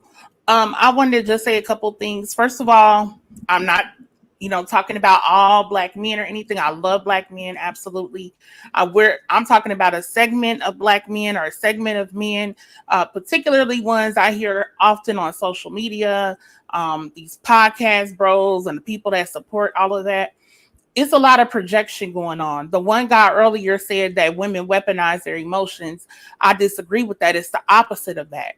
A lot of times men only show their emotions at the end. Once things are ending, she's deciding to leave, she's deciding to move on, then that's when he's crying, he's begging, he's telling her how much he loves her, how important she is to his life, all of these sorts of things, to use his emotions in order to lure that woman back into staying. But throughout the relationship, he wasn't displaying that same type of passion, that same type of love or affection toward that woman. So men often weaponize their emotions whenever it's convenient for them to tell a woman these things to try to keep that woman to stay there. The other thing is, I was that man. I did it. I just got done telling my wife about how I did it before. Yeah, I did that. No you doubt. know, and then you hear that at the end, baby, please don't go. I love you. You mean everything to me. And it's like, where was that at during a relationship? So that's a bunch of projection. The Love should other have brought love should have brought your ass home last night. exactly. And I think particularly one of the things, like if you go back historically, you know, in the black community or what have you, it was something called a BMW, which they said every black woman should have a BMW, meaning a black man working. So the bar was set very low for a lot of black men in relationships. If a black man had a job, a consistent paycheck, he was deemed a good man. That he could be an alcoholic, he could be a gambler, he could mistreat her, he could have a baby on her, he could do all of these things. But if he had a job, he was considered a good man. Well, in more modern, yeah. So in more modern times, black women have elevated in terms of education, in terms of income, in terms of knowing more, seeing more in the world. So now black women are requiring more from their partners than just a so-called BMW. So now the men are having to adjust and they don't want to do it. They don't want to be more, these men, specific men I'm talking about. They don't want to contribute more to the relationship. They don't want to contribute more to the house. They want to stay in a position where a man is some authority figure over a woman instead of being a partner with the woman. Yep. And just to show you how much these same men don't want to change, they are willing to go to an entirely different country, places where these people are in poverty, to try to get a woman. They don't realize that you're running from yourself. So you mean to tell me you are that resistant to self-reflection, that resistant to change, to bettering yourself, that you want to go get some woman who may be desperate to come to America or get American dollars to be with? They want to trap her. Yeah, to try, exactly. And they're not even recollecting that's what you're doing. But as the saying goes, wherever you go, there you are. Wait. I don't want to sell to foreign women. They be knowing. Yeah. They be knowing. They just exactly. it be a calculated risk. They like, I mean, I could either stay here and be living like this, or I go to America. If I got to put up with this dude for 4 or 5 years, get divorced, you know. Exactly. They know what they're doing. And so the men are running from themselves. And because first it was black women, then it was all Western women. Now it's always some other reason, some other excuse instead of self-reflection. And then lastly, I'll say this. I think y'all kind of talked about it earlier. I might have came in on the end of it. I'm not totally sure. But like, for instance, with the divorce rate, right? A lot of men, these podcast bros or whatever, they use a talking point about how women, file for divorce at like between 70 or 80% or what have you. And they, for some reason, they don't understand that makes men look bad. That's not something to be proud of.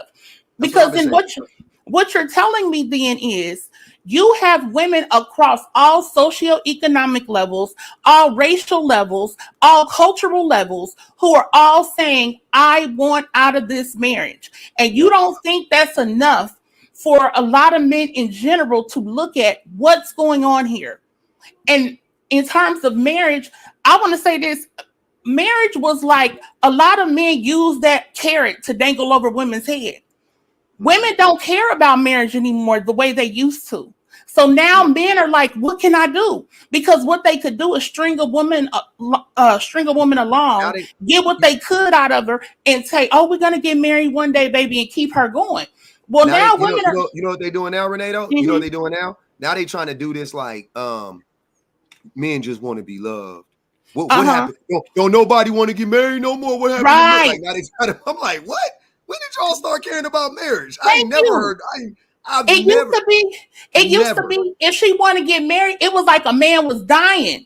If a man got married, it's like his life is over. That's how it used to be. Now all of a sudden, all of these men are talking about marriage. That's because women aren't as concerned with marriage anymore. That's why. And the thing is, when you look at the statistics on marriage, you see that men are reported as being happier, healthier, making more money, and living longer when they're married. All of those things exist more than men who are single. Yep. So marriage helps men. The opposite for women. Women make less It's money. the opposite. They live shorter. They all those. That's what I tell them all the time. Like, so you're not seeing that you're literally just extracting the value out of this woman, transferring it to yourself, and that's why you guys are living longer and making more money. You just stole her money, put it in your pocket. That's all you did. And they played a Jedi mind trick on women so that women was, because see, women were seen as kind of like as a possession. And also you were made like an honest woman. Like if a man married you, that was supposed to mean you're a meaningful woman. That was supposed to give you value if a man married you. That's why a lot of these men, when these conversations happen, oh, are you married? Are you married? Because they're saying that that's the only way a woman has value is if a man has chosen her. Mm-hmm. It's the same thing they do. It's the same thing they do with men who disagree with them. They or whoever. They go, "Oh, you probably wasn't raised with your daddy or any." You know, and it's like, what? Y'all so stupid. Exactly. I'm 42 years old. My mama and my daddy ain't got shit to do with me now. They are such a. You're a grown person. I'm a grown ass man. I'm not blaming my mom and my daddy for nothing. Whatever's going on with me right now, that shit is because of me. Whatever ain't working in me right now, that shit is because I ain't willing to fix it. I don't want to hear no, oh, your daddy wasn't there. So fucking, I'm a grown ass, and your daddy was there, and you a piece of shit now. So now what? Where we at now? What's the difference? Your daddy was there, your mama was there, and look at you, and look at me. I make more money than you. I'm smarter than you. I'm more articulate than you. You don't got nobody. You're lonely all the damn time, but you got your daddy though, right? You got the memories of your daddy being there. You can have it. You can have that. You won. And I think like the main, like when men talk about sacrifice, I think what they're really saying is, you mean I gotta be loyal to you? Like I'm being loyal. I'm not having sex with other women. That's what a lot of men deem as him sacrificing in a relationship. Mm-hmm. They don't look at sacrifice as supporting your partner, loving them, making sure they have what they need. No, it's, well, I ain't sleeping with no other women. Yep. So I must be a good man. I don't cheat, so I'm a good man. I don't cheat, I don't beat, I got a job. Exactly. I don't cheat, I don't beat, and I got a job. That's it. I'm a good man. That's the formula. Thanks. They be lying anyway. The boy, and they be, hold on, something. Wait a minute, don't do that. That was crazy. She snuck that jab in at the end.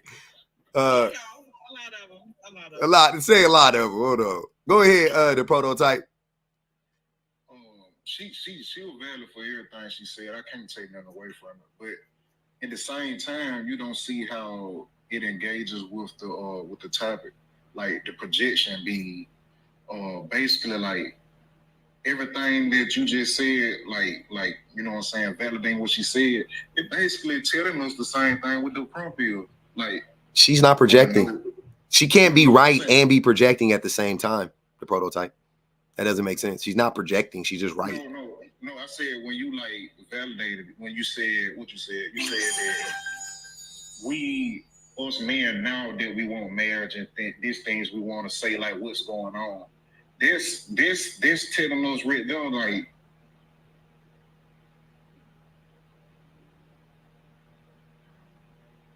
Oh, he must have got a call. Benji, did you want to say something, brother? I didn't know if you had came off of mute a few times, but. Yeah. I think I got miscategorized in this, man. I was coming here for understanding and trying to see what was going on, because the stuff that's being said on the men's side, a lot of shit I can see where they coming from, but I don't agree with. So what you mean? Nah, I think I'm miscategorized. I'm just trying to get understanding of what the beef is. Because I'm from the mindset of trying to make relationships work. I want us to figure out whatever the issue is. The issue is men. That's why I came in saying that maybe it's just a people thing. No. The issue is men, Benji.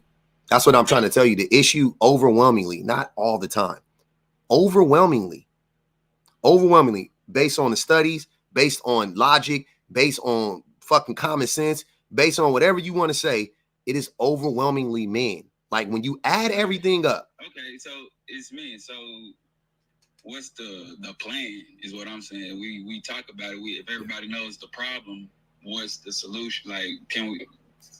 Therapy, counseling, working on yourself, improving as a better man. Stop lying to yourself. Listening. Those are the answers. Yeah, the answers are so obvious. It's like, what do you want the answer to be? Like a pill or something like that? Communicate with your woman, communicate with your partner. Those are the answers. Like you don't hold on, wait. You don't have any of these issues, you're saying, as a man. You're not misogynistic, you don't have a disdain for women. I'm talking about issues with women. I don't have a problem with women. What do you mean you don't have a problem with women? Ain't that what misogyny? I know. No. I'm saying, what do you mean you don't have a problem with women, though? I don't hate women. You don't have. Wait. So you're telling me you're not misogynistic? That's what you're saying? No. Okay. Do you think it would be fair for a white tea person to come in here after saying racist stuff for them to say that they are not racist? Like, can a white tea person tell you they're not racist? Does that make sense to you?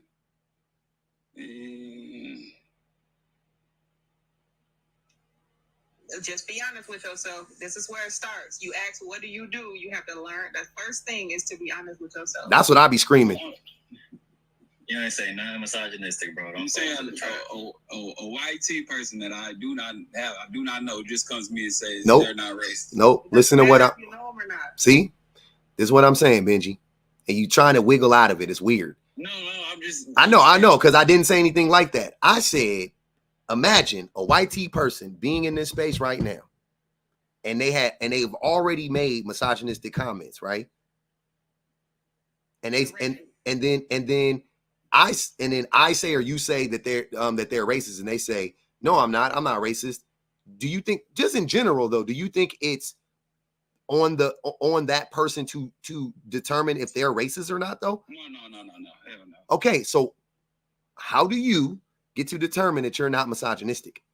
Wouldn't that be up to the women in your life to determine if you're misogynistic? Not even just the women. Men could also determine it if you're misogynistic. Hell no, it don't work like that. It's up to fit in the description of the definition. It ain't just up to interpretation. There's a definition for this thing. It is up to interpretation because he's never going to admit it. So it's going to have to take other people to point it out to him. He's never going to admit it. Yeah. Very few people are just going to admit that they're racist, misogynistic, classist, like ableist. Like very few people are going to just admit that. I already said like racist things, so I'm asking you now, what did I say? I'll be honest with you. I'm going to be perfectly honest with you. I don't remember our full conversation. I do remember you calling me a panderer, which I thought was hilarious. But so that would lead me to believe that you were. I was about to say, like, you were defending, like. Okay, go ahead. I'll let you. I think you guys don't understand. You trying to mask your misogyny and thinking that we don't see it is also a problem, right? Like, I get, because the natural thing is for you to mask it, because you know it's taboo to be misogynistic. You know it is. The problem is, and here's what I say. I don't know if you know this, but I think men are in a cult, right? I think we're in a cult of misogyny, right? So we're in this cult. And it's kind of like being in being like a Mormon or being in any cult. But let's say like Mormons, for an example. You're in this cult. You're surrounded by a bunch of other Mormons, a bunch of other men, right? Let's say. And then what happens is that you guys just validate each other all the time, right? And in this cult, nobody ever checks you on anything that you're saying. Nobody ever is calling you out. You're very rarely getting called out for the things that you say or doing within this cult, right? So you just get reinforced. All your beliefs get reinforced. And then you try to come out in the real world, right? And you wearing all your Mormon garb and all of that stuff. And you know what I'm saying? And you think you look normal because in your circles, you do look normal. And then you come out and you say very weird cultish stuff. And you think you sound normal because in your circles, like the show, like when they say like, what do they say? Blessed be the fruit and shit like that. Let's say you were saying that shit out in the world. That would be weird to us in polite society. We'd be like, what the fuck is that? That's some culty type stuff. That's how y'all talk and look to us. But to y'all, it sounds normal. It sounds like a day at the office. And that's the problem, is that when you talk to men about these issues, men, because you guys you invalidate all of the women's experiences, and you only adhere to the thing that you believe. right? To your worldview. So, because I have men tell me this, they say that I say crazy stuff. Public, you always saying crazy stuff. And I go, yeah, right? Okay, cool, Quessy. But here's the thing, and I will agree with you. Crazy stuff to men. It sounds crazy to misogynistic men. Most men are misogynistic. So yeah, you're right. I do say stuff that's crazy to basically half the population. You're right. You're right. I agree. But there's a whole other half of the population who doesn't think that what I'm saying is crazy. That's my point. But y'all will think that because it sounds crazy to most men, therefore it is crazy. You see what I'm saying? Not that it sounds crazy to me and you go, it is crazy. Because Quessy thinks it's crazy, and I think it's crazy, and all these other men think it's crazy. Therefore, it is crazy. And then all the women are going, nah, actually, it's not crazy. It makes a lot of sense. And y'all go, shut up, woman. I'm not misogynistic. I'm like, what? Is it misogynistic to say I don't like that women do this and I don't agree with the fact of, is that misogynistic? Because that's all I feel like what's been happening to them. No, the reason why we're able to clock your misogyny, Benji in particular, is because it was very simple.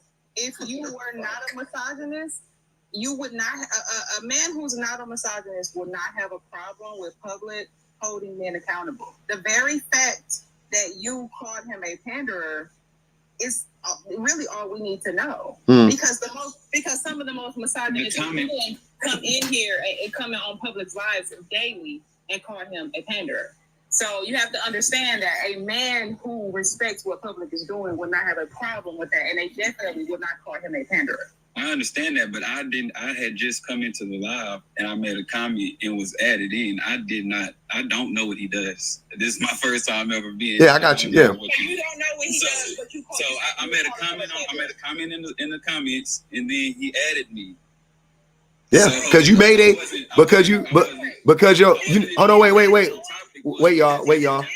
His head was above where I couldn't see. I'll tell you what your comment. I'll tell you what it was. It was like we had said something that was like obviously true about what's going on, and you was like, nah, that's cap, essentially, something like that. And I didn't say that's cap. No, you did. You. I'm saying it wasn't literally. I said something like that's wild or something. No. Which is something that was said. Come on, bro.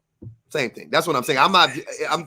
It's the same shit. So I was saying, so that's why I brought you up, because that if I say, here's what I'm saying. I'm just for an example. If I say, men are at the root cause of every major issue in society.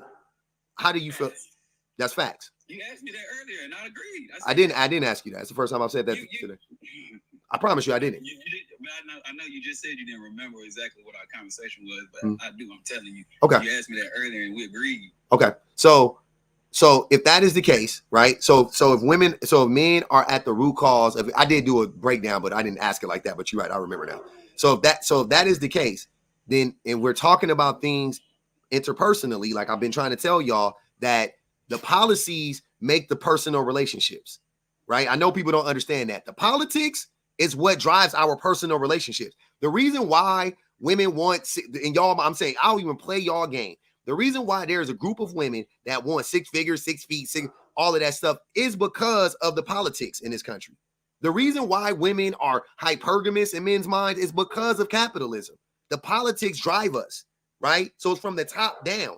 Y'all don't understand it. Y'all think it's from the bottom up. You think it's men and women being cats and dogs and we just can't see eye to eye and it's some fucking just bullshit reason going on. That's how y'all talk about this stuff, though. But when I talk about it from a political aspect, from the top down, I'm like, look, man, the whole system that is the white supremacist, patriarchal, capitalistic system that is controlling all of this shit is driving this behavior and that behavior. Y'all go, but what about women invalidating our nigga? Okay. The trickle down effects. Okay. Hypergamy is just built in regardless. I feel like it expresses itself through capitalism. But if capitalism wasn't a thing, it would express itself through whatever system would have been set up in that society, regardless. Women have to be hypergamous because women take the most risk when it comes. I agree. You guys should be hypergamous. When it comes to birthing kids, like we have the most to lose as far as like that. So a woman is like, if you, because y'all, I'm just saying, generally speaking, men typically chase after women more than women chase after men, generally speaking. So if you want something, it's like, if you want something from me, what are you going to give me for me to give you kids, to be a homemaker, to give you my body, to give you all these things, submission, and all these things that a lot of men ask for. So you have to make it worth her while.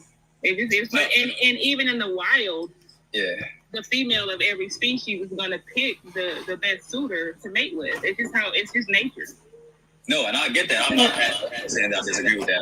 I agree that with the fact that y'all are like that, y'all should be like that. What I'm saying is it would express itself no matter how the system is set up, whether it's capitalism, socialism. We can go back in the huts. I don't think women pick the best. I don't think women pick the best suitors. Personally, they don't pick the best, but I feel like they're geared to want to their job is to. Everybody is, though. That's common sense. But women don't pick the best suitors. And do you know why women don't pick the best suitors? Because they're not allowed to. That ability is stripped away from them because men lie.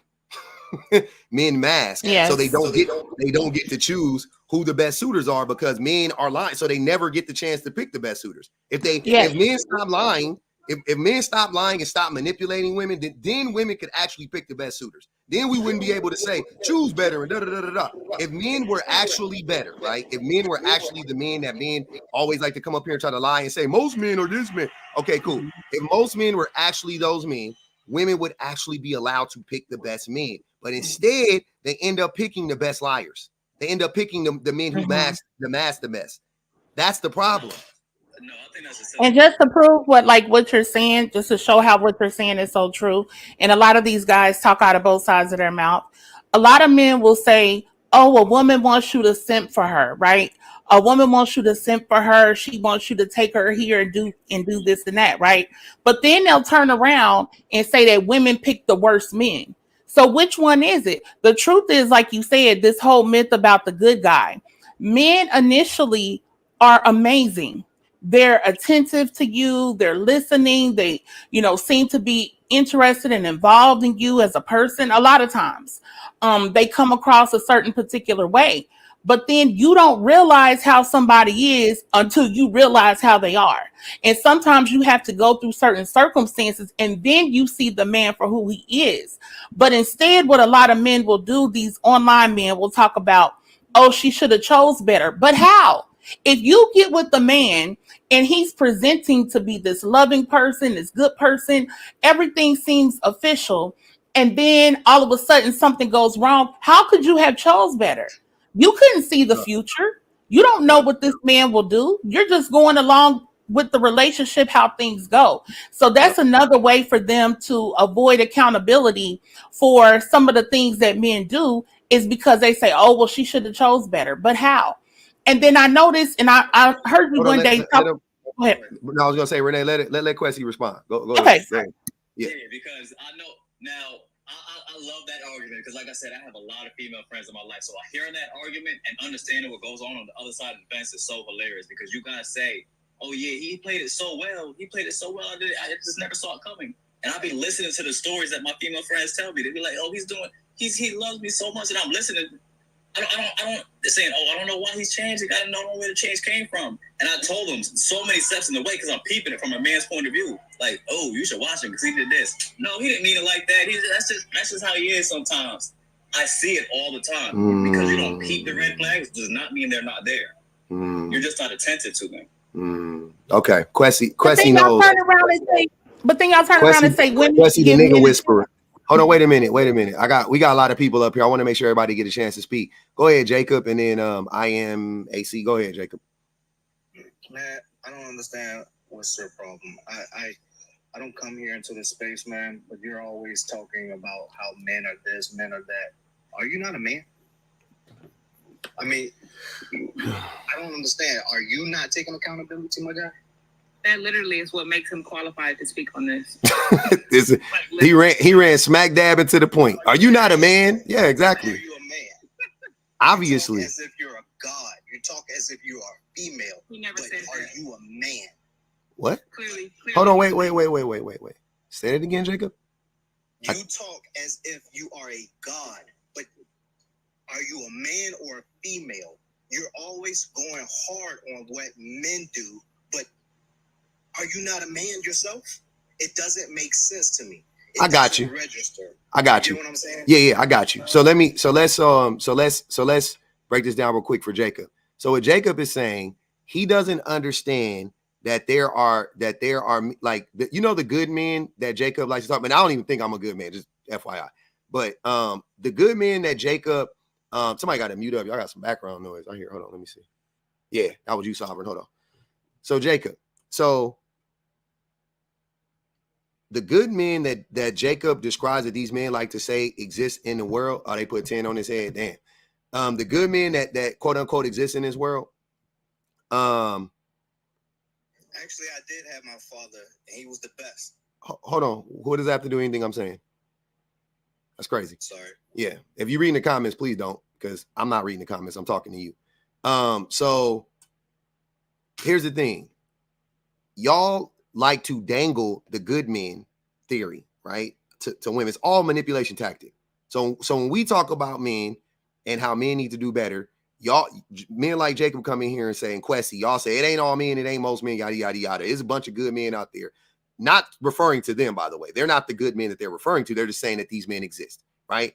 Now, you also have a man who talks often about his own shortcomings, me. Like I always talk about like what applies to me, what doesn't, I'm like, hey, yeah, that applies to me, that, that's, this applies to me, like that doesn't apply to me, whatever. This is what I've seen, this is what I've observed, this is what I've read, this is what I've studied, yada, yada, yada, right? And I'm having this conversation from this perspective as a man, right? And then y'all go, you come in the room and then people like Jacob get all huffy and puffy in his chest and he goes, are you a man or a female? Which is a weird take right off the rip, which shows he has a lot of disrespect for women, but whatever. Proving my point in real time. And does that even show that I have disrespect for women? Because what is, hold on. So what is a Jacob? Hold on. Jacob. Stop that fucking light. See, you want to try to hurt me? Jacob, calm down. Okay. I'm going to ask you a question. I want you to answer it. Okay. You can unmute now. You can unmute, please. Go ahead. I'll ask you a question. What is a man? A man who takes responsibility. No. Not what your idea of a man is. What literally? No. What is a man? What is a man? Somebody who got nuts. No. Got sperm. What you mean? Okay. So let me help you out, because this is why the lack of education is killing us. A man is a grown adult male. A human. A man is a grown adult human male. Oh, they put 30 on him, right? That's what it is. Okay. So what is a female? A female got a womb where they can. Nope. Periods. That's a woman. That's a woman, Jacob, which is a grown adult female. Which is a grown adult human female. Yeah, they paid to drop you. It is a grown adult. Woman is an adult female human, right? A female is not a human. A female, it could be a human, could be a tree, it could be a fucking car part. A female, they call the female part of the plug, they call it the part that you put the plug into, they call it the female part. It could be fucking anything. A female is anything. It doesn't mean, it's a bunch of things could be a female. But you went out of your way to say, are you a man or a female? My females love me. Are you a man? So right there, you don't respect women. You don't, like, even just in your language, y'all just ooze that shit. Like I said, y'all are in a cult. You think calling females is normal. You think calling women females is normal. It's so normalized in y'all mind that y'all get on a platform and try to mask as if you're not misogynistic while simultaneously calling women females. And then when I clock it, you get even more enraged. You say, are you a man? Yeah, brother, I'm a man.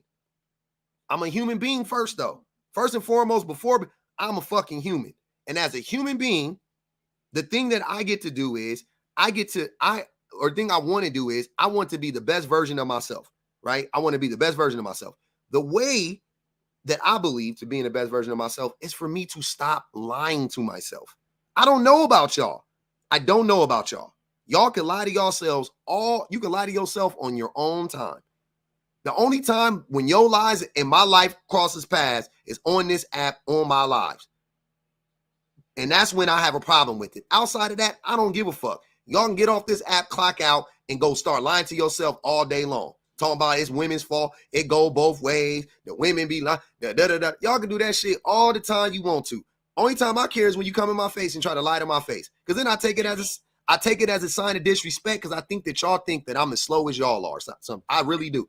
I'm like, they really think, or they not. You don't think I'm the slow. You think I'm slower than you. You think you can manipulate me the way you be manipulating these women in your life. You think you can gaslight me the way you gaslit your last girlfriend. You can't.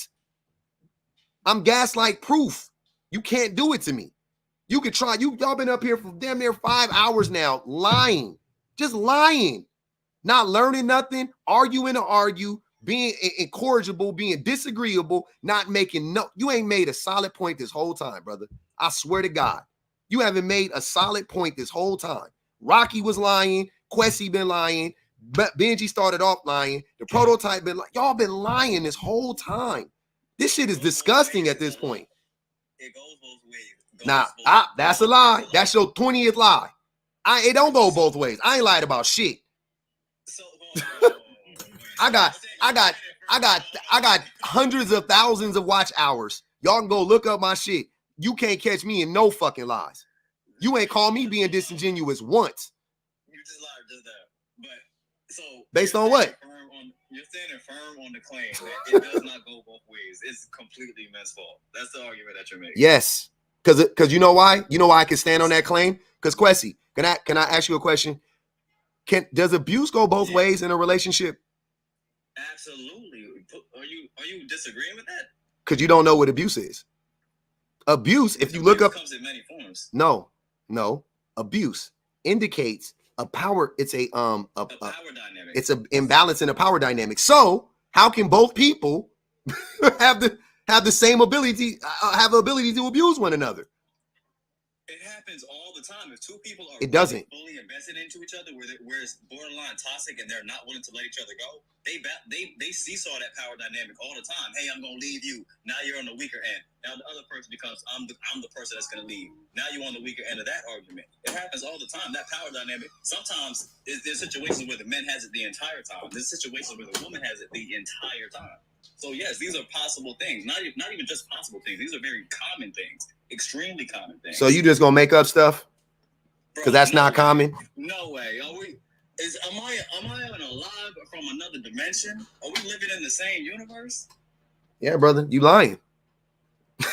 You think talking like that? You think that was gonna really I was gonna be like, you know what? He got a point. That's a lie. That's not how it works. There is an imbalance in power, brother. That's all it is, an imbalance in power. You can't have an imbalance. It's not a seesaw of an imbalance in power, bro. What are you talking about? That's not how it works. See what I'm saying? That's not logical. There's no such thing. So once there's an imbalance of power, that is permanent. It never. It's not that it's permanent.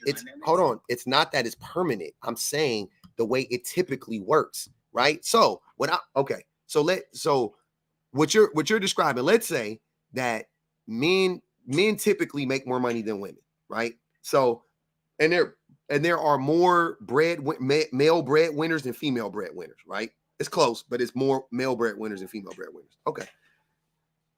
In some of those relationships, though, the women end up making more money than the men. Sometimes, like a man could be, a woman could like it happened in my relationship. Like my wife started off,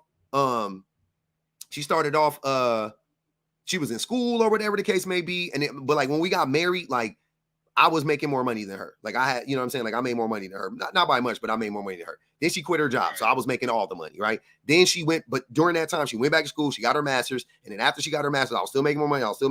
Then there came a point in time when she got a different job and she was making more money than me, right? So in that instance, yes, financially, it didn't invert. It didn't go, you know what I'm saying? She just made more money than me. So it really wasn't an imbalance in power. She just made slightly more money than me, right? Now, but sometimes that dynamic could actually flip where the woman ends up being the breadwinner, and the man ends up being like the stay-at-home dad or whatever the case may be. And do you know that in those instances, that the majority of the time, the women, the breadwinners, when women are the breadwinners, they do more work at home than the men do. So they don't abuse their power. They don't make more money than the men and then say, get in that kitchen, man, and make me a sandwich. What you doing? Why is the house so dirty? They don't do that. When they make more money than the man, they end up doing more work than women who make less money than their men do. To make because they have to overcompensate, because men's egos are so fucked up that they end up like resenting the women, right? So the women end up doing more work. The women who make more money end up doing more work in that relationship than the man does, and more work than the woman does that makes less money than her man. So based in facts, based in reality, not based in my fucking bullshit, made up ass bullshit world like Kwesi, in reality, that power dynamic that you're describing almost never happens, because in what other way does that power dynamic flip for women outside of finances? The physical dynamic never flips almost. When are the women ever physically stronger than the man? Never. That almost never happens, right? Okay, cool. So what other way are you talking about?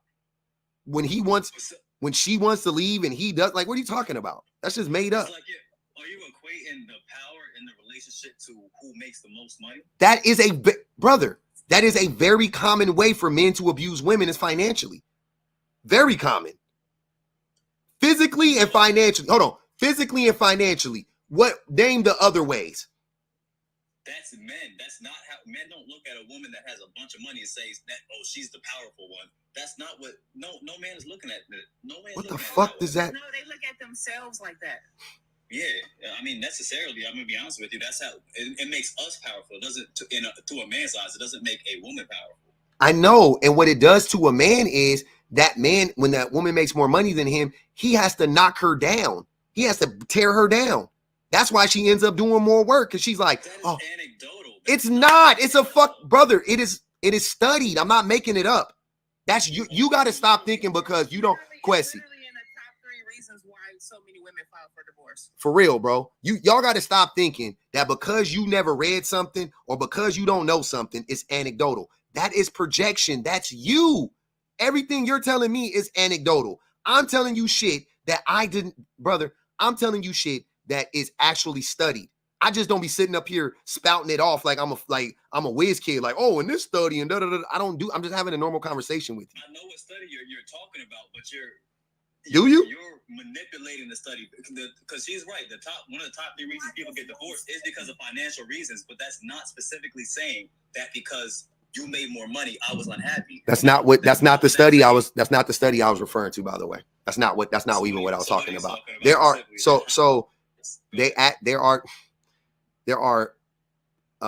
I've seen 2, but there are studies where they ask the women in the relationships, like, you know, when they make more money, like, what's the dynamic, what's the breakdown in labor, and yada yada yada. And come to find out, women who make more money than their men typically do more labor in the home than their men, and typically do more labor in the home than women who make less money than their men. That's what I'm saying. You've never seen that study. And you know how I know? Because if you did, we wouldn't be having this conversation. That's how I know. So you either seen it and didn't understand it. You need to see that study. Yeah, you can go look. But here's what I'm saying. Conveniently, now you care about the facts. Before, you were just giving me whatever came out of your head. But now you want to know the fact. When I refute it with facts, you go, oh, I need to see that. Why don't you do that first and then come to me? Because I promise y'all, if y'all actually studied the shit and got off of TikTok, right, and clocked in and really fucking sat down in front of y'all computers and phones and looked some shit up and read some shit, all of this shit we talk, like 85% of the shit we talking about would go away.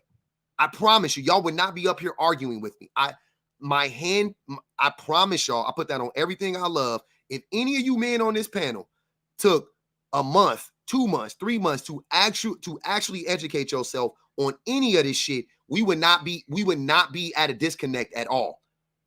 You and me, or you and the women, me and all of us would be on the same level. The But we would still be a disconnect 100% because you're under the impression that if we fix men's behavior, relationships would work 100% of the time. I didn't say that. That is a straw man argument. You keep trying to do that. I don't believe in anything 100%, sir. Nothing. What are you talking about? It's not what I'm saying. Only one way, meaning there's no flaws coming from one side. They're all coming from the opposing side. I specifically asked you, is your stance that this is one way? Because it is systemic. Systemically, it is one way. Yes. It doesn't go both ways systemically. So it doesn't. Can I speak now? Go ahead. Go ahead. It doesn't go both ways for the simple fact that you can't name a region on this planet where women have ran the whole entire structure. Like throughout history, there's been no place where you just like, oh yeah, well, over in Europe, Africa, United States, like there has been no point in period of time throughout whatever type of history that you've studied where there was strictly just women running predominantly running a structure where men had to fall in line and they just be like, oh, well, it can go both ways. It hasn't been that. We're not talking about the power dynamic, though. I agree that it's one way in the power dynamic. That's the dynamic. No, I'm talking about the prompt. No. I'm talking about the prompt. The misogyny ran through all of these different like structures and systems throughout history. Whether it was different empires, whoever it was always a misogynistic dynamic in all of those. There wasn't no fight back or nothing. And the reason why it's so much pushback right now in what we're living in is because there are way more educated females that's not willing to go through the same stuff that they were going through, and it's being pushed back from males. And for Benji to sit on her and keep having to like explain these different scenarios to men, and he's an actual male, and it's getting like pushed aside as if his like what he said is invalid is crazy to me. Like Benji? He's literally sitting here as a whole male specimen, telling you that he identifies the things that males do, and he's done it. And he's clocking all of y'all in real time and telling y'all all of these things, but y'all keep trying to like find like little pockets to like pick at, and that's not even the point. That's facts. That's pretty much what they doing. You're talking about a power dynamic that's like systemic, like on a patriarchal level. I'm not. That's not what I'm disagreeing. I'm fully aware of that. If you're aware of that, Quessy, hold on, before you even finish your statement, if you're aware of that, there is no but, because that's where it starts. You're not listening. That's where it starts. I'm talking about the prompts. No, I'm the prompt is related, sir. Sir, the prompt is connected to that. The prompt is connected to that. How is patriarchy connected to baggage in relationships? Okay, right? I've said this 1,000 times, but I'll say it again. Men are misogynistic. They have a disdain for women, right? And we feel entitled to women's bodies and labor, right? And we use whatever tools that we can to manipulate women. That's what most men live for when it comes to our dynamics between men and women. Unfortunately, that's what most men live for, to manipulate women, to conquer women, to use women, to steal their labor. That's what it is. That is the system that is the patriarchy. Right? Hey, I got a surprise for you though, bro. Women do that without a system behind them. Oh my God. They're great at it without a system, without an engine behind them. Do you see? Do you see how it's just the line when the truth will do is wild. Go ahead, sovereign woman. Women are manipulative. You're taking a sense that women are not largely manipulative. As a group, no, women aren't manipulative. Okay, and now oh my God, is absolutely right. No, are you intoxicated? You're missing the point. He's not saying that there are no manipulative women on the planet. What he's saying is y'all's whole makeup, like y'all's existence and everything is manipulating women, lying to women to get our bodies, lying to women to get us to cook for y'all, lying for women to leave y'all legacies and all this other stuff. Y'all have to tell us what we want to hear in order for y'all to get what y'all want. Most of the time, women be out minding our own business, pumping gas, going to Target or whatever, and y'all come up to us wanting something. It's generally not the other way around. Does that mean that women don't approach men? There are a small group of women in the world who go up to men on a regular basis, but it is y'all who do that. That's what he's saying. Y'all can't claim to be leaders and people need to submit to me and blah, blah, blah, but then not take any accountability for the way everything is in the community and in the world in general. Like, just like he was saying earlier, Public was saying earlier, every problem on the planet is traced back to a man. Every major problem, no doubt about it. Every major problem is traced back to men. You can't name something that's not traced back to men, like nothing. And so once you recognize that and come to terms with that, then maybe you might be able to understand where he's coming from. Until you're able to unpack that, and I understand it's like an attack on some of y'all. Y'all are like, I didn't do this, I didn't do that. But y'all are perpetuating it. We know that y'all didn't create patriarchy. Patriarchy existed for hundreds of years, way before y'all came along. But y'all perpetuate it daily. Thousands. And he's trying to get y'all to learn to unpack it. First, recognize it, then unpack it, then change it. Is Kwesi bringing his? Oh man, they say is Kwesi bringing his past trauma? Hold on. They say is Kwesi bringing his past trauma and baggage to us? Because it sounds like he is. Him saying that women are manipulative and all of that definitely sounds like a you problem and not a widespread problem. I think that's what you have observed. But societally, on a large scale, on a massive scale, are women manipulative? Are women lying? No, because they don't have to, Kwesi. That's why it's easy for me to recognize that. Why do they have to lie? Listen to what she just said. Brother, what do women have to lie about? Think about what you're saying. What do women have to lie about? For what? Do they have to lie to gain access to men? Nope. What do they have to lie about? Do they have to? Very large scale. This is the exact argument that men are making on a very large scale, that they are manipulated by women, that they are. Sir, what do women have to lie about? Kwesi, I don't care about the grandstanding. What do women have to lie about? That's what I want to know. I can tell you why men have to lie. We already know. Several men already came up here and admitted that men have to lie to get with women. That's the funniest shit. I'm like, even when y'all, when the cult can't even get their story straight, y'all be all over the fucking place, right? So all the scores of men that already admit, yeah, men got to lie to women. Yada yada yada. King said it a long ass time ago. Rocky. Many men have admitted this in my life. So what I'm trying to understand is what do women have to lie about? What do they have to lie about? Someone on this panel they've already said it. They've said how they use their emotions and the tears and things like that to manipulate men. No woman has said that. I didn't say a woman said that. I think it was. Oh, you said men say that? Yeah, I don't validate y'all because y'all be lying. I already told you I don't listen to y'all. I don't listen to what y'all say because y'all be lying all the time. Y'all lie so much. You just lie like you just been lying, effortlessly lying on women this whole time. I can't do it, brother. I want to validate what y'all be saying, but y'all got to stop lying. It got to be based in reality, fam. I would, brother, you say something that's true, I'm rocking with you. You keep telling lies, I'm not going to ever validate you, bro. It's not going to happen.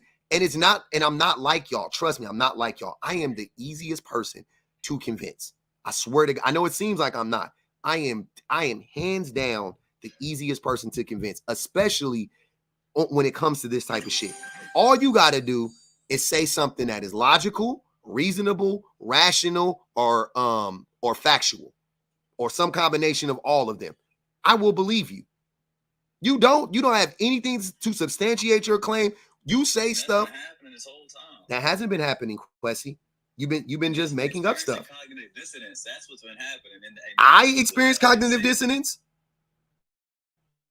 Yeah, a lot of it this whole time. I'm actually offended now that I think about it, that they really think that when women be crying, and I'm saying generally, not all the time, that when women be crying, that we just manipulate. Like, we crying, we really going through something. Yeah, like, we really hurt us, or we really sad, or we're depressed. Or no, that's more projection, sovereign woman. That's more projection. Because when men cry, we be lying.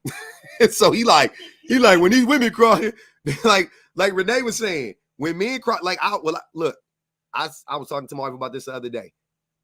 When I was with my ex, the only time I cried in front of her was when I knew I was losing her. And when I tell y'all I was bawling, y'all seen Tyrese? What more do you want from me? I was y'all remember R. Kelly on the interview? Y'all killing me with it. That was me. All the crocodile tears. I mean, I was crying, don't get me wrong. But like, it's like you crying because you got caught. It was like those tears. You know what I'm saying? Like, it wasn't like I was really crying because I was like, you know what I'm saying? Like, I wasn't like remorseful or like, it wasn't none. I was crying because I got caught. I was crying because it was really over. I was crying because I was losing control. I was crying because I was jealous. I was crying.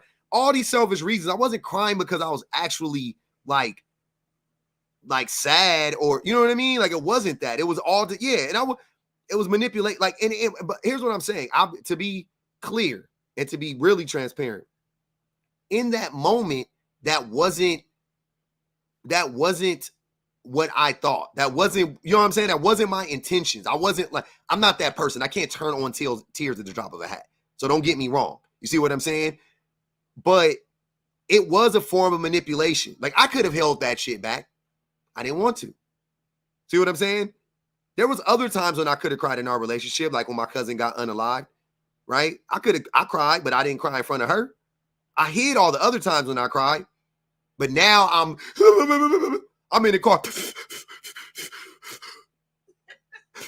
did you force the tears or did you just let them out? I was letting them flow. You just let them flow, so it wasn't no fake about it. You felt it. Nah, brother, it was fake because I allowed myself to be vulnerable for once with her, but it was how convenient that it was just when I was losing her. It wasn't any of the other times. Now I could be vulnerable in hopes of getting her back. I'm at her. Man, so much you're going to validate yourself. It was real feelings regardless, bro. No, it wasn't. Y'all remember that? I was crying like Wanye from Boyz II Men. Down on my knees, begging you, please. I was on there crying. Oh man, I was on there. Don't leave me. Hey, it was summertime. It was about 100 degrees. I was shivering like I was cold though. Don't leave me. Hey, I'll never forget that shit. I got in the whip. Hey, hold on. This one I knew. I got in the whip. I got in her whip. She came and picked you up. We went out to Morton Steakhouse. I was taking her to Morton Steakhouse, something I had never done in my whole time with her. I was with her for 6 years. I'm taking her to Morton Steakhouse, right? I got in the whip, the front seat, all the way reclined. I got that motherfucker. I said, damn. I put the seat up. I said, who you had in the seat? She was like, oh, my friend. All I could say was, damn, he must be tall. She said, nah, he's about your height. I said, oh, shit. The hell? What the hell? What the hell? Why you got? But I couldn't say nothing. I had to let it go. I just held that. I ate that one. That's on the way to the restaurant. We go to the restaurant. Good meal. Food good. I pay the bill. We dip. We back in the parking lot. I was listening to that John Legend. I told y'all that John Legend, his second album had dropped. The one with like, heaven only knows, heaven. Yeah, that was, I mean, for that time, you breaking up with somebody, don't listen to that shit. That shit had you stuck. I'm listening to that shit. Last night was the first night, beginning of the end. I'm in the car like, oh my God. We in the car talking. I just thought, don't leave me. Shit was crazy. I'm like, oh man, I get out the car with it. No shame. I got out the whip, wiped my tears, got to the house, whatever. And then I did it again. Another night, I got drunk. I told her I finally hung out with her again. I'm crying again. I'm crying. Same shit. I'm like, damn, what the fuck is this? It was all manipulation, though. That was all it was. Now, it wasn't intent. Don't get me wrong. It wasn't intentional, but it was definitely not real, if that makes sense. That's all I'm saying. It wasn't intentional, but it also wasn't coming from a genuine place. That's all I can say. And I had to process that as I got older, as the further I got away from that relationship and I started to heal from it. That is what it was for me. I'm not invalidating my own emotions. That sounds stupid. So you don't think that you? No, my wife is not that woman. I got a whole new woman. You don't think that you as a man was able to use your emotions for manipulation, but a woman who is magnitudes more loosely emotional than you is not doing that? Women aren't more loosely emotional. Disagree. Men are more emotional than women. Women are more emotionally expressive. Yeah. That's what I mean by loosely emotionally reactive. And men are more emotionally reactive. Absolutely. That's exactly what I meant by loosely Y'all emotional. are more dangerous. Men are more irrational. Women. What's the difference between emotionally expressive and emotionally reactive? That's still kind of. We'll cry and be sad. Y'all will go out and unalive somebody. Or what are you talking about? Men, we will go in the corner and cry to ourselves all the time. What do you mean? We just won't cry in front of you. who is we? Most I'm talking about men. When I said we, I said men. Women cry. And I don't do that. No, men cry. As a man, I'm telling you, men cry too. We just don't cry. Why do y'all? Why? You know what would be funny to me? The men will jump up here and be like, "You don't speak for all men." But when somebody like J Dot get up there and say the stupidest shit I ever heard, y'all don't like. Why don't y'all jump on his head? Y'all mean to tell me where all these men crying in the corner at? J Dot, listen to what I'm saying. Where are all of these men crying in the corner at, bro? That shit don't fucking happen. Have you never cried by yourself? I'm not saying I've never cried about myself. That's what I'm saying. Sir, that's not what you're saying. I'm saying men. That's not what I said. Okay. That's not what I said. We got to get to BPG. I got to read this. Hold on, y'all. Hold on. We got to get to BPG, and I got to read the super chat. Star Moon Gay said, Quessy's pivot game is strong, but we clocking it. Quessy pivot game is very similar to he like Elijah Wan in the post. Quessy pivot game, and he about as strong. He Kobe Bryant with his back to the basket. His pivot, that nigga pivot. Whoo, that motherfucker. He doing it, Hakeem. He doing the dream shaking. This motherfucker pivot strong. That pivot foot planted firmly on the ground. I love it, man. I love it. I respect it. Go ahead. Go ahead, BPG. I was about to say I disagree. I think that he is pivoting, but I think that it's like dodgeball, and I think that he keeps getting hit with the ball, but he keeps changing what the rules is. Like, have you ever played with kids? God damn it. And y'all play tag? Like, you've been a kid and y'all play tag. I'm not in. It's Tuesday. I'm not in it. You got that one cousin that's like, no, you didn't catch me because I made it to the grass. Like, and you like, where did that rule come from? You knew it was a rule, like, you didn't say that was a rule. And then the next time you tag him, it's like, no, but I was on the fence. Like, we said that the tree was blue. Like, what are you talking about? Like, that's what this conversation felt like. Like, it's felt like playing tag with your cousins, and that one cousin that's just like, let me just keep changing the rules. And yeah, I've been tagged. Yeah, I've been hit with the ball. But I'm going to just keep telling you that I haven't been hit with the ball. And they do it so often that you almost question yourself, like, dang, well, did I tag him? Yeah, that's how the gaslighting work, BPG. The gaslight be having you being like, wait, nah, I didn't, but did I?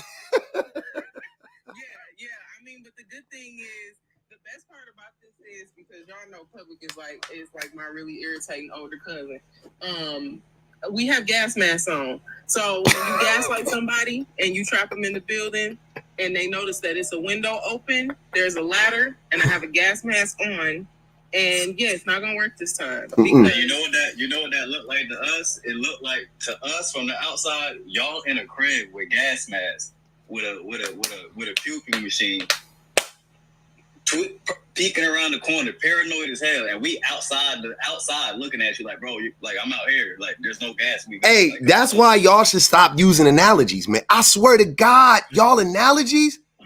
Woo! I'll be like, the fuck wrong with y'all analogies, bro? Y'all analogies are trash. why do I need it? You was there because you are that highly paranoid in your argument. The house on fire. Yeah, it's a whole lot going on in the crib. Wow. God help us. Looking at you through the mirror, like, damn, can you relax? Quasi, I ain't even gonna hold you, but that kind of shit will get you sent to the vortex. Just stupid for no reason, man. That shit crazy, man. Y'all motherfucking analogies. I'll be like, where the fuck did they get these shits from? Who told y'all that this was the one to rock with? Don't do that. Leave the analogies to us. We good at them, bro. I promise you. You leave them to us. Let us do the heavy lifting, bro. We got you. But wait, let BPG finish, and then I got it. We're gonna get to J Dot, and then we're gonna get to K.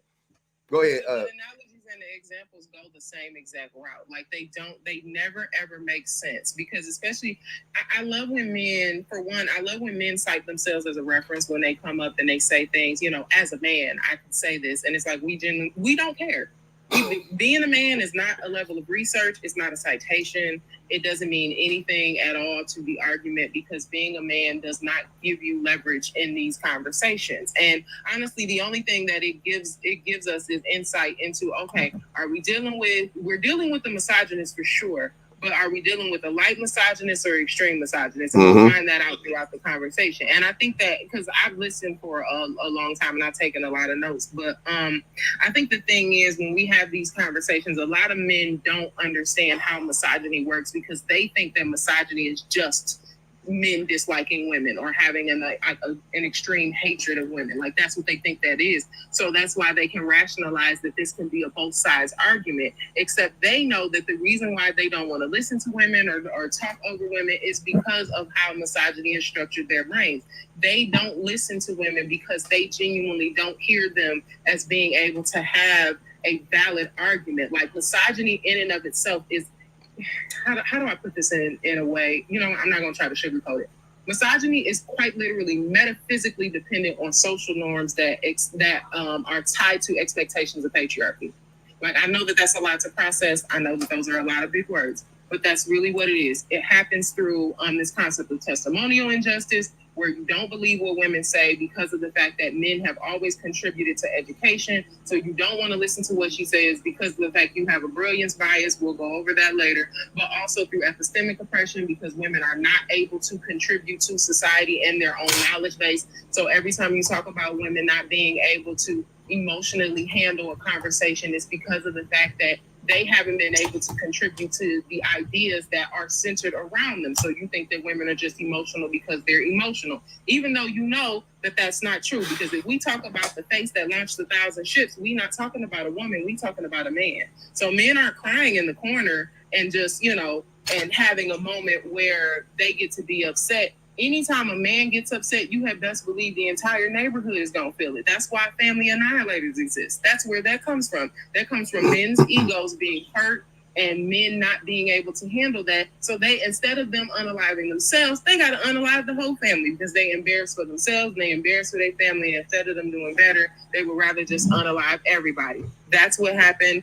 That's what's happened and what's been happening for thousands of years. That's where you get women are witches from. That's where you get women not being able to have access to adequate medical care. It's in a socioeconomic structure. It's in objectification. It's in dehumanizing women. It's in capitalism. It's in environmental oppression. It's in the assault and rape of women, because y'all want to dominate them so that y'all can make sure that they feel like they are less than. It's in the lie of hypergamy, because God, I was in them comments fighting for my life when y'all was talking about women being hypergamous, knowing good and doggone well that we don't live in a society where women have ever had access to equal pay and the ability to be able to be both parents and workers and contributors to society. So when they choose their male partners and they just so happen to make more than them, you know good and doggone well, if the roles were reversed, that those women would not be able to have access to making the same amount of money as their husband. So they're not using that man for money. They are quite literally caught in a system where they cannot make as much money as him, especially if they are mothers. And if he is a father, he makes more money. He has more credibility by being a husband. You know that women's emotions do not manipulate men through because of preconceived misogynistic attitudes towards women. You looked at that lady and saw her crying, and because you already thought she was weak, you believe the lie because of your misogynistic attitudes. That's why a man can't come up to you and just randomly start crying and you believe what he's saying. This is why when your male friends come to you and talk about how they were assaulted by their babysitter when they were 12 and 11 and 8 years old, you say, well, you got lucky real fast because the girl was hot. That is what that's tied to. So it has everything to do with why this topic is very valid. Men are bringing that baggage and that trauma into their relationships, and they're blaming women for not being able to deal with it, and not blaming the system that continues to subjugate them by telling them that they may have access to it if they just figure out how to be a man and make that weenus work for them. Not the weenus. Every time BBG say weenus, that shit funnier. Why that shit so funny? They go with you saying vagina. Yeah, vagina, weenus, and pickle. Them shits is all funny to me. I would never not laugh at them. I'm such a child. Go ahead, J. Dot. I appreciate that, man. BPG, you said a lot there. And I mean, I just started by saying if that is not textbook gaslighting, I have no idea what is. You don't. It's crazy. It is crazy how you can get on these platforms and you can interact with all the men that you do, and we can tell you how we feel, we can tell you how we think from a perspective, with all due respect, you will never ever have in your life. And you literally said the words verbatim, I don't care. So I don't think you realize how hard it is and how difficult it is to communicate and deal with like women, especially who think the way you do. Because even if we express the way we feel, even if we tell you this is how we feel, even if we tell you this is how you think, you have the audacity to say, no, you don't think that way. This is what you think, and this is how you operate. And that is a very difficult person to deal with. That is a very difficult level of communication to have, because I already lost off the bat because you came at me with preconceived notions. So I don't operate that way. So I got 5 on J. Dot. Hold on, J. Dot. That was crazy. That was a wild statement to start off with, that she was gaslighting. And you said... And I just defined how it was gaslighting. It wasn't. And it was logically correct. She said that she said men feel this way. No, I say men feel this way. She says, no, you don't. You feel this way. That's gaslighting. No, it's not. Also, let me read this super. Hold on, I got you. You can continue. Let me read the super chat. You can continue. Pineapple Dimples, super chat. She said, dude, he bought me a ring because he can't stand the thought that I may have another guy who wants to please me more than just going half on everything. He says I'm just like his ex, Joan. Who you talking about, Pineapple? You talking about somebody up here? Spill the tea, sis. We want to know. Go ahead. Go ahead, J. Dot. You can finish, brother. That was wicked work, though. And another word too, it's like you guys got to stop moving the goalposts on misogyny. There is a definition of the word that is objective, and you can Google it. It means the hatred of women. No, it doesn't. That's not it. That's not it. Hatred, disdain, or mal. Do you think we really like? Literally, yes. Yeah. Yes. Your voice. Yeah. The entire infrastructure, all of our conveniences. What do you mean? We listen to men, and all we do is try to become the best version of ourselves, so we can have the pick of the women that we want. Because women tell us, "I want a man like this," and we try. And what do women say that they want in a man, J. Dot? What do you mean they want a man who was a protector, Mm-hmm. who was a provider, mm-hmm. you know, who has discipline, mm-hmm. who was accountable, who has clear direction, yep. who has dealt with his, childhood traumas, mm-hmm. That has goals and purpose and direction in mm-hmm. life, and that nigga gets all the bitches. Okay, so let me ask a woman up here. BPG, no, let's go to K. K hasn't responded. K, what are women? What do you think women are looking for? Do you agree with J. Dot that that's what women are looking for? No. Okay. Not at all. And I can. Excuse me. I was just saying. Well, I'm looking to hear what you have to say. Yeah. I was about to say, because you're barking up the wrong fucking tree. Okay.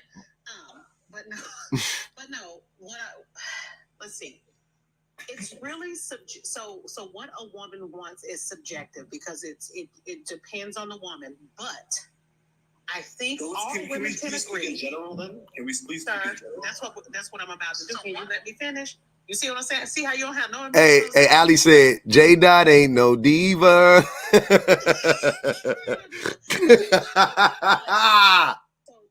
the caveat to that, and the is, but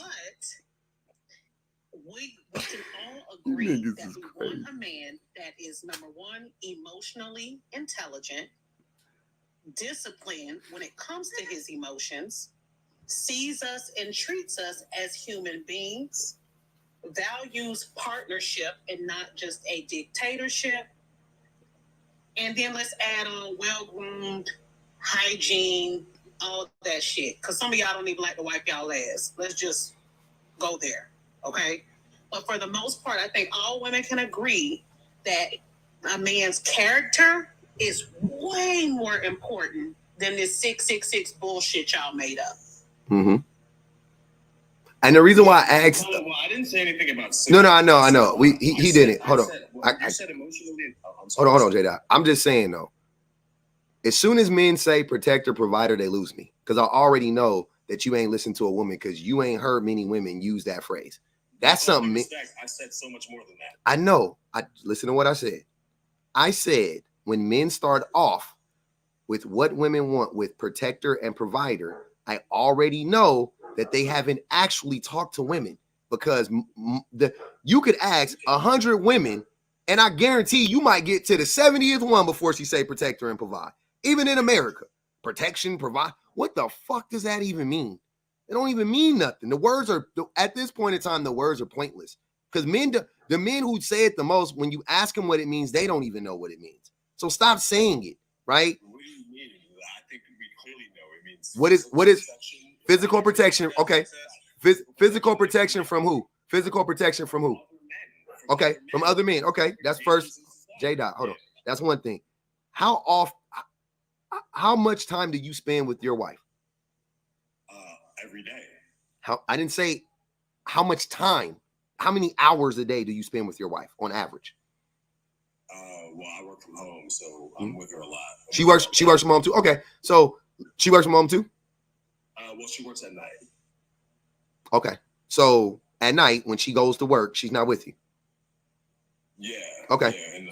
Yeah. So so it's not about you being asleep though. It's about her not being around you physically. So you mean to tell me that at the most dangerous time when she's out in the world by herself, you're not with her, right? I mean, no, you're not with her. You're not with her. It's okay. You're not with her.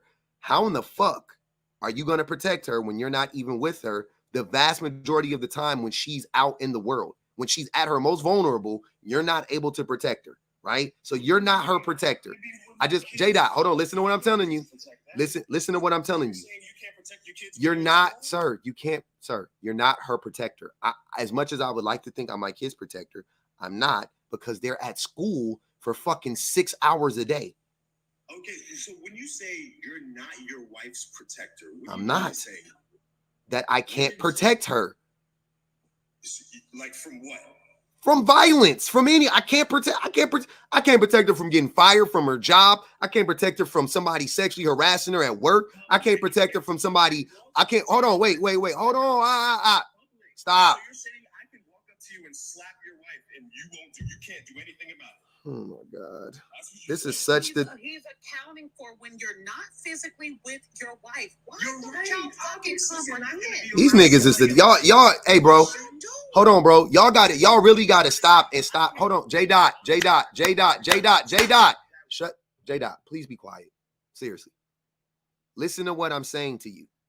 The scenario you're describing will never happen. Just FYI, that would never happen. You would never, none of y'all, and I don't even mean this as I'm laying down a gauntlet. I'm just being honest. None of y'all would never do that to nobody, let alone my wife specifically, right? So I'm not worried about nobody walking up to no woman. Hold on, bro. Why are you talking while I'm talking, J-Dot?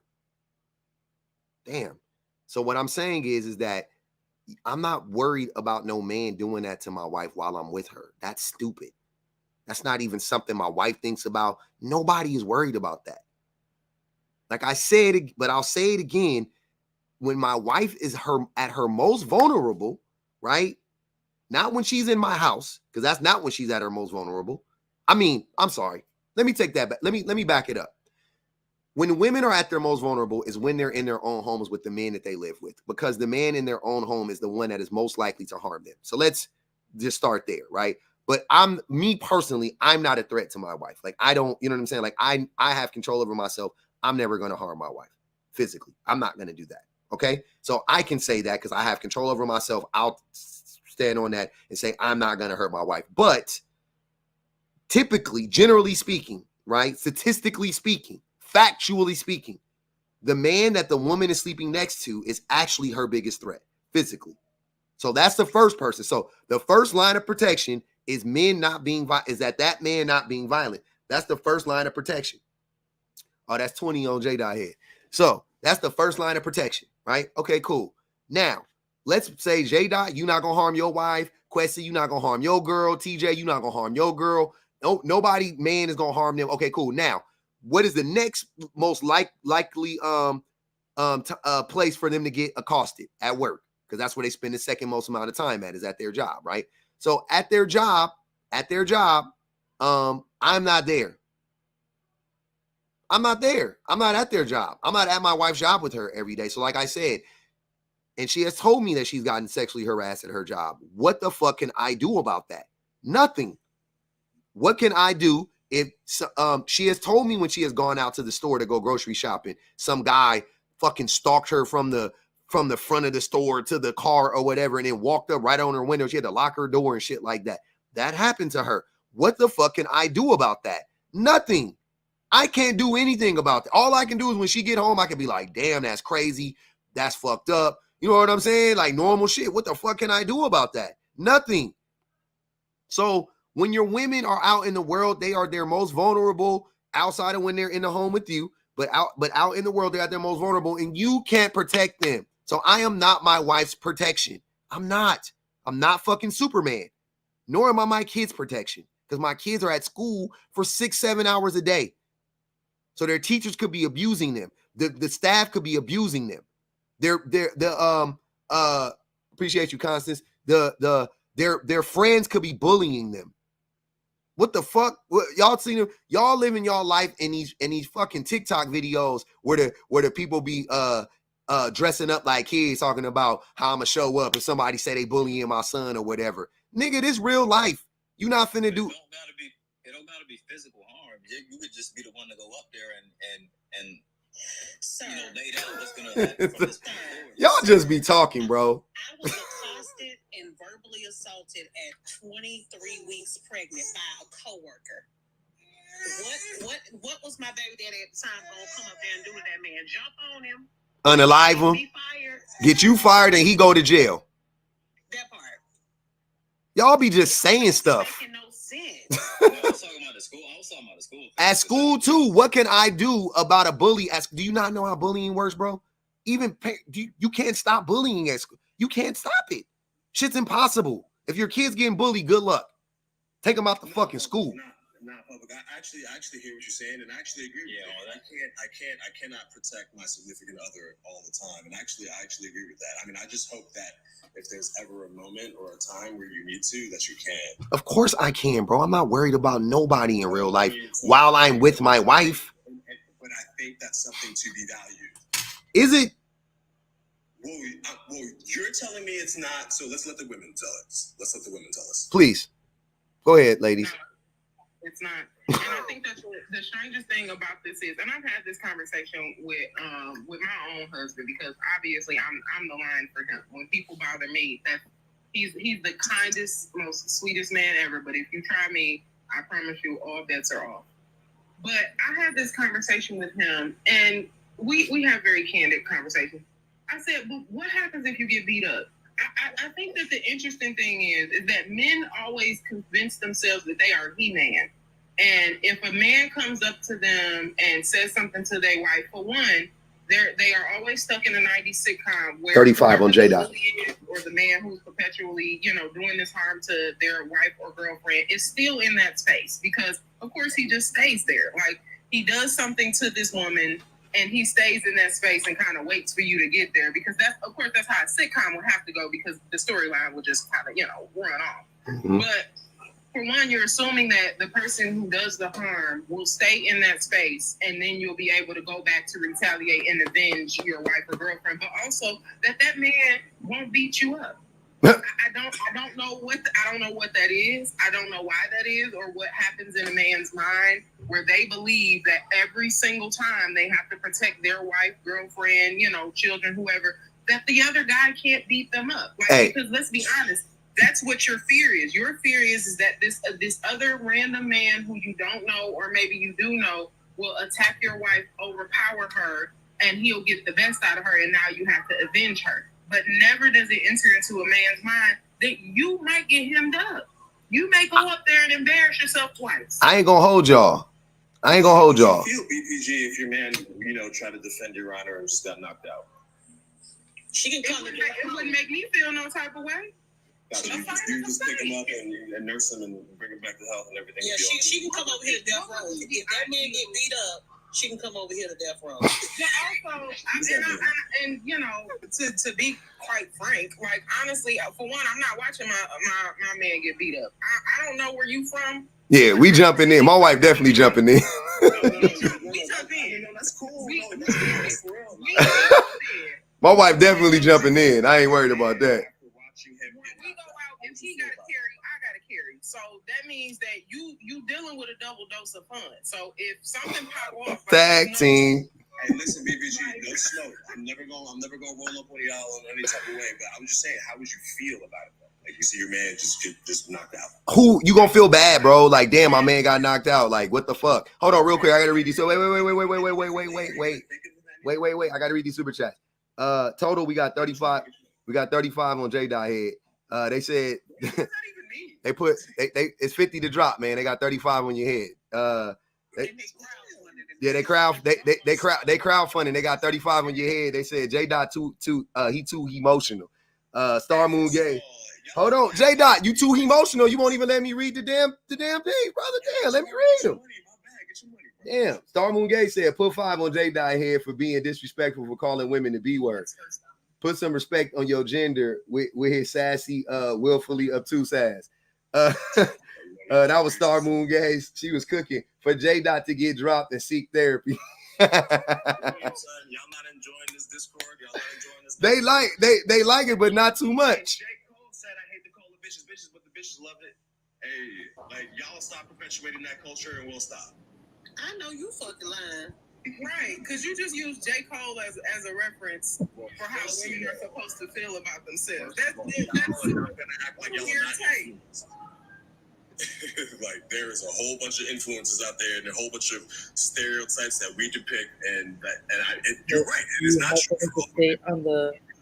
Sean? Well, the fun part about stereotypes is they perpetuate ideas that are already in the back of your head. So just like when you, I got to stop bringing people up on YouTube when I got 4 people in the box. I got to bring y'all up one by one. I can't even hear y'all on YouTube when I got 4 people in the box. It's crazy over here. It's wild. J-Dot, can I finish my sentence? For sure.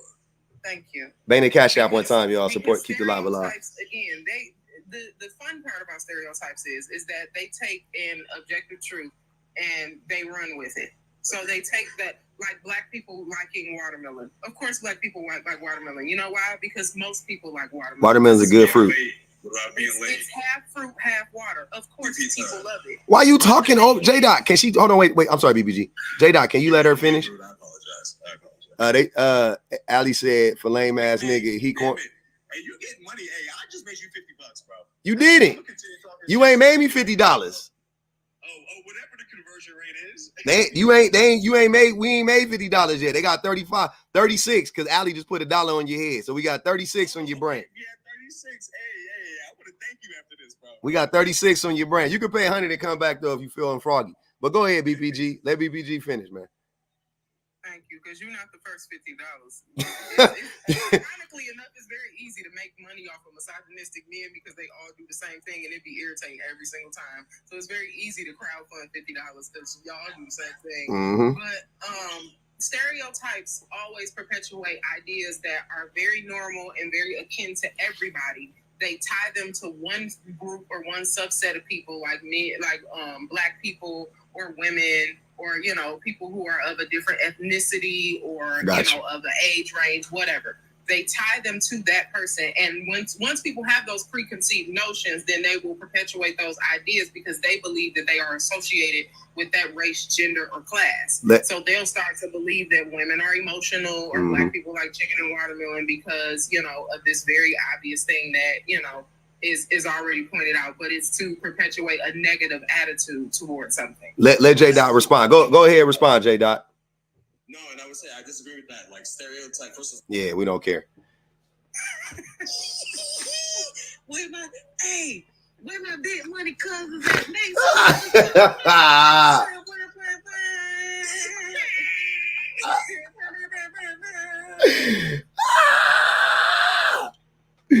You gotta catch them niggas. I can't believe Quessy's still up here. How the fuck J Dot get dropped before Quessy?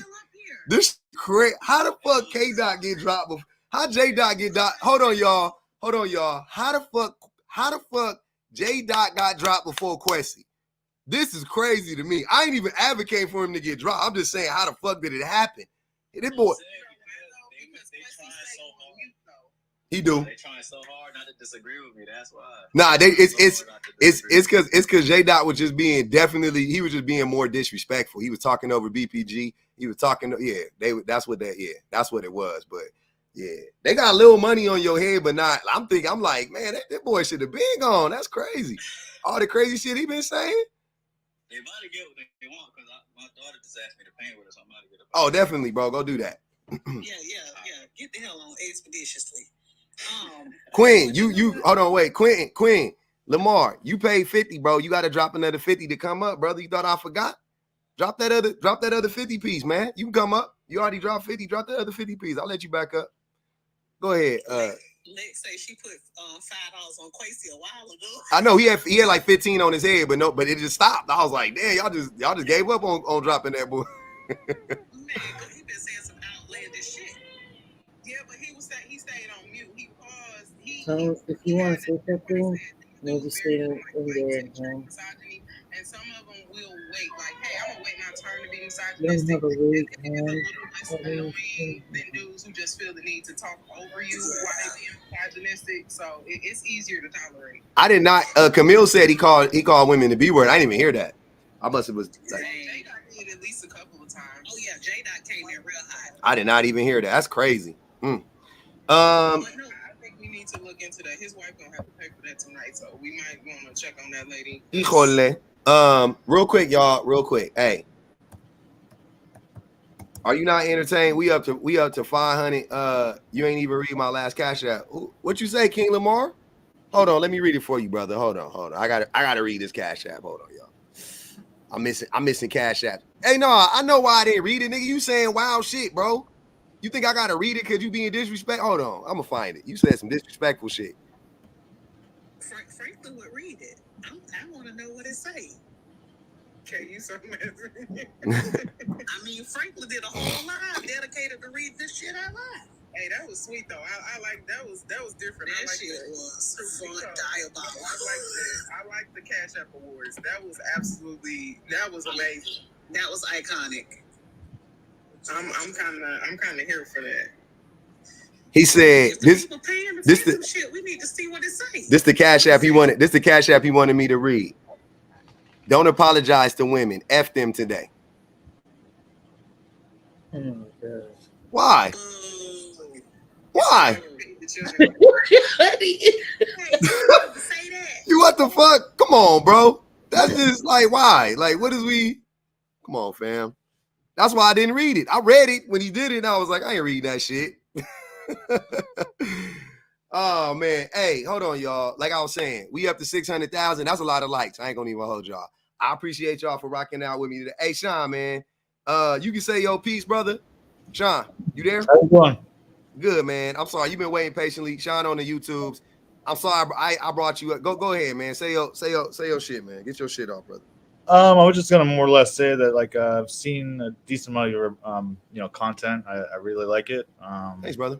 More or less with the question you have up, I think it kind of go either way. It's more or less, however the person may have kind of got out of the last relationship, or if they had, family trauma that stems from, when they were that much younger and they're, kind of comes from their parents or something like that.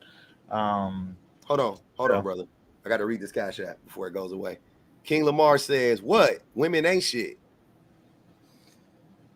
Go ahead, brother. I'm listening. It goes both ways. Okay. Yeah, more or less they're saying that it could be either way, like, it could go 50-50 in a sense. You know what I mean? Like, I don't know how, the last person, like for me, for example, like, I mean, I've only been in 3 relationships in my life. You know what How I old mean? are you? But to be How old are 41, you? I'm about to be 41. Yeah. How long was your? How long? I'm sorry. So Them be my real reactions, bro. I'm sorry. 7 You know years. what? No. I'm sorry. You know why? That response didn't make sense because I've only been in 2 relationships as an adult, and I'm 42. But I'm, you know what I'm saying, I've been with my wife since I was 17, and I was with my other, my ex, for 6 years. You know, whatever. So, are you married now? I'm not. Oh, okay. I And was how long was your longest relationship? I had 2 relationships for almost 7 years. One was 6.5, and the other one was almost 7. Then I'm in a relationship right now that's off and on 4 years almost. Okay, that makes sense. Okay, that's fair. That's cool. I get it. Okay, never mind. Go ahead. I was like, damn. Okay, I got you. Yeah, I mean, there was about 5 years where I wasn't, kind of doing anything. After the, first girl that I was with at the high school. 5 years? What was you doing? I didn't, I was good after 2, but I just didn't want to do anything. You know what I mean? Like, I could have, had the opportunity. It's just, I just didn't want to. You know what I mean? I felt good being single. You know what I mean? I had things that I needed to figure out in my own life. So I didn't want to bring in any baggage, like you said, into another relationship if I haven't kind of gotten myself a little more situated, Hey, somebody said corn. Why they be saying this? Why y'all be saying the most diabolical shit in these comments, man? They said that man was doing corn for 5 years. He popped out and came back, man. I don't believe that, Sean. I don't think he was doing corn, bro. They over here wilding. Go ahead, man. That's crazy. Oh, jeez. I don't know why they said that. I don't know. But yeah, for the most part, like I said, it was just my choice. I had the opportunity. I literally even had friends that, I guess were interested in me sleeping in the same bed. I just didn't do anything because I just didn't have that, connection with them. You know what I mean? So I don't have to necessarily, there's been like that a few times in my life where I've actually, I could have done something with somebody, but I didn't because if I don't have that connection, then I'm not going to, I don't know. That's what I've only been with so many people in my life, Yeah. But I think my question is why do you what gives you the notion that this goes both ways? Why do you think, what does it look like when women bring baggage into the relationship? I guess they could be kind of going down a destructive path, even if they don't see it. So with one of the girls I was with, she was drinking a lot when I first met her, and I was trying to get her out of that path because my mom died of alcoholism. My brother actually OD'd, and they had to bring him back to life from his healthcare proxy. So there's been a lot that I've had to deal with in my own life, why I've kind of made the decisions that I have. Always had to been kind of like the bigger brother, even though I'm the middle one. So there's just a lot of, like, I guess, things that I have to kind of like go through in my head before I kind of make these decisions. You know what I mean? So that's why I kind of have been reluctant, I guess, to kind of just jump in, to the bed with somebody. Yeah, I feel you. So when she brought the baggage into a relationship, she was like drinking a lot. I mean, yeah, that can go both ways. I think we all know men drink more than women and abuse drugs more than women. But I mean, I kind of got into things early in terms of like my own health. I had my gallbladder and appendix taken out at 16. I was diagnosed with Crohn's at 18. So alcohol was never really something I went towards, plus with, my mom in that situation. I was 20 when she passed. So it was a kind of a big shock to, the system when that happens, and kind of deter from things that are going to lead you down the same path. I also have children now, so I don't want to have, them see me like that, or, have the same trauma that I had to experience that I don't want them to experience. You know what I mean?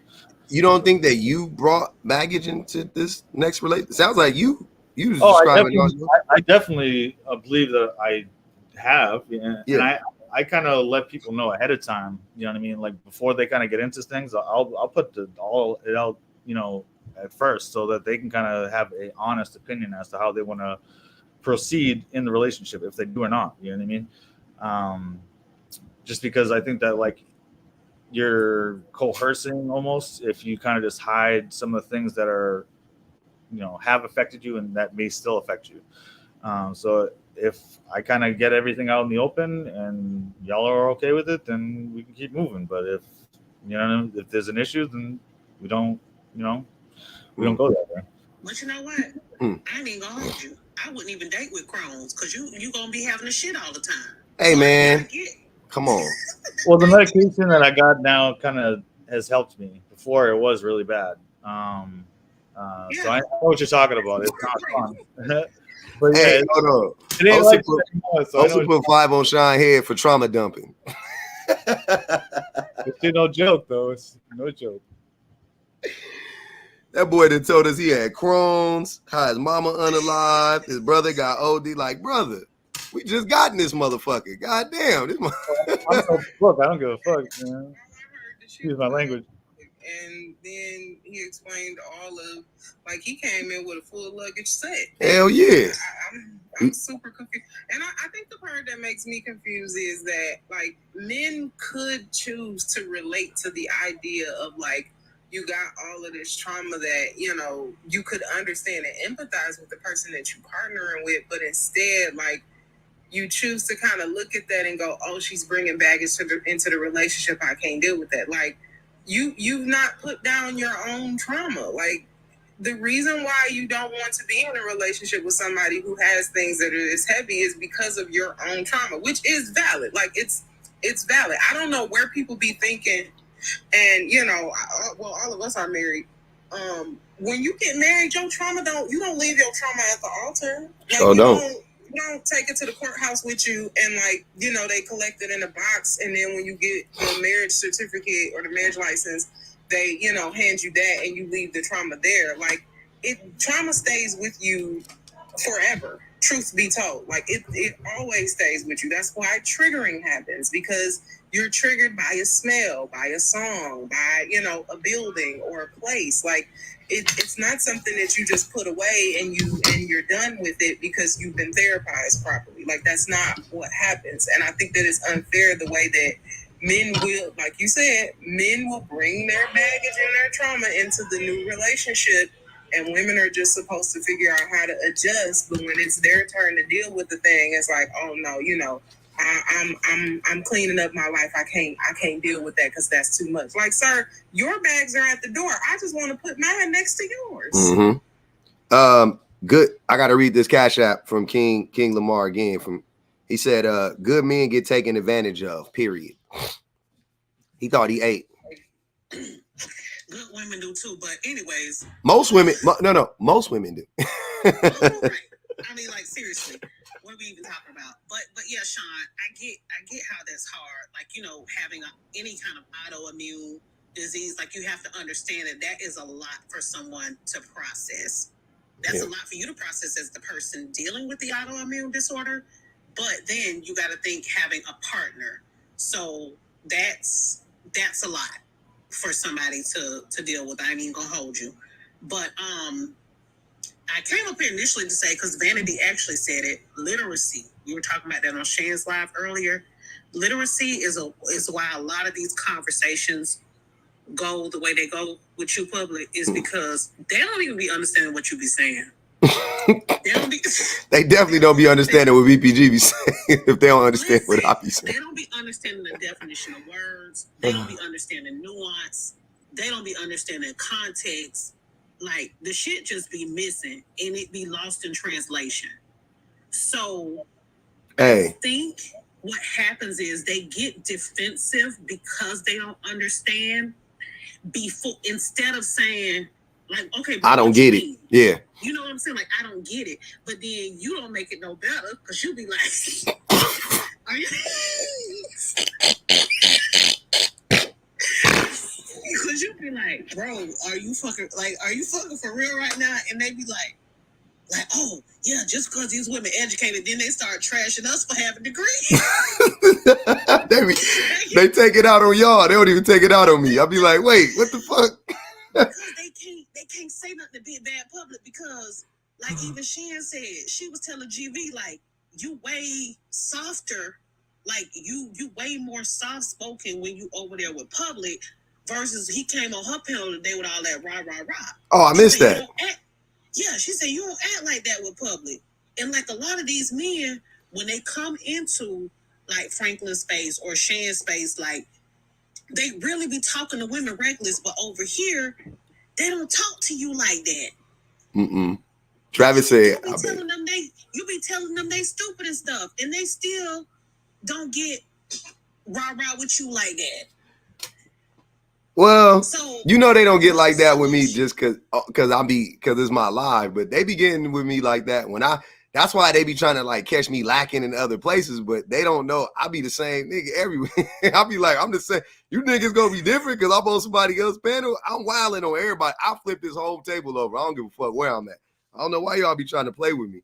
But you will literally call their card, and they probably rage quit, quiet quit, whatever. But they really will take it there on panels if it's just women on the panels. That's Facts. why I said that. But like I said, we got into the conversation about literacy, and he was like, okay, I'm not educated, but you can't say I don't make money. And I'm like, sir, it ain't even about that. It's about having a conversation, and it takes two people to have a conversation, and you have to be able to understand what the fuck is going on in order to have a conversation. For real. And a lot of that's missing. Hey, Sean, I gotta go. Nah, that's facts. Hey, wait, y'all. Wait. Y'all